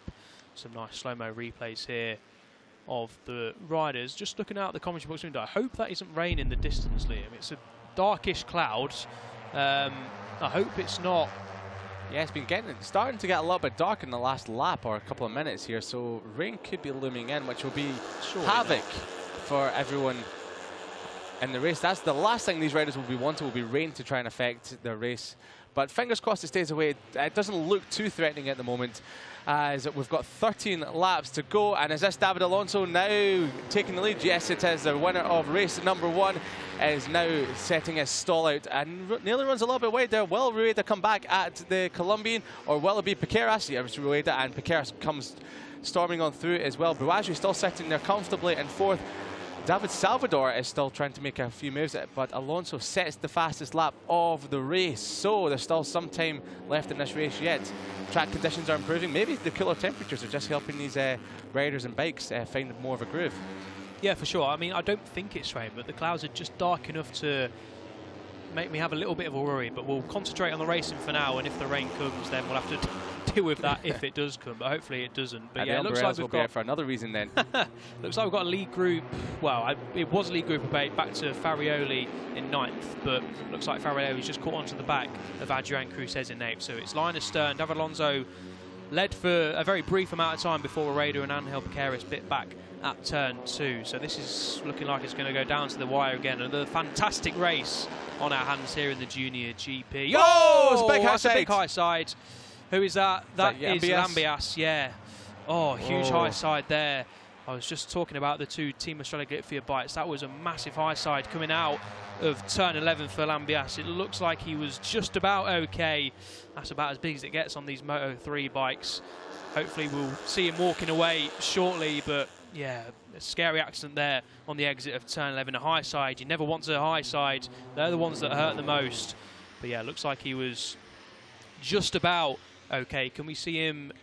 Just having a look outside the commentary box window, there's some movement going on over there, but I'm not sure how it is. I'm sure we'll find out in the next few moments how Lambias is doing it there. But back at the front, it's a leading group of 5 now after that crash for Lambias. It's really split up the front group, so there's now 2 groups instead of the one big one. So we've got Rueda, Piqueras, Alonso, Barazri and Salvador, your main men in the championship so far. And with Salvador, well, we've seen a lot of that in race number 1 as well. Up the inside at turn number 5, it looked like a bit of a moment in the background for Marcus Uriarte, so he's really come into the fore of this race as well. So yeah, he could be making some moves as the race progresses, but back at the front, no change from the top 5 at the moment, but not sure how Lambias is doing after his crash exited of turn number 10 last lap. Just looking at the commentary window, I don't think Lambias has been moved, so this is going to be a little bit sketchy because there's marshals to the side of the track. I think they're just calling for them to just keep it over to the left-hand side, but it's racing speeds going past there. Can't quite see Lambias there, so maybe he's just been moved to the side, which is good to see. Yeah, I think he's just trying to get back up on his feet now. So no red flag at the minute. I was sort of expecting one there with the marshals just at the side of the track, but we're all okay for now. We're back at the front then. Lead group of 5 have just started to stretch away now after that Lambias crash has just split the pack up, hasn't it? So Rueda, Piqueras over the line. Nothing between them. David Alonso, David Salvador and Tachikon Buazri. Then there's a little bit gap back to Marcus Uriarte, who has done well to get up into 6th place. Further back, it's not been the return to racing form that Lunetta was hoping for. He's dropped back into 10th spot, and there we have it there. So yeah, that's Lambias, and we'll have this was just a huge high side out exit stage right for Yambias there. So, yeah, there's nothing much you can do. As soon as the rear end lets go, you're just up in the air and you're basically in the hands of the gods at that moment. Just praying that nothing's broken there for Lambias. Of course, that's enough to knock the wind out your sails at the best of times. So hopefully it's just a case of catching your breath back, regathering your thoughts, and he'll be okay. We'll obviously bring news if we get it, when we get it, but he is now being taken to the medical centre. So hopefully we get good news soon on Lambias. Yeah, nasty crash there. Tell you what, the riders just behind did well to avoid the bike and the stricken rider. So job well done there.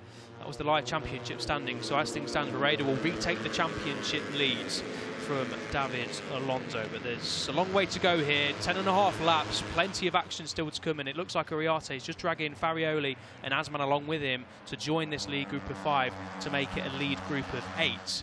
So the Aspar team there looking on anxiously, of course, wanting their rider David Alonso, and of course Filippo Farioli as well in there to be on the box. Filippo Farioli says he was in 7th place, but I think he's just lost touch slightly. I know he's just there behind Marcus Ariarte. Couldn't quite see them there, but Farioli there on the number 7, just behind Ariarte.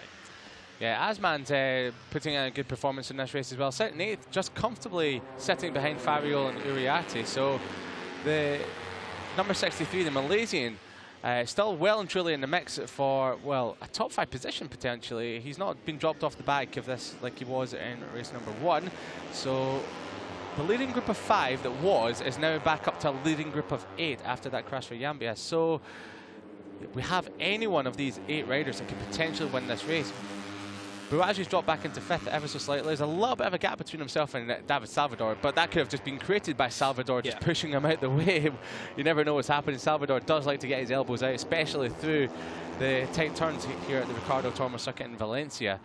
So Rueda leads the way from his teammate Angel Piqueras, and then race 1 winner David Alonso ahead of David Salvador. Last lap, though, it was Salvador that was the fastest rider on track out of the top 4. So just inching ever closer to the top 3 to try and, well, claim another podium of the day. Yeah, if he claims another podium today, it'll be 3 from 3 for David Salvador, which will be a great start to the season, of course. But yeah, there's a long way to go. Just over 9 laps left. It's going to start getting busy, you'd think, around a few laps' time. Last 5 laps is really where the riders start getting a little bit anxious, a little bit itchy to get towards the front and start making their moves for race wins and podiums. So never expect a quiet lap in Junior GP, but just expect these next few laps to be a little bit calmer before the real stuff begins, with around about 5 laps to go. But it's still Rueda across the line. Piqueras again taking that wide entry into turn 1. David Alonso right on the tailpipes of the Honda on the gas machine. Is he going to make a move into turn 2? No, not quite that time around. 9 laps to go. Plenty of time left for David Alonso to pick his way to the front. But he's probably just shaping things up, seeing where Piqueras and Rueda are strong, seeing where they might not be as strong as David Alonso. So yeah, David Alonso just working out where the 2 in front of him and where he can potentially try and make a pass like he did in race 1 down at turn 14. It's a fairly calm Junior GP race at the moment, isn't it? There's not a lot of hard passes going on as there was in race number 1 at these early stages, but I'd like to draw your attention to Farioli, Filippo Farioli in 5th spot. He's now the fastest rider on track. He was a couple of tenths quicker than the person ahead of him, David Salvador, and on pace with David Alonso, who was looking at the back of Angel Piqueras into turn number 1 at the start of this lap. So we could have the quartet turn into a quintet in the next few moments. There's a replay then going down in turn 1, back straight. Piqueras there, just pulling out the slipstream of his teammate. Yeah, you can tell Piqueras is just happy to sit in second, I think. He was just appearing above the bubble there a little bit before the braking zone, just didn't want to outbrake himself, take the leads, mess up his teammates' line. So yeah, experienced riding there from the relatively inexperienced Angel Piqueras, who dives into the slipstream again. 8 laps ago when we crossed the line. Farioli, yep, you're right, Louis. I keep calling you Lewis, I'm not sure what that is. That was another L that used to work here.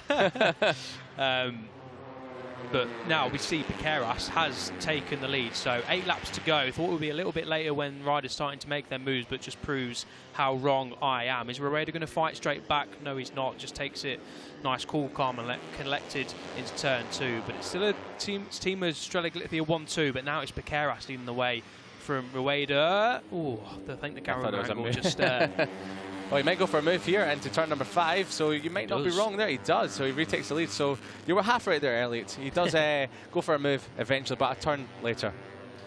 Starting to get busy then, isn't it? I predicted this with around about 5 laps to go, but there's 7.5 laps to go, and the lead has changed a couple of times already on this lap between the 2 teammates at the front. Farioli ducking in behind there, the 37. David Alonso making a move down into turn 8. We saw that a few times in race 1. Is he going to just stick it on the inside? Angel Piqueras trying to hang it around the outside, but Piqueras just has to give way. Alonso has the inside line for turn 9. They'll flick it right then into turn 10, breaking down into turn 11. David Alonso then splits the 2 Estrella Galicia bikes as Pascal Alfano, number 3, unfortunately crashed out. That looks like it's turn 2. Yeah, it is. I can just see just through outside our commentary box window, it's down up at turn 2, but rider okay is the main thing. But Rueda then leading from David Alonso. Alonso wants that 2nd victory of the season, 2nd victory of the day, but he's going to have his work cut out. All these riders are going to have their work cut out with 7 laps to go to try and pounce for the race victory. What's the lead group over the line, Liam? What's it going to be? Farioli just pulling out the slipstream there. The lead group is split by 1.3 seconds, down to 8th place, Marcus Oriati, just the top of it. So 8 riders split by 1.3 seconds, 7 laps to go. David Alonso leads Junior GP at its finest. Oh, it's an absolute cracker of a race right now. You can just feel it sort of burbling away under the surface at the moment.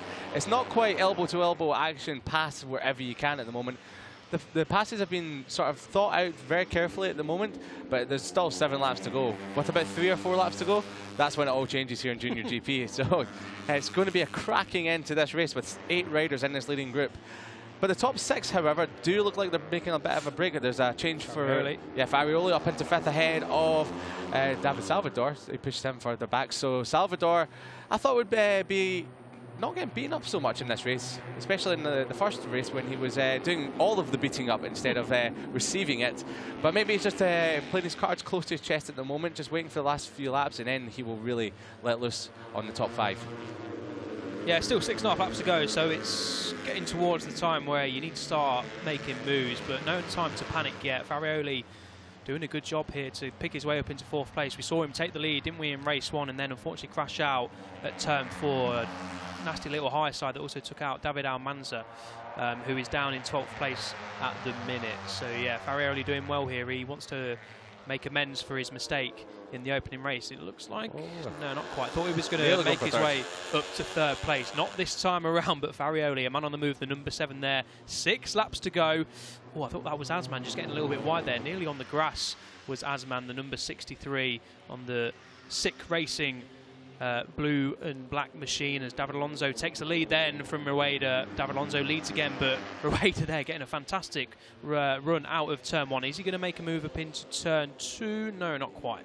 I thought Asman was, as you said, was going to... Oh, Asman! What a save! Wow, what a save by Asman. So we thought he was going to have a bit of a moment a few moments ago, but he did have a moment in turn number 2, and Salvador, unfazed by that moment, just slips through into 4th ahead of Farioli. So Asman, I was about to say that he's starting to come on strong in these later stages of this race. He's been sitting in 8th place, coming up to 6th, and then he's really starting to make his moves, but thankfully the Malaysian stays aboard his Sick Racing number 63 machine and can continue to try and push for the podium positions again. But there is a little bit of a gap that's been split because of that moment between the top 5 riders back to Bouadri. Just getting confirmation on our timing screen. Adrian Cruzes in 9th place has a long lap penalty for exceeding track limits. So Adrian Cruzes is in a group, well, it's just him and Luca Naleta in 9th and 10th place. They've got 5-second buffer down to Daniel Munoz in 11th place. You can just see them there at the back of your screen, but the number 11 of Adrian Cruzes has a long lap penalty. Aspar guys looking on anxiously, understandably. That's Jorge Martinez Aspar there, leads the Aspar team very well indeed. A great setup is the Aspar team, as is all the teams here in the Junior GP paddock. David Alonso leads the way, 5 laps to go. Asman has recovered well from his mistake/save at turn 2 on the last lap. Rueda thought he might take a dive up the inside at turn 1, but not this time around. 5 laps to go then. This is the time of the race where it's going to start getting busy as we focus in on the number 11 of Cruces. Like we say, he has a long lap penalty to take. Luca Lanessa there, number 58 in 10th place, sorry, currently will make his way up to 9th place and then probably have a bit of a lonely ride to the finish after Cruces has taken his long lap penalty. So, yeah, Cruces just needs to be careful. How much time has he got to Daniel Munoz? It's around about 5 seconds, so he'll be safe from Daniel Munoz in 11th, but he'll lose the chance of fighting for 9th place. Piqueras, I'm not sure if that was a tear-off he was taking off coming out of turn number 5, or he was waving his hand at someone there, but yeah, Piqueras is starting to get a little bit animated now in 4th spot there. So the rider that came from the back of the grid in race number 1 was very cool in that first race. Now maybe just starting to feel the heat ever so slightly as there's 4.5 laps remaining, and these riders will start feeling a little bit angsty to make some moves as we've got Asman up the inside of Bouadri into turn number 10. That was a nice league move. That's Piqueras looking around again. Not sure what's happening there with Piqueras. Yeah, not sure. He should have known from his pit board that he's in quite a gaggle of riders. So, yeah, not sure what's going on with Piqueras. I don't think he's got a problem or anything. So, yeah, just has to keep his head down and try and fight for that podium, which he's, of course, going to do. We mentioned David Salvador a couple of laps ago, just getting a little bit beaten up. He's now made his way up in 2nd place. So, David Salvador, the number 38 in 2nd place. Like we say, 2 podiums already so far this season, going for a 3rd. His team look on. David Alonso pulls out the slipstream, the Angel Piqueras line that we've seen throughout this race. They all keep the powder dry, though, down into turn 1. 4 laps to go. It's getting busy now. Salvador in 2nd gets a nice run out of turn 1. Took a little bit of a wide sweeping line, as Piqueras looks at the inside. And Asman has recovered very, very well indeed. He's now back up into 5th place after almost high-siding out of contention at that corner we've just been through, turn 2, a few laps ago.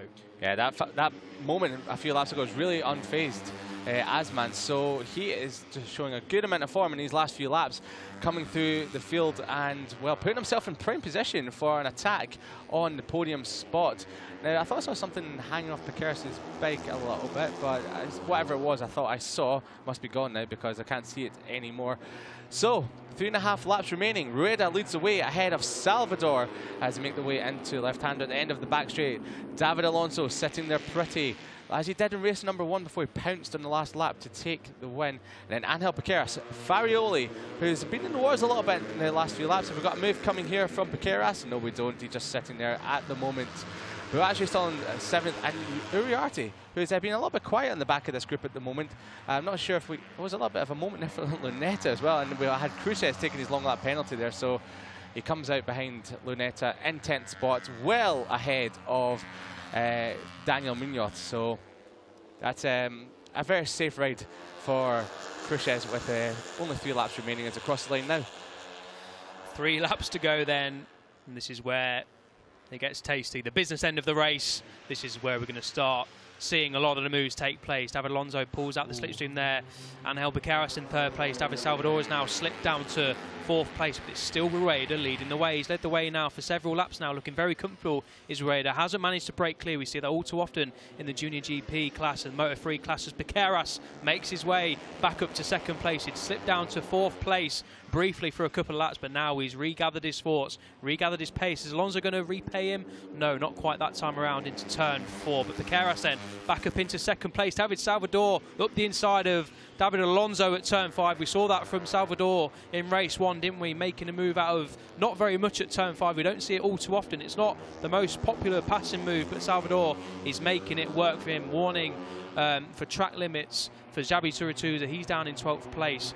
Xabi Turatuza warning for track limits, can't touch the green another couple of times. We'll focus in on the leaders, of course, with 2.5 laps to go. This is anyone's game down to Marcus Uriarte in 8th place. The top 8 split by barely anything.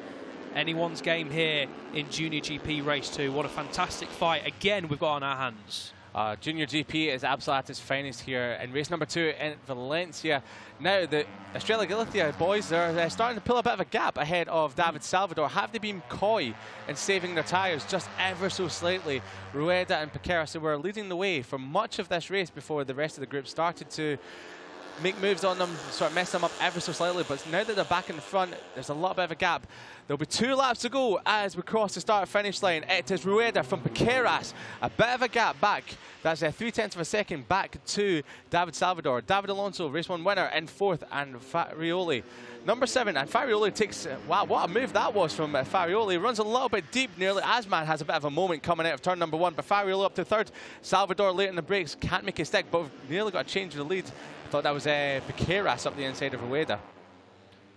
Thought the Australia Galicia boys were going to break away there. The riders in 3rd, 4th, 5th, 6th, 7th, 8th, led by Farioli in the minute, have just got to be a little bit cautious here, not to allow the top 2 to stride clear, because although they're teammates, they're going to work a little bit together, but last 2 laps, it's going to get close, isn't it? But yeah, Farioli and the riders just behind him need to not allow them to get away if they have any chance of claiming a race victory. Down the back straight for the penultimate time. Don't see any moves coming in here, not quite close enough. Raider leading from Piqueras. Piqueras has regathered himself very well and looks very, very strong here. Farioli, the number 7, trying to make amends for his race 1 crash at turn 4. He's in 3rd place with a lap and a half to go as the sun returns to Valencia after, we can call it a threat of rain, can't we? Yeah, it was just away on holiday for a little bit. But yeah, the sun has returned, lap and a half to go. There it is, Championship Standard Raider would lead if things finish like this, but something tells me it might not finish like this. So turn 13 turns into turn 14, and it's soon going to be the last lap time. Farioli has closed in, the riders have closed in, the lead 2 are not getting away this time. Farioli is putting some, oh, there's been a big crash. Whoa, is that Salvador going down? That's a huge moment. Soriati or Salvador, can't quite, yeah, Soriati, yeah, I can see the number 30. Wow, that was a huge crash on the exit of turn 14 on the penultimate lap, but it's a change of lead. It's now Piqueras in the lead at the start of the final lap of the race, and it's Rueda in 2nd. Farioli, who's putting some effort to catch the leading trio, but Rueda back up the inside late on the brakes into turn number 2, has to set station there. Anyone's gate. It's good to see that Bouraju gone down as well, but it's good to see Bouraju up and walking away, and Uriarte. So yeah, that was a nasty moment there for those 2.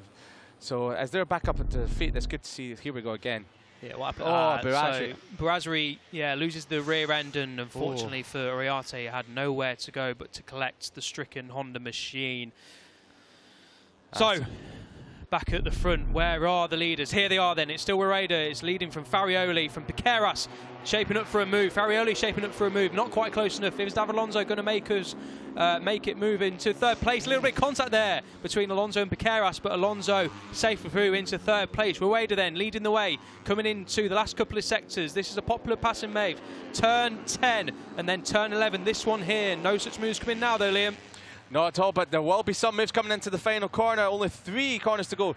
There's turn number 12 here, but a bit of a gap, a crucial gap from Rueda to come through. Oh, a bit of a moment. There was a foot off the foot peg there. Not sure who that was. Oh, Farioli has a bit of a moment on the rear end. That will make it very difficult for him, but he's going to have a look anyway. But Alonso's down. Final corner, race such a shame. But it's a run to the line then. Rueda from Farioli from Salvador. I think it's going to be Rueda who takes victory here. He does. Farioli in 2nd place. Salvador on the podium once again. A fantastic race from the number 99. David Alonso there crashing out at the final corner. That's where he won the race in race 1. And unfortunately for the Colombian, that's where he's lost it in race 2. Another fantastic race in the Junior GP class. Rueda led from the front for most of the race, has to be said. Looked like the strongest rider, in control, and he prevails with his first race victory of the season after crossing the line first in race 1 in Estoril, but getting demoted after exceeding track limits. He now has that race win. What a race, Liam. Fantastic. Oh, amazing race, Elliot. Could not get any better than that. Race number 2 for the Junior GP here at the Ricardo Tormo circuit at Valencia. And yes, Rueda picks up his first win in the Junior GP. Let's hope it's still his first win. We still don't know if there could be any issues as he had in Estoril, but fingers crossed that he will get to finally pick up that winner's trophy when he gets to Parc Fermé. But we've got to say, what a ride by Farioli. Kept his cool, kept his calm for most of the race, and then finally when the counted, picked his way to the front and just missed out on that maiden win. Lost the rear end coming through turn number 13, which could have been disastrous for the Italian, but a 2nd place finish, he'll take that going into Barcelona a few weeks' time. Absolutely, yeah. Farioli bouncing back very, very well indeed from his race 1 crash. David Salvador, 3rd place again. That's 3 P3s now for David Salvador in 2022. Fantastic again from the number 38.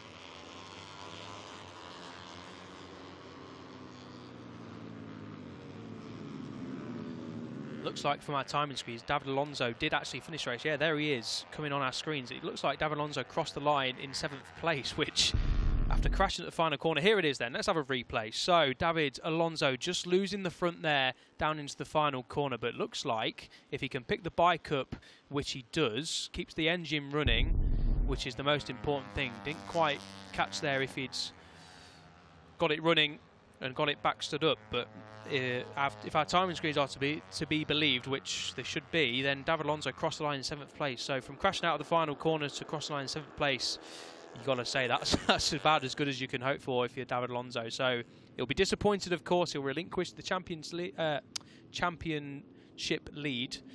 But yeah, 7th place for David Alonso. A job well done from crashing on the final corner. Race 2 belongs to Rueda, though. As we say, crossed the line first in Estoril, but unfortunately lost that race win after exceeding track limits. But it doesn't look like there's any such worries this time around here in Valencia. Just missed the podium in race 1, finished 4th place, but he's bounced back really, really well, has Rueda, to take his 2nd podium of the season, his 1st win in the Junior GP class. Adds to his fantastic results at the start of the season. He leads the way in the Red Bull Rookies after 4 races. He's won 2 races there, and he's podiumed in all 4 of the races in the Red Bull Rookies Cup. David Salvador, 3rd place again. Of course, he'll be wanting to finish on the top step, but if you're not going to finish on the top step, which is very hard to do, of course, in the Junior GP, on these Moto3 bikes, we've seen it time and time again, don't we? No matter what, if you've got a little bit of a pace advantage, maybe a little bit faster than the riders around you, the nature of these races is that it creates bunch of leaders. But yeah, David Salvador should be pleased with P3. He will obviously be a little bit downbeat after not finishing first, but 3 podiums for David Salvador. That's Rueda celebrating. Looks like his mum and dad. And we'll shortly be hearing from our latest race winner in Junior GP. Another fantastic race, always is in this class. And the celebrations can really begin. That's 2 races done for the Junior GP guys here in Valencia. Next up for them will be a trip to Barcelona on the 12th of June. That'll be the Sunday. And then the paddock heads to Jerez in July, early July. And then a couple of weeks after that, they'll be in Portimao for round 5. They'll have August off, and then at the start of September, the Junior GP guys in this class will join up with the MotoGP World Championship at the Misano World Circuit. Marco Simoncelli for a couple of races there.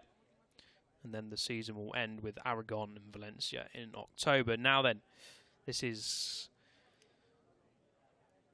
was the race winning overtake. Here's the last corner then. David Alonso slipping out of contention. Well, we thought it was out of contention, but you can just see him there in the background getting his gas machine fired up. And he just finished ahead of Adrian Cruces by 0.3 of a second to finish 7th. So good job there from Alonso after crashing. But we can hear from race winner Rueda now. He's down in Parc Fermé with Liam. Jose Antonio Rueda, your first time Junior GP winner. How was it for you out there? Oh, incredible. Incredible race because whole condition and it's too difficult to ready fast. But in the first lap I push all time in the all laps, and maybe this is I can put 0 gap, and this is incredible. The first winner of the year, and I don't know, no more word, but I really do thanks for my team, for my person, and for my family. Thank you. And in Spanish as well? Sí, ha sido una carrera muy difícil porque hacía mucha calor, era muy difícil rodar rápido, pero desde la primera vuelta empezó a tirar para ver si voy a sacar un hueco y no dejó de tirar todas las vueltas y nada, muy contento por hacer esta victoria aquí en Valencia y quería darle las gracias al equipo que ha trabajado muy duro durante todo el fin de semana y le doy las gracias también a mi familia y nada, eso es todo. Gracias. Congratulations. Thank you. Hopefully you guys at home could hear that because I couldn't hear a thing. Race 2 then here in Valencia got underway in beautiful blue skies. Rueda kicking us off from pole position once again. Lunetta from second. Angel Piqueras made a great start from the second row after his race 1 penalty dropped into the back of the grid. He started from 6th place. As always, it was busy in the opening few laps. But it was Rueda leading from Piqueras, and that stuck around for quite a while as we saw drama on the opening few laps. A nasty crash there down at turn 6. Thankfully the riders walked away. That was Soma Gorbe there, the Northern Talent Cup champion in 2020 going down. Race 1 winner David Alonso flirted with the race lead and took the race lead. But Rueda and Angel Piqueras were able to bite back pretty much straight away. Rueda leading the race for most of the 18 laps with Piqueras hanging in behind his teammate. We then saw Facundo Lambias crash out a high side coming out of turn 11, a nasty one for the Uruguayan, but he was conscious and moving, which is the main thing. We haven't had an update on his condition, but hopefully he is all okay. That was Sarifin Asman saving a near high side at turn 2. He regrouped very well on the number 63 bike. So we saw a lead group of about 8 riders battle out for victory, and that was David Alonso, the former now World Championship leader, crashing out of the final corner. But it was Rueda who led over the line to win in 2022 from Filippo Farioli, and David Salvador completing the podium in 3rd. Fantastic rides from the top 3, fantastic rides from all the riders in the leading group. 7/10 splitting the top 5 from Rueda down to teammate Piqueras. Alonso eventually picked his bike up and finished in 7th place.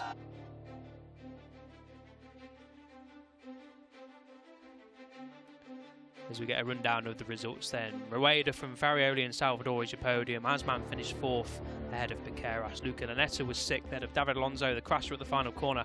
Adrian Cruces was 8th after his long lap penalty. Zurutuza was 9th.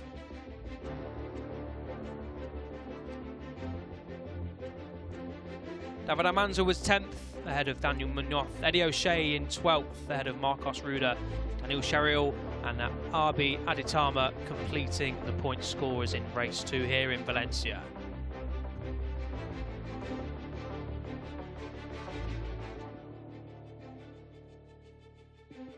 See there on the page, Colin Vire was a lap down. Tachkorn Boazwi, the former championship leader, the championship leader coming into this weekend, unfortunately high side out of contention with 2 laps to go at the final corner, that also unfortunately took down Marcus Uriarte. You can see the Uriarte out with 2 laps to go. Alfano, Torin Collins, Lambias, Somagorbe, Jacob Rosenthaler and Alex Gordon were the other non-finishers in race 2. The penultimate podium of the day is coming up. The final one of the day, of course, for the Junior GP riders. Member of the Team Australia Galicia guys will pick up the podium. David Salvador, P3 once again here in Valencia. Filippo Farioli, the number 7 rider, takes his place 2nd on the podium, and your winner in race 2, Jose Rueda, continues his fine form in 2022 across the classes he's racing in. Daniel Holgado again presenting the trophy. Of course, last year's champion in this class, then known as the Moto3 Junior World Championship. And there is the 2020 Junior World Champion, Ethan Guevara. Both of those guys doing well in the Moto3 World Championship, of course. Farioli celebrates 2nd place, a job well done after his race 1 crash. But the spoils go to Jose Antonio Rueda, 2nd in Estoril, 4th in race 1 here, and then he's picked up the race 1 victory, and we'll soon hear the Spanish national anthem for Jose Antonio Rueda, who picks up a nice, well, they were checks before, I can't quite work out if that's a check or not, but looks like a gift card potentially. We don't know. Yeah, I think you're right, Liam. So let's get ready for the national anthem and watch Spain.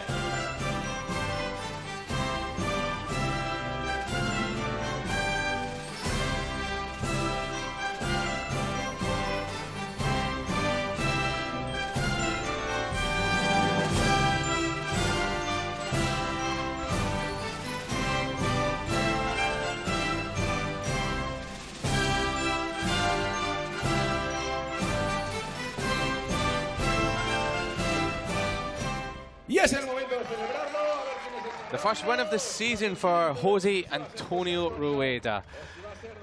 That was some ride from the young Spaniard to take his first race win here at the Ricardo Tormo circuit and Valencia. And as the bottles of water are getting thrown around, yeah, the riders are too young to be spraying the bubbly. Congratulations from all the riders to one another. Now, Jose Antonio Rueda takes the race win ahead of, well, Filippo Farioli, but in the championship he now moves to the head of the championship standings with 58 points, 10 ahead of David Salvador, and David Alonso slips from championship lead down to 3rd after finishing in 7th. Tachikon Buzari, who came into this first round as the championship leader, is now in 4th. Further down is Jabe Zuratuza, Daniel Munoz in 11th, Luca Luneta, who finished in 9th, is in 12th, ahead of Marcos Ruda. Eddie O'Shea, who finished in 12th in that race. Further down, you've got Daniel Sharil, David Almanza, and Marcos Uriarte. The crasher in the race was Shoma Gorby. He's now 18th in the championship with 6 points. And then further down the list, we have the other championship standing riders. But with one race left to go with the Hawkers European Talent Cup, we remind ourselves that it was Jose Antonio Rueda who took the spoils in race number 2 for the Finetwork FIM JuniorGP World Championship, as they now roll on to Barcelona in a couple of weeks' time. And Jose Antonio Rueda is now your championship leader.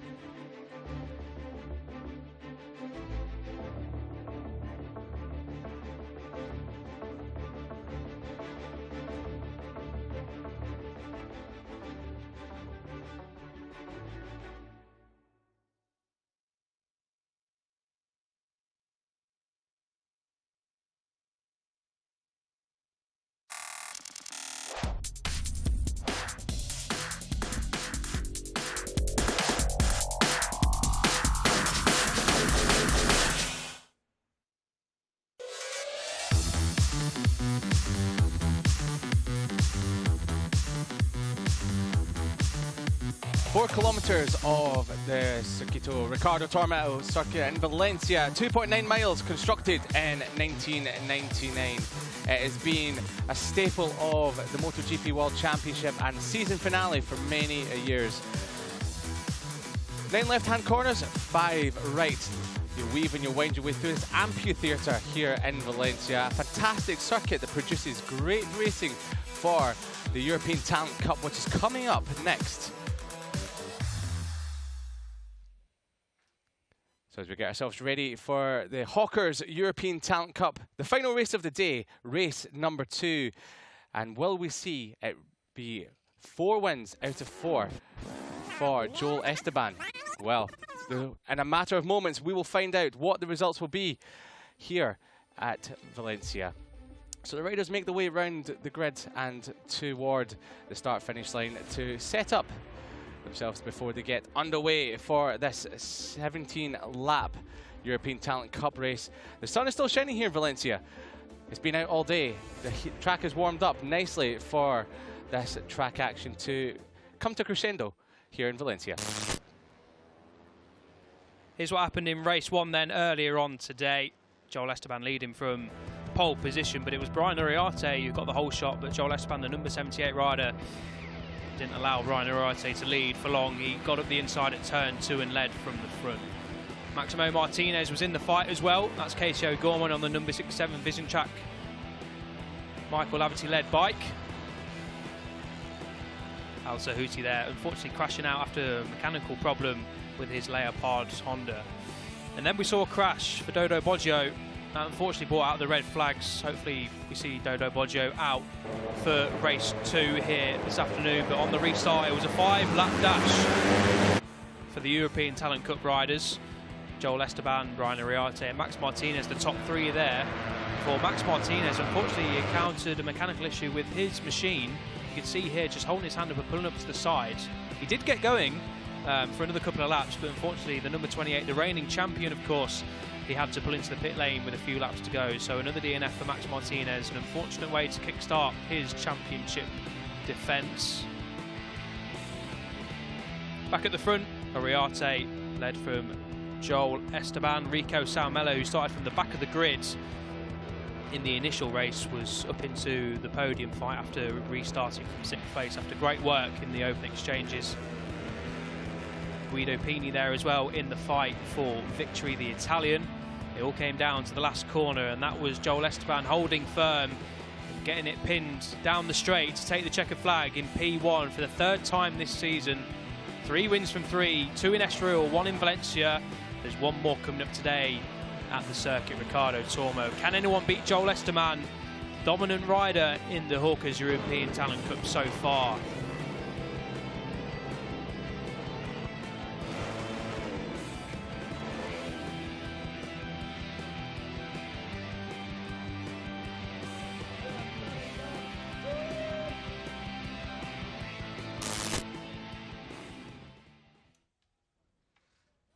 Beautiful conditions then. 35 degrees, a little bit too warm for my liking, but we're in a nice cool commentary box, aren't we, Liam? So all good our end. Hopefully it's not too warm for the riders. Final race of the day coming up here in Valencia. Winds a steady 6 kilometers per hour. Track temperature creeping up towards the 50-degree mark, so very greasy out there for the riders. Difficult conditions. We saw in qualifying yesterday, didn't we, that in the afternoon the riders were having a little bit more of a tough time. The lap times were a lot slower than this morning, so expect to see a little bit of a different race maybe this time around. Indeed, it'll be a little bit different to the morning race, where track temperatures were on the way up, but they weren't at the heights they are now, even though there are some clouds in the sky that may just bring the track temperature down ever so slightly, but they will be definitely warmer than they were today, so it could bring tire life into this race, but we'll have to wait and see on that one. Yeah, absolutely, indeed. It was a fantastic race earlier on today. If you didn't tune in, then I'd advise watching it, because as always in the Hawkers European Talent Cup, it's well worth a watch as the riders then get some refreshments on board. That's good to see. That is very good to see. That is Dodo Boggio then, who crashed in the opening race. His crash brought out the red flags, and we're going to get to know him a little bit better with this little video here. I'm very happy. For me, it's the first podium here in the European Talent Cup, and I'm very happy for this podium.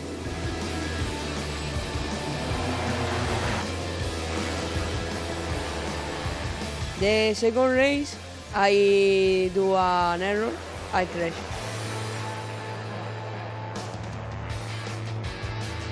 This is my second year here. I have a lot of friends. This team is very cool. This team is a family. We work together with the team, with Nico. But I come here in Valencia very more strong, and I think that we can do 2 very good races here in Valencia. Great to hear then from Dodo Boggio. Like we say, crashed out heavily in race 1 and got stretched away. Obviously had a little bit of a checkup in the medal centre, but looks like all is okay for the young Italian, so that's fantastic to see. Teammate, of course, to this young man, Joel Esteban. Wins 3, of course, podiums 3, poles 2. Maximum points, maximum poles on offer for Joel Esteban. A dominant start to the 2022 campaign, and the big question is, Liam, can anyone beat him here in Valencia?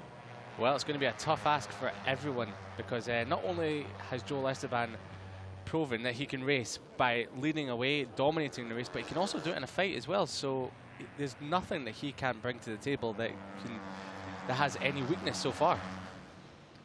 Brian Ariarte launches from P2 once again.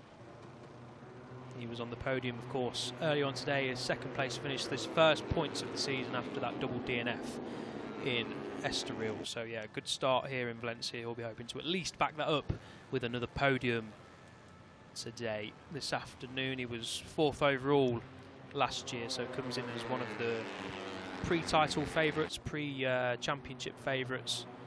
He won here in Valencia last year, so has race winning pedigree. Obviously got the podium earlier on today, so knows this track very well, goes fast to this track and starting from second. Brian Ariarte is certainly in the victory hunt. Now then, Rico Salmela, of course, is also in the victory hunt because he got himself up into the top 10 after that grid place penalty in race 1. There you can see back-to-back podiums, P3s in Estoril and Valencia.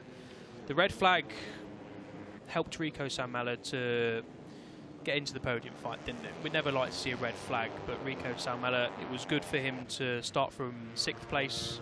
Obviously the riders rolled back together again and ultimately helped Salmela to get on the podium. So great race 1 overall for Salmela, wasn't it? And the good thing for Salmela this time around is he won't have to do that hard work from the back again. So he'll be starting from 3rd place in the grid, is where he qualified, and it should make everything a lot easier. Now, we were talking about tyre life at the start of the programme here, and for him, he must have pushed his tyres all the way, especially on that first part of the race, because coming from the back of the grid, it's not easy having to overtake 20-odd riders to get yourself up into 6th position before the red flag came out. And for this one, then that won't be so much of an issue. Yeah, spot on. He won't have any issues like that in race 2. We just saw Cesar Perea. He started on the front row, benefiting from Salmela's penalty, but he's back down to where he qualified in 4th place. Now then, here's Guido Pini, currently 2nd in the championship. He finished 3rd in the first race in Estoril. You can see then he's had a pair of P4, so a good start to the championship for Guido Pini. He was 11th from 10th at the end of last year here in Valencia at the end of 2021, and he's qualified 5th this time around. So good start to the season for the young Italian, the AC Racing rider. He's 2nd in the championship. Joel Esteban's closest challenger, but already 33 points down. So these guys really need to try and beat Joel Esteban today to not make that gap look very, very big going into round 3 next time in Barcelona. 6th in the grid is Alberto Ferrandez, and well, after a shaky start to the season in Estoril with a back of the grid and a crash in race number 1, he picked up a 6th spot, and he backed that up in race 1 earlier on today with another 6th spot. And as you can see, the fans are out in force. The Alberto Ferrandez fan club, he's got a lot of supporters in his corner, hoping that he can have another great race here today. I love that. I assume it's a lot of friends and family, but even so, it's great to see them coming out here to support them. A massive banner must be cool for a rider like Alberto Ferrandez, obviously just starting out on the road to MotoGP, to see support like that in the grandstands. We saw it last year a lot with Fermin Aldeguer. He had a nice little fan club following him around. So yeah, as we focus in then on Maximo Martinez, it is not the start to his title defence that Max Martinez would have been hoping for. Now, race 1 today was through no fault of his own, a mechanical issue. Anyone can suffer with one of them at any time, so can't do anything about that, unfortunately, for Martinez. But his double crash on the first laps in Estoril has hampered his start of the season. So first and foremost, I think for Max Martinez today is a good haul of points, and then if it's on the podium or a race win, then absolutely even better. Now there we get a brief look at Dodo Boggio. Thankfully we see him racing here in race 2 after that heavy crash in turn 1 in race 1, sorry, that brought out the red flags. So here's the grid then for race 2. Joel Esteban from pole, from Brian Ariarte and Rico Salmela back on the front row where he qualified after his misdemeanors in qualifying. Perea, Pini and Ferrandez complete row 2, with Martinez, Boggio and Casey O'Gorman rounding out the 3rd row. Heading up row number 4 is Hakim Danish, in 10th spot ahead of Peret and Al Suiti, who will be hoping for more luck in race number 2. Emmanuel Brinton, who picked up his best result in race number 1, goes off 13th ahead of Carter Thompson and Moodley. Alicina is starting off row number 6 ahead of Well, row number 7, other runners and riders. Van Treekt back there in 20th, running at the top 20. Rioth in 21st. Luciano and Daniel in 22nd, 23rd. Armario in 24th. Fernandez in 25th. 25 and Fernandez, that goes hand in hand. We know that from the World Championship. And Wojciechowski, the Polish rider, starting on the back row of the grid as the riders now get ready to start their warm-up lap action for race number 2 here in Valencia. Final race of the day then. It's been a bumper Sunday, as always is in the Junior GP paddock. 5 races have come your way. Well, 4 races have come your way, sorry. This is the 5th. What is going to unfold? It's going to be another cracking race, hopefully, like we saw in race 1. It always is, isn't it, in the European Talent Cup. The riders vying for the title have just got to try and beat Joel Esteban today, because if he makes it 4 from 4, then that's an already uphill task for the riders chasing him. But he didn't have it all his own way in race 1. He did eventually come out victorious, did Joel Esteban. 32 degrees air temperature. So the temperature has been coming down ever so slightly, but it's still very high here today for race number 2. The riders make their way around the warm-up lap, and as you were saying, Elliot, yeah, Joel Esteban, he's walking away with it at the moment so far at the start of the 2022 European Talent Cup. I'm just wondering what the other riders have to do to try and stop him. That is a fantastic question. One I don't know the answer to, unfortunately, and one the riders might not know the answer to either. But it was a close race in race 1. He didn't streak away like he did in Estoril. And Estoril really had such an advantage over the rest. I'm not sure what he found over there. But there you can see the championship standing, 75 from 75 for Esteban.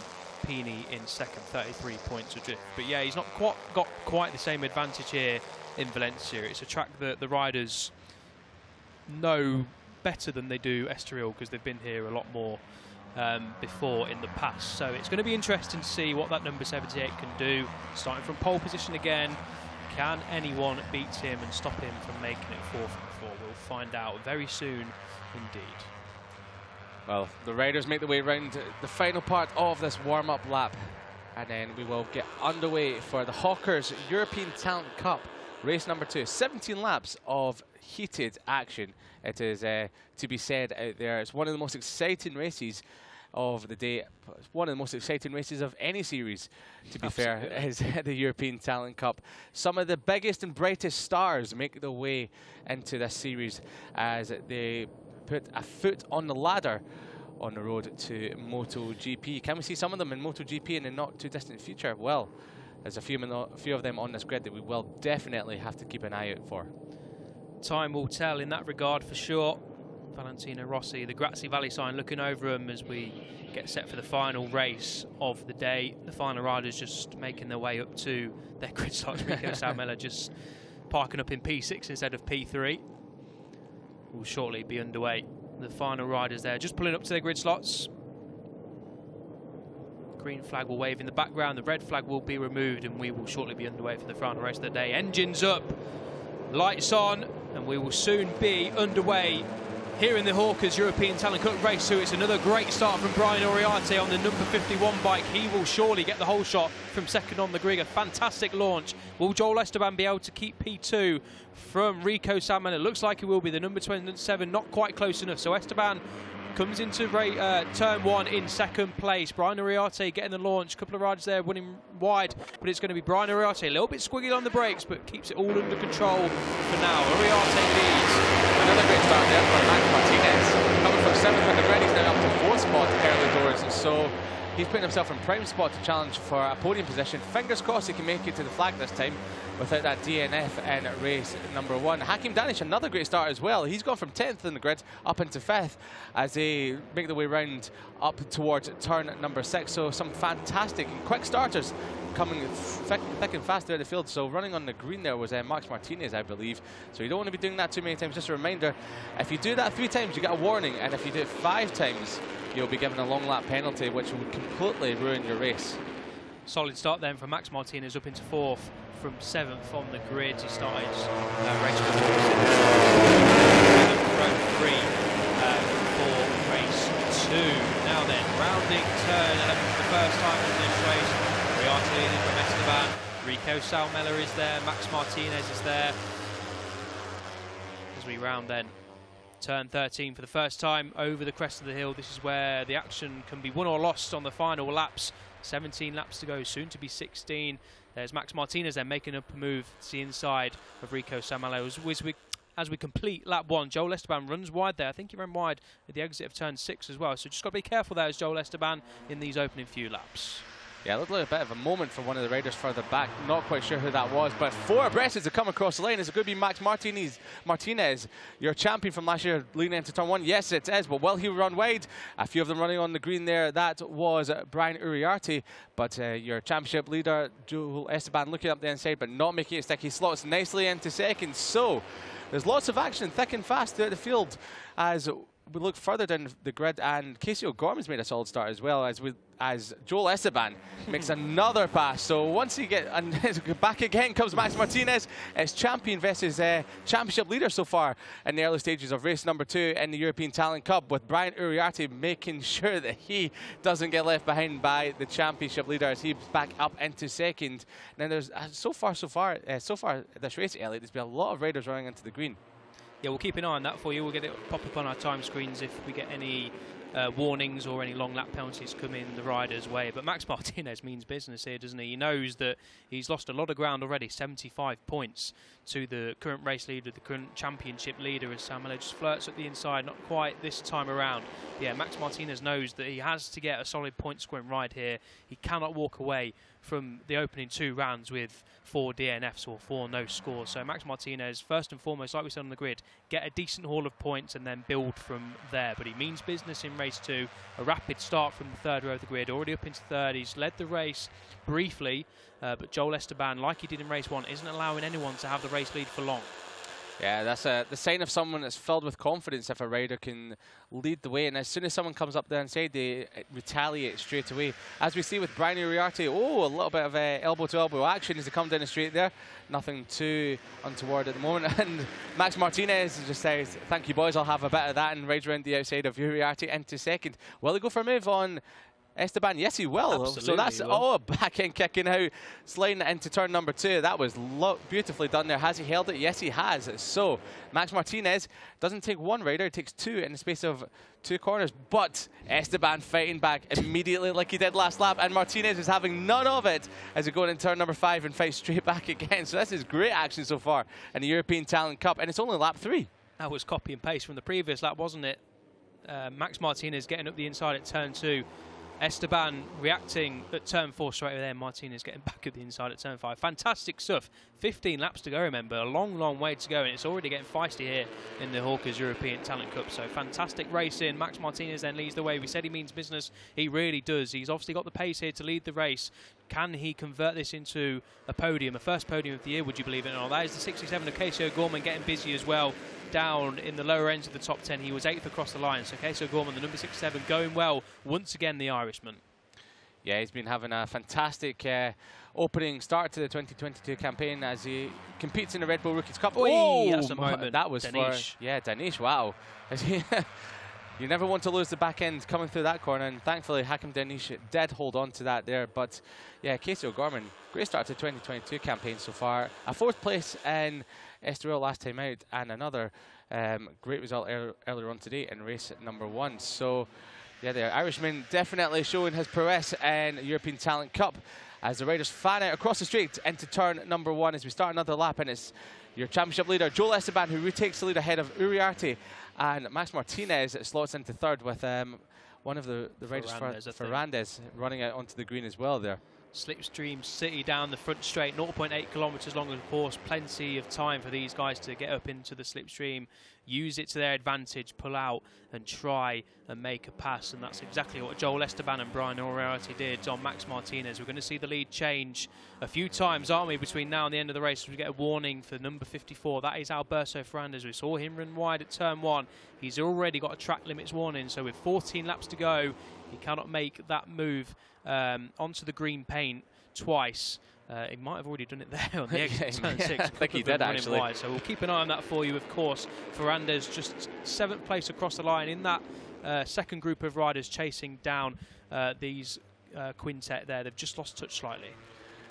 And we saw from similar to race number 1, Joel Esteban was touching his seat, telling the riders to try and follow him, which if you try and do that to anyone, especially in the European Talent Cup, they'll probably just see red mist and try and overtake you at the next corner. So, yeah, there's not much point in doing that, especially when you're in the lead of the race. You're just telling someone to do that so that you can literally break away without it being interfered at all. But Brian Uriarte is looking very comfortable in second spot. As soon as Joel Esteban starts trying to break away, he just follows him ever so slightly. Max Martinez looking up the inside of Uriarte into turn 14 ever so slightly, not getting the job done, but that might leave him under pressure from Salmela and the number 93 of Guido Pini. Went to turn number 1. Oh, that was a late breaking there from your championship leader, Joel Esteban. I thought Uriarte had that for a second there, but not to be. So, taking off more laps, Pini up the inside of Salmela. Yes, he's done it. That was a beautiful move from Pini, and he's been really showing his class so far today. Some clean moves through race 1 and now in race 2. Yeah, classic turn 2 move, wasn't it, from Pini up the inside, up into 4th place, demoting Salmela to 5th. So Casey O'Gorman now is leading the chase in 6th place as we get confirmation then. A lap later than we said. Oh, that's Max Martinez running wide there, getting a little bit out of shape. Number 54, Alberto Ferrandez, has a long lap penalty for exceeding track limits. So Alberto Ferrandez has already touched the green plate 5 times in the opening handful of laps. So Alberto Ferrandez then will have to take a long lap penalty. That's going to push him well outside the top 10 for now, as we get a replay of the race start. All nice and clean off the line. Number 51 of Brian Uriarte getting a fantastic launch again, Liam. He did that in race 1 as well. Got it lit up and down into turn 1. Grabbed the whole shot. Esteban just keeping P2. No dramas there whatsoever for the race leaders. Yeah, a very clean start all the way through the grid, to be honest, for the start of race number 2 here in the European Talent Cup. As they come through the fast left-hander, poetry in motion there. And it's all as you were in race number 2, with Esteban still leading the way. Have we got a change for not a change for third, a change for second? That was Max Martinez taking no prisoners into turn number 14, and he passed not 1 but 2 riders. That was Uriarte and Pini, as Pariah has crashed out the number 18. That's a shame for the number 18 rider. But it's Max Martinez who takes over at the front at the end of the straight. Has a small frame paying dividends as he can use his lower stature to just blast past the taller riders, but it wasn't for long as Uriarte comes back up the inside, and that's Pini up the inside of Esteban into 3rd spot. So your championship leader getting beaten up a little bit here. He's dropped from 1st to 4th in a handful of corners. And there we can see in the background Casey O'Gorman there, the number 67, and Dodo Boggio, who's just set the fastest lap of the race, have reeled in the top 5. So it's now a lead group of 7 with O'Gorman and Boggio doing fantastically well to bridge the gap. And that is the number 25 of Gonzalo Perez, I think, in 9th place. Is one of him or Alberto Ferrandez? I think actually it's Alberto Ferrandez, the number 54. Yes, it is. So he's got to take a long lap penalty, unfortunately, for Alberto Ferrandez. So he'll be needing to take that in the next 3 or 4 laps. I think it's the next 3 laps if he wants to avoid a penalty or a further long lap penalty. Yeah, it's not good for Ferrandez getting that long lap penalty there. So, and we've also got a warning for number 8 and 28 track limits. So your 28 of Max Martinez, well, that could be disastrous for the champion and also for his hopes of winning this race if he manages to pick up a penalty, because, well, it's only lap 6. So with so many laps still remaining, 11 is across the line, then he's going to have to be very careful he doesn't run onto that green any longer. Yeah, he's not been keeping his powder dry, has he, Max Martinez? He's been getting very busy, getting his elbows out in the open exchanges. He's currently in 2nd place, number 28. And as we mentioned a couple of times before, it's so important for Max Martinez, after his mechanical issue in race 1, to get some points on the board. He's not got any on the board at the minute. So after a track limits warning, he has to be really, really careful. With 11 laps to go, that's a long time to only have a couple of chances to go out on the green, because sometimes it might not even be your own fault when you run out on the green and it can cost you. So yeah, Max Martinez really needs to be careful now as Brian Uriarte takes the lead.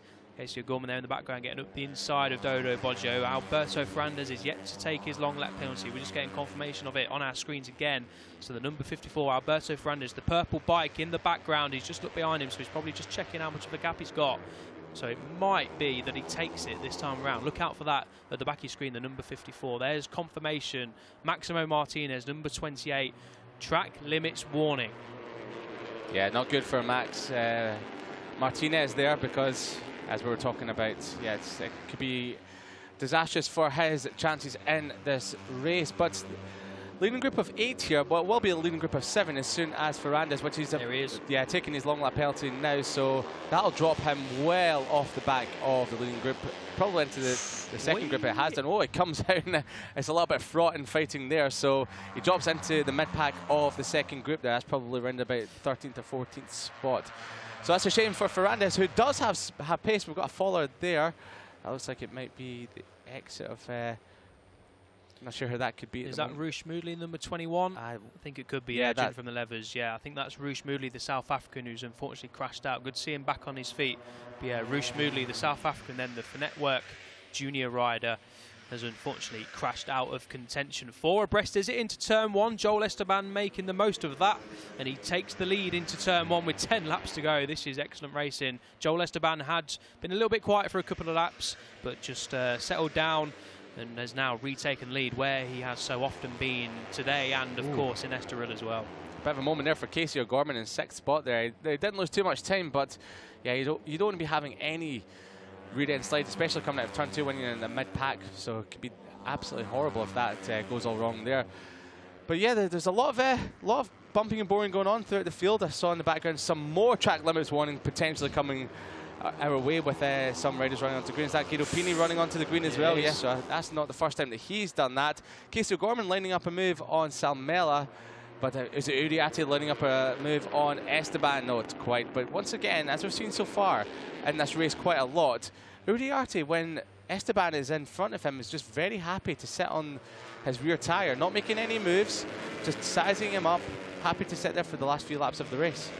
Yeah, I think it's kind of a clever play from Brian Uriarte to just sit there and work out where Joel Esteban's quick. Obviously, he's the pole man, won all 3 races so far, so Brian Uriarte maybe can just learn a couple of things, or even if it's just for the race, just learn where Esteban's strong and where he might not be as strong, to work out where the best place is for a move. He was lining up one there, I think, got on the power well over turn 13 into turn 14. Didn't quite work out there. That was just the Aspar guys getting ready to show their pit boards to the riders now. Number 35 has got a long lap penalty. There's no one in the lead group for now, and of number 8, Mark Garcia, he's down in 17th. So yeah, a couple more long lap penalties coming in for track limits, unfortunately. Let's hope it doesn't affect these lead group. We've already got a couple of warnings, so be careful, guys. Don't run onto the green. Casey O'Gorman just having a little bit of a look round there. Face full of Dodo Boggio, the number 47. Yeah, I can't imagine how difficult it must be to try to stay within track limits, especially when you're in a freight train of 7 riders, a 14-wheeler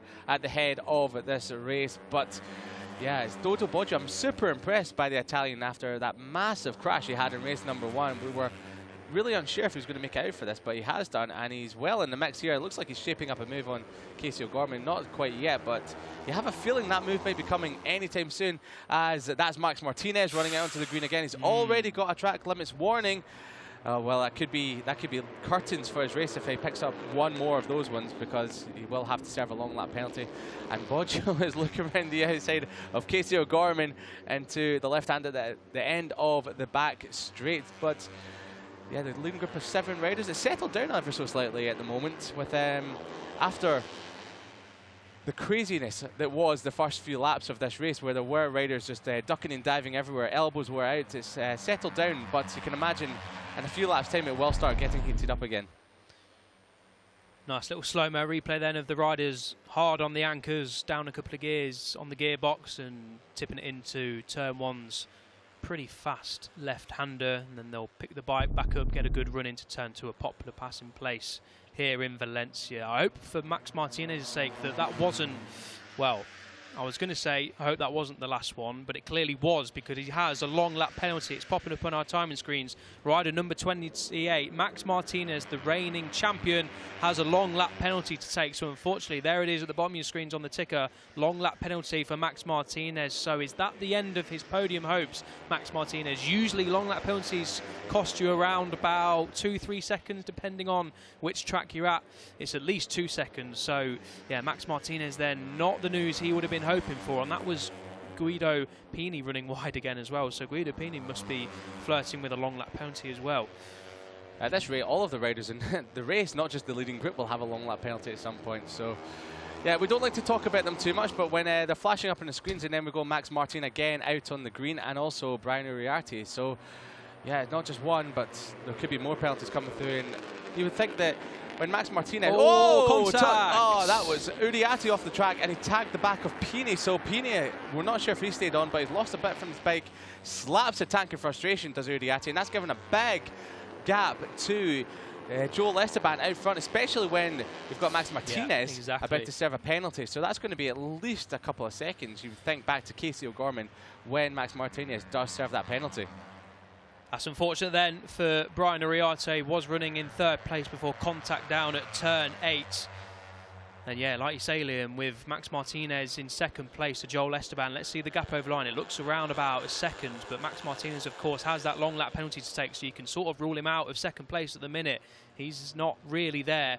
It's going to be across the line, Casey O'Gorman in 3rd place. What's the gap between Casey O'Gorman and Joel Esteban? It's 1.3 seconds, so a crucial stage of the race. Well, it was Casey O'Gorman, now it's Rico Saumele, but I think Saumele is going to run a little bit wide. Here's Uriarte back on track. Yeah, crucial stage of the race now. Joel Esteban has a good 2nd lead now, and he's into his rhythm. He's not going to have anyone trouble him for now.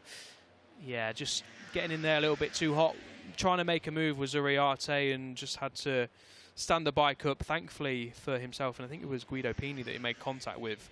None of them went down, but yeah, unfortunately for Uriarte, that is his podium hopes over.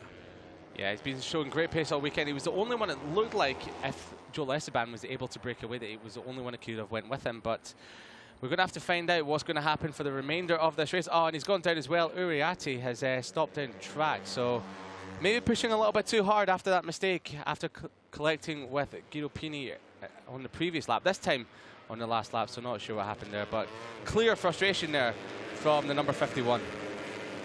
There's Max Martinez then taking his long lap penalty. Keep it on the asphalt, Max Martinez, and he has done so. Yeah, avoids another long lap penalty, because of course if you don't take it properly and run wide or run onto the green paint in the long lap penalty, then you've got to take another one, which is a double dose of long lap penalty, which you do not want, because that really is a race ruiner. So Max Martinez then drops to the back of this group. He's still in podium contention, you'd say. Joel Esteban is starting to run away with this, ladies and gentlemen. Joel Esteban is cruising to a 4th race victory from 4. Let's see the gap over the line. What is it going to be? Joel Esteban crosses the line now. The gap to, Guido Pini in 2nd place is 1.9 seconds. So pretty much a 2-second gap now for Joel Esteban. That's increased by 0.9 seconds in 1 lap. So Joel Esteban now has a comfortable margin with 6 laps to go. The battle now really is for P2 and P3, the final podium spots. Well, it's heating up nicely. Let's battle for P2.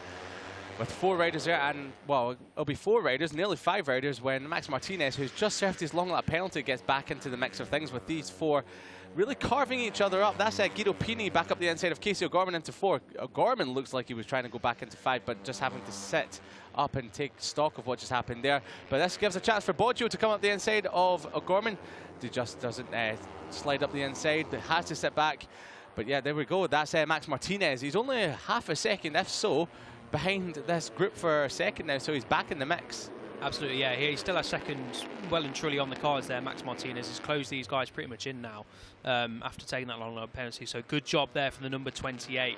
But yeah, this is now all about the race for 2nd place with Joel Esteban up the road. Barring a mistake from Joel Esteban, we've not seen him make a mistake so far this year.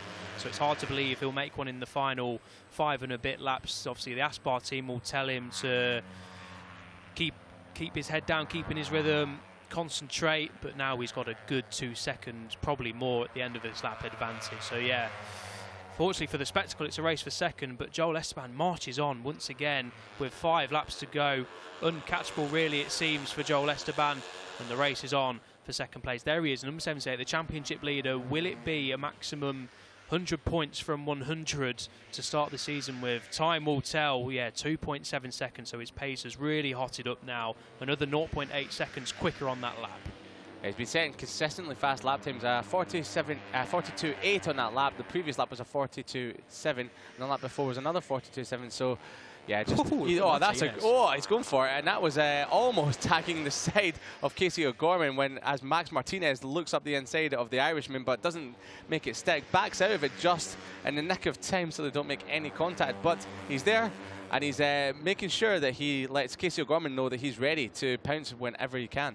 Absolutely. 4.5 laps to go. It's going to start getting busy in the podium fight. The Aspar team look on, of course, watching their man Joel Esteban probably come home for a 4th victory out of 4, and they obviously want a 1-2 here with Dodo Boggio in 3rd place currently, just behind Guido Pini. Boggio made it an Aspar 1-2 in race 1 in Estoril, crashed out of both races between then and now, and Boggio, after that race 1 crash, hefty race 1 crash, we didn't know whether we'd see him again today, but he's riding really, really well here, fully recovered, no injuries thankfully for the young Italian, and he has his sights set firmly on that 2nd place, but he's not going to have it all his own way, because Casey O'Gorman, Max Martinez and Rico Salmela are right behind him, and they can all sniff a podium as well. Rico Salmela, even though he's on the back of this group, he's not really showing the form that he was showing in race number 1 earlier on today, after starting from the back of the grid and finishing on the podium. But it can always happen as the track changes, and the second race of the day, when it's the afternoon session, the track temperatures have come up. But with 3 laps to go, your race leader, your championship leader, Joel Esteban, leads the way with 2.4 seconds. And on that lap, Guido Pini was actually 0.2 of a second faster than your race leader, but it's a tall order to catch Joel Esteban up front. He's probably just backing off ever so slightly, just cruising home to victory. Yeah, for sure. And the thing is as well, these guys are going to be squabbling away, aren't they, to try and get on the podium. So, and obviously Joel Esteban's in a little bit of a race of his own, 2 and a bit seconds up the road, so he can just maybe batten down the hatches, not cruise home, of course, but just take his foot off the gas a little bit and just control the race from there. He's got a nice buffer. And these guys, unless a mistake comes from Joel Esteban, I don't think are going to catch him. But Max Martinez then, after his long lap penalty, is back up into 2nd place. So the reigning champion is hoping to kickstart his season here in race 2. 3 DNFs so far for the number 28. Long lap penalty and a P2 will go down very, very nicely here indeed, as we get a track limits warning for the number 99. That's Mark Algier down in 22nd place. So no worries here in the lead group, as Max Martinez then leads into turns 11. That's going to be a popular passing attempting place, let's say, as Casey O'Gorman then runs onto the green. He's just got mired out a little bit there. Rico Salmela, the number 27. They've just lost touch with 3 and a bit laps to go. Yeah, there's thankfully no other track limits warnings coming up for the top 7. So hopefully we have a clean end to the race for the European Talent Cup. And further back for British fans, Emmanuel Brinton, who took 7th in race number 1, he's back in 7th spot again, heading that group in the background. Have just come out turn at number 14. That race for 7th is really heating up from Emmanuel Brinton all the way down to Hakim Danish in 13th spot. So a 6-rider freight train in the background, so anyone can come out of that on top as well. As the group for 2nd, 3rd, 4th and 5th are stringing out a lot, but Casey O'Gorman is just falling off the back of this group ever so slightly there. He had a bit of a moment at the exit of turn at number 10 last lap, pushed out by also Salmela, and since then he's dropped well off the mark there, with Salmela trying his hardest to close up on 2nd, 3rd and 4th with only, well, 2.5 laps remaining here. But it's Max Martinez who holds station at the moment with Guido Pini and Dodo Boggio, who'd be looking to, hopefully for his sake, pick up a podium after that DNF and horrible crash in race number 1. There's the live championship standings then. Joel Esteban taking 100 from 100 if things stay as they are, and with his form coming into this and his form through this race, a mistake looks very, very unlikely. Joel Esteban, a wise head on young shoulders, is the young Spaniard in the Aspar team. A great team to be in and around, very experienced. Jorge Martinez Aspar, Nico Terol, and a fantastic setup is the Aspar team. Nice road to MotoGP through the ranks here in the Junior GP paddock from the Hawkers European Talent Cup and the Junior GP class. So yeah, Joel Esteban with 2 laps to go, looking comfortable here. It's going to be a decent 2-second lead for Joel Esteban coming across the line as we turn our attentions with 2 laps to go to the final podium places battle. Max Martinez in 2nd. It's Guido Pini currently in 3rd on the 93 machine. Dodo Boggio aiming to make it an Aspar 1-2 in 4th place, with Rico Salmela in 5th and Casey O'Gorman, yeah, just losing touch slightly now. He's a couple of seconds down on this fight in 6th place, but it is a lonely 6th place for Casey O'Gorman. 6th place looks like it's done and dusted for Casey O'Gorman. If he just keeps it on the straight and narrow, he's got a good gap behind him. I can tell this battle for second, third, fourth and fifth is really going to heat up now, because coming down the straight, they were all sort of side by side, elbow to elbow action, but it's all been very calm and collected so far ever since Max Martinez had his long lap penalty and got to the front of this group again. But this is European Talent Cup. It doesn't stay that way, and we've got that was Salmela running on the green there, so hopefully he doesn't pick up any penalty for that one. But with a lap and a bit to go, you'd have to run a lot of the green to try and pick up a penalty. Yeah, let's not have long lap penalties or track limits ruining this battle, this fascinating battle for P2 and P3 in this race. Joel Esteban makes his way safely around turns 8 and 9, flicks it into 10 and 11, but we watch this group then. 1.5 laps to go. Max Martinez, the number 28, currently leading the way in this battle from Guido Pini, Dodo Boggio. Rico Salmela just having a look behind him there. Sees plenty of clear track, no threat from behind for Rico Salmela. He's just got a little bit of a gap. It's around about half second, would you say, Liam, towards up to Dodo Boggio. So Rico Salmela's got a little bit of a job in his hands to claw this back in, but he can use slipstream to good effect to make this a 4-rider fight for the podium places, as Joel Esteban then starts his final lap of the race with a healthy advantage of at least 3 seconds. What is it over the line? It is 3.3 seconds. Joel Esteban cruising home to victory once again. Barring any mistakes, this race is Joel Esteban's 4 out of 4 at the start of the season. It will be for the Spanish rider, but it's all heating up further back. Now, this is the race that we're all keeping an eye on. So Guido Pini had a bit of a moment, a bobble into turn number 2, runs a little wide. Will that give Boggio an opportunity to slip on through? I don't think it has. Coming down into turn number 4, up the inside, could it be a move for Max Martinez? No, as in Boggio's controlling this one so far for the battle for second, but Boggio's looking around the outside of Max Martinez, so it's definitely anywhere. And as you were saying, Salmela has dropped off. He's found some speed again in the last half a lap, and he's now back into this fight for the podium. So Salmela is not done and dusted so far. Turn 8 then, popular passing move. That's turn 7, the kink. Turn 8, Max Martinez not quite close enough to make a move on Guido Pini this time around. Last lap time, of course. So it's now or never for the riders in the battle for the podium. Joel Esteban cruising home to victory, but eyes focus on the podium battle. Guido Pini leading it so far. This is turn 11. That was a little bit of a dive bomb look there from Dodo Boggio, but it's all going to come down to the final corner in the final sector. Yeah, who is going to make the move into the final corner? Can anyone make the move into turn number 12? Not this time round, so it's going to be 13 and 14. Pini runs a little bit wide. Max Martinez looking around the outside. Boggio looking up the inside. It's going to be the last of the late breakers into turn number 14. Who's it going to be? Max Martinez. And we've got Boggio out wide. That's giving a chance for Salmela, but it's going to be your championship leader, your championship winner. That's going to be Joel Esteban, who takes the win ahead of, who's it across the line? That's tight. That would be, was it Max Martinez? Guido Pini takes second ahead of Max Martinez, and Dodo Boggio just misses out on the podium ahead of Rico Salmela. Casey O'Gorman comes across the line in a distant 6th spot out of Alberto Ferrandez after he served his long lap penalty as well. So congratulations between the Aspar team riders, as it is Joel Esteban who takes his 2nd win of the day and 4 out of 4, Elliot. 4 out of 4 indeed, Liam. Yeah, absolutely fantastic from Joel Esteban. 100 points from a possible 100s. No better way to start the season. 2 poles, 4 victories. The Aspar team will be pleased indeed walking away from Valencia. What a race that was. Contact between Brian Ariarte and Guido Pini down at turn 8 with a few laps to go just gave Joel Esteban that advantage that he needed, and he kept his head down, kept his cool, got into his rhythm. No one was able to catch Joel Esteban. It's a 4th straight victory. Guido Pini standing on the podium, a fantastic 2nd place. That's his 2nd podium of the season. He was 3rd in race 1 over in Estoril, finished 4th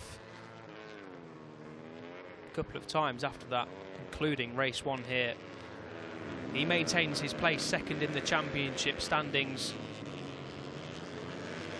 Great start to the season for the young Italian. And Max Martinez, we said it was important for him to get points on the board, and that's exactly what he's done. It was disappointing race 1, a mechanical fault after a disappointing opening race, but Max Martinez, number 28, especially after a long lap penalty as well, don't forget that.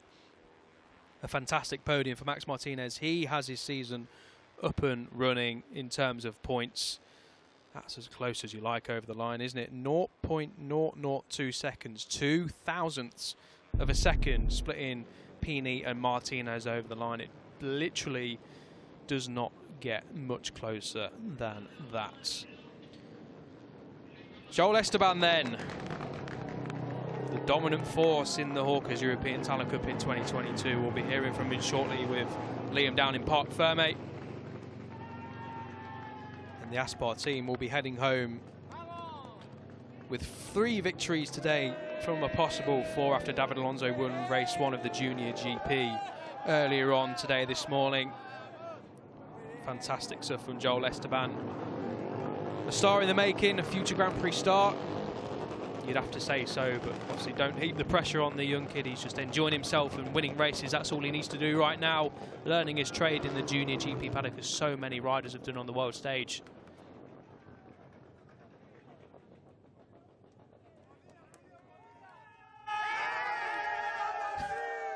That's great to see. Guido Pini's team giving it the full beans in Parc Fermé. The number 93 stands on the podium for the 2nd time this season. Fantastic race after contact with Brian Ariarte. Luckily for Guido Pini, he didn't lose too much time, didn't go down either. As we have video finish in progress for 2nd place. So I did say it was 2 thousandths over the line, but the guys back in the truck just obviously having a little bit of a look to see who finished 2nd place. We've got all the technology in the world here. The cameras will not lie at the end of the day, so we'll get confirmation of that shortly between Max Martinez and Guido Pini on which way round in Parc Fermé they are. Yeah, Max Martinez then, as we've mentioned a lot of times already, he's had a difficult start to his title defence. Doesn't look too overjoyed, I suppose, is the word to use his expression there. But Max Martinez, obviously, coming into this season as the 2021 champion, wouldn't have wanted to start his defence with 3 DNFs and 1, well, 3rd place for now, could turn into 2nd place. Let's get a replay down into turn 1. That's Joel Esteban, the number 78 Aspar rider, the race-winning overtake from there on in. Joel Esteban strode clear and won in the end by 2.9 seconds. So another dominant victory for Joel Esteban. He's had 3 out of 4 races where he's strode home to victory without any problems whatsoever. And this was the final couple of corners. That's turn 13, the fast full gas on these Honda machines. We see so much drama down there, don't we, over the years? How many overtakes have we seen down into turn 14? Countless times races have been won and lost there, including today, of course. And there it is across the line, of course. Impossible to see who came out on top through the naked eye. The timing screens at the minute show it's Guido Pini, but it could well be Max Martinez. We'll get confirmation of that as soon as possible. We're going to be hearing from Joel Esteban. He's going to make his way over to Liam very, very shortly indeed. Hopefully you guys can hear the interviews at home. I've not been able to hear the last few, so hopefully you guys at home are listening to them and it's just my headset that's not working for the interviews. Then we'll get the podium ceremony away, and then it'll be time to pack up for the teams and riders and head home. And coming up on the 12th of June weekend, the weekend after the Catalan GP, the MotoGP riders will be there the weekend before. Joel Esteban. Joel Two Esteban wins down with from 2 races to consolidate your championship lead. It's the perfect Sunday, right? Yes, it's perfect. I'm very happy. It was a very difficult race because the other riders go fast. And when in the last 8 laps, I tried to do a very good pace for try to escape to the other riders. And finally, I do a good pace. And I escape, and finally P1, another P1, very happy.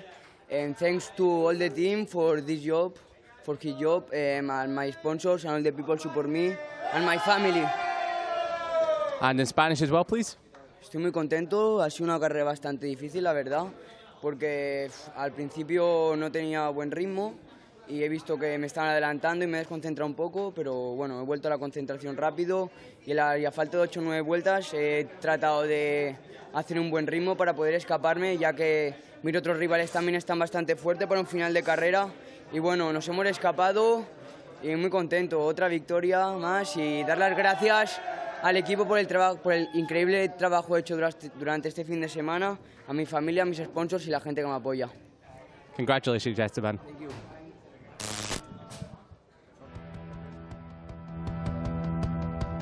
Here's the highlights then from Hawker's European Talent Cup Race 2 here in Valencia. And once again, it was Brian Noriati getting a fantastic start from second on the grid. He grabbed the whole shot from Joel Esteban and Rico Salmela, with Max Martinez getting a good start up into 4th place in the early exchanges.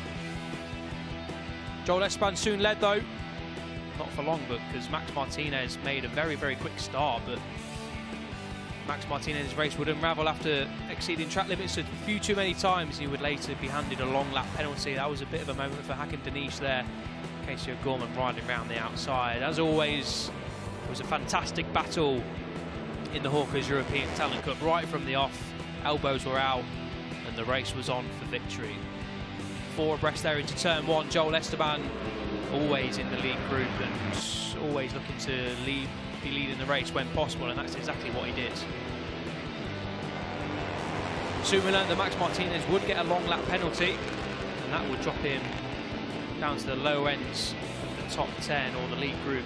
That was Brian Noriati coming into contact with Guido Pini. That cost him a chance of fighting for the podium, and Brian Noriati crashed out later on. Thankfully, rider okay, and that contact allowed Joel Esteban to march clear of the chasing pack, gave him a second advantage, and he just extended it from there on in, and then it all became about the race for the final 2 podium spots. Max Martinez recovering really well from his long lap penalty, but it was a good fight between Dodo Boggio, Guido Pini on the number 93 machine, Rico Salmela involved as well, and this was the final corner on the final lap. Max Martinez getting up the insides.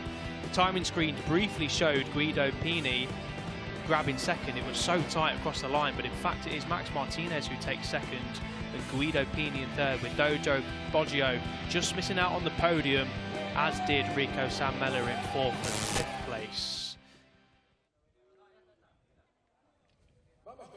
Final podium of the day coming up then here in Valencia, and what a race day it's been across the 3 classes. In, of course, the Hawker's European Talent Cup, the Junior GP, 2 races each for them, and the Moto2 European Championship. The Aspar team are getting used to this, aren't they? Both in Junior GP and World Championship level. 3rd place in the end goes to Guido Pini. Max Martinez grabs 2nd place after a long lap penalty. Congratulations to Max Martinez, the reigning champion, of course. 1st points on the board. But again, race day as well as qualifying day in Valencia belongs to Joel Esteban. 4 wins from 4, dominant force. Can anyone stop him when we head to Barcelona in a few weeks' time?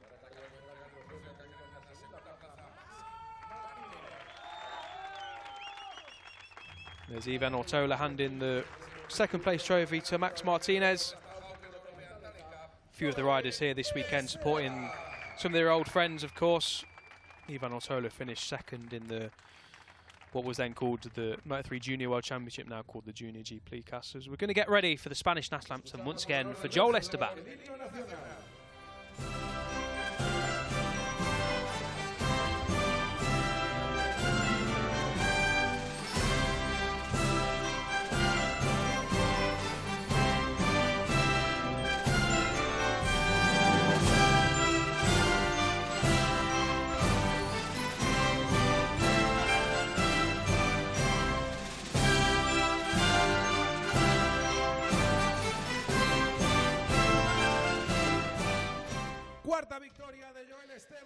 The Spanish National Anthem rings out for Joel Esteban for the 4th time in 2022, and of course they're not old enough to spray the proper stuff. That'll hopefully come for the riders a little bit later down the line when they are old enough, but the fizzy water will have to do for now.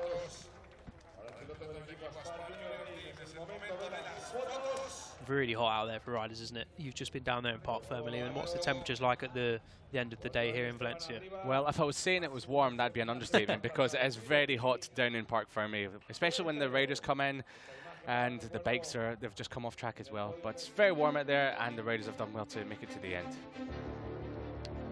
So Joel Esteban then confirmation winner of race 2 as well as race 1, excuse me. Max Martinez picks up P2 ahead of Guido Pini. Boggio was 4th ahead of Salmela, O'Gorman, Ferrandez, Jesus Rios and Guillaume Plonk in 7th, 8th, 9th. Pau Alsina rounded out top 10 with Great Britain's Emmanuel Brinton in 11th, Gonzalo Perez, Hakim Danish, Hamed Al Souti and Carter Thompson completed the point scorers. Benyat Fernandez, Lorenz Luciano there down in 16th and 17th. Luciano was the runner-up in last year's Northern Talent Cup. Owen van Tricht, Marco Miguel, Guilo Pulice, Demis Mahalia, Blai Trias, Jose Amarillo, Mark Algier, Christian Daniel in the top 25 completing the race, as did Max Roybrook with Wojciechowski a lap down there. So here's the championship then, and put simply, it's 100 points from 100 for Joel Esteban. He leads the way going into Barcelona. You can see there at the bottom of the screen, round 3 by 42 points from Guido Pini. A sizable margin then for Joel Esteban heading to round 3. With Hakim Danish in 4th place, Rico Semela there up in 3rd place, a point ahead. There's the reigning champion, Max Martinez in 11th place, 20 points on the board. He's just ahead of Brian Uriarte, front runner here this weekend. He'll be looking to bounce back after race 2 disappointment. But yes, Hawkers European Talent Cup in 2022 has been about one man and one man only, and that is Joel Esteban. Barcelona comes up round 3 next time out in a few weeks' time, just after the Catalan GP. I'll be there with my good friend and colleague Jack Gorse to bring you all the action. And what a day it's been here in Valencia. Thank you for joining us. If you've stuck around for the whole day, then, well, many congratulations to be fair, because it's a long stint here in the Junior GP paddock. But fantastic races all the way through. Thank you, Liam, for joining me. Hope you've had a good day, and we bid you farewell for now. And we'll see you next time out at the Circuit de Barcelona, Catalonia. Thanks for tuning in. See you soon. Bye-bye.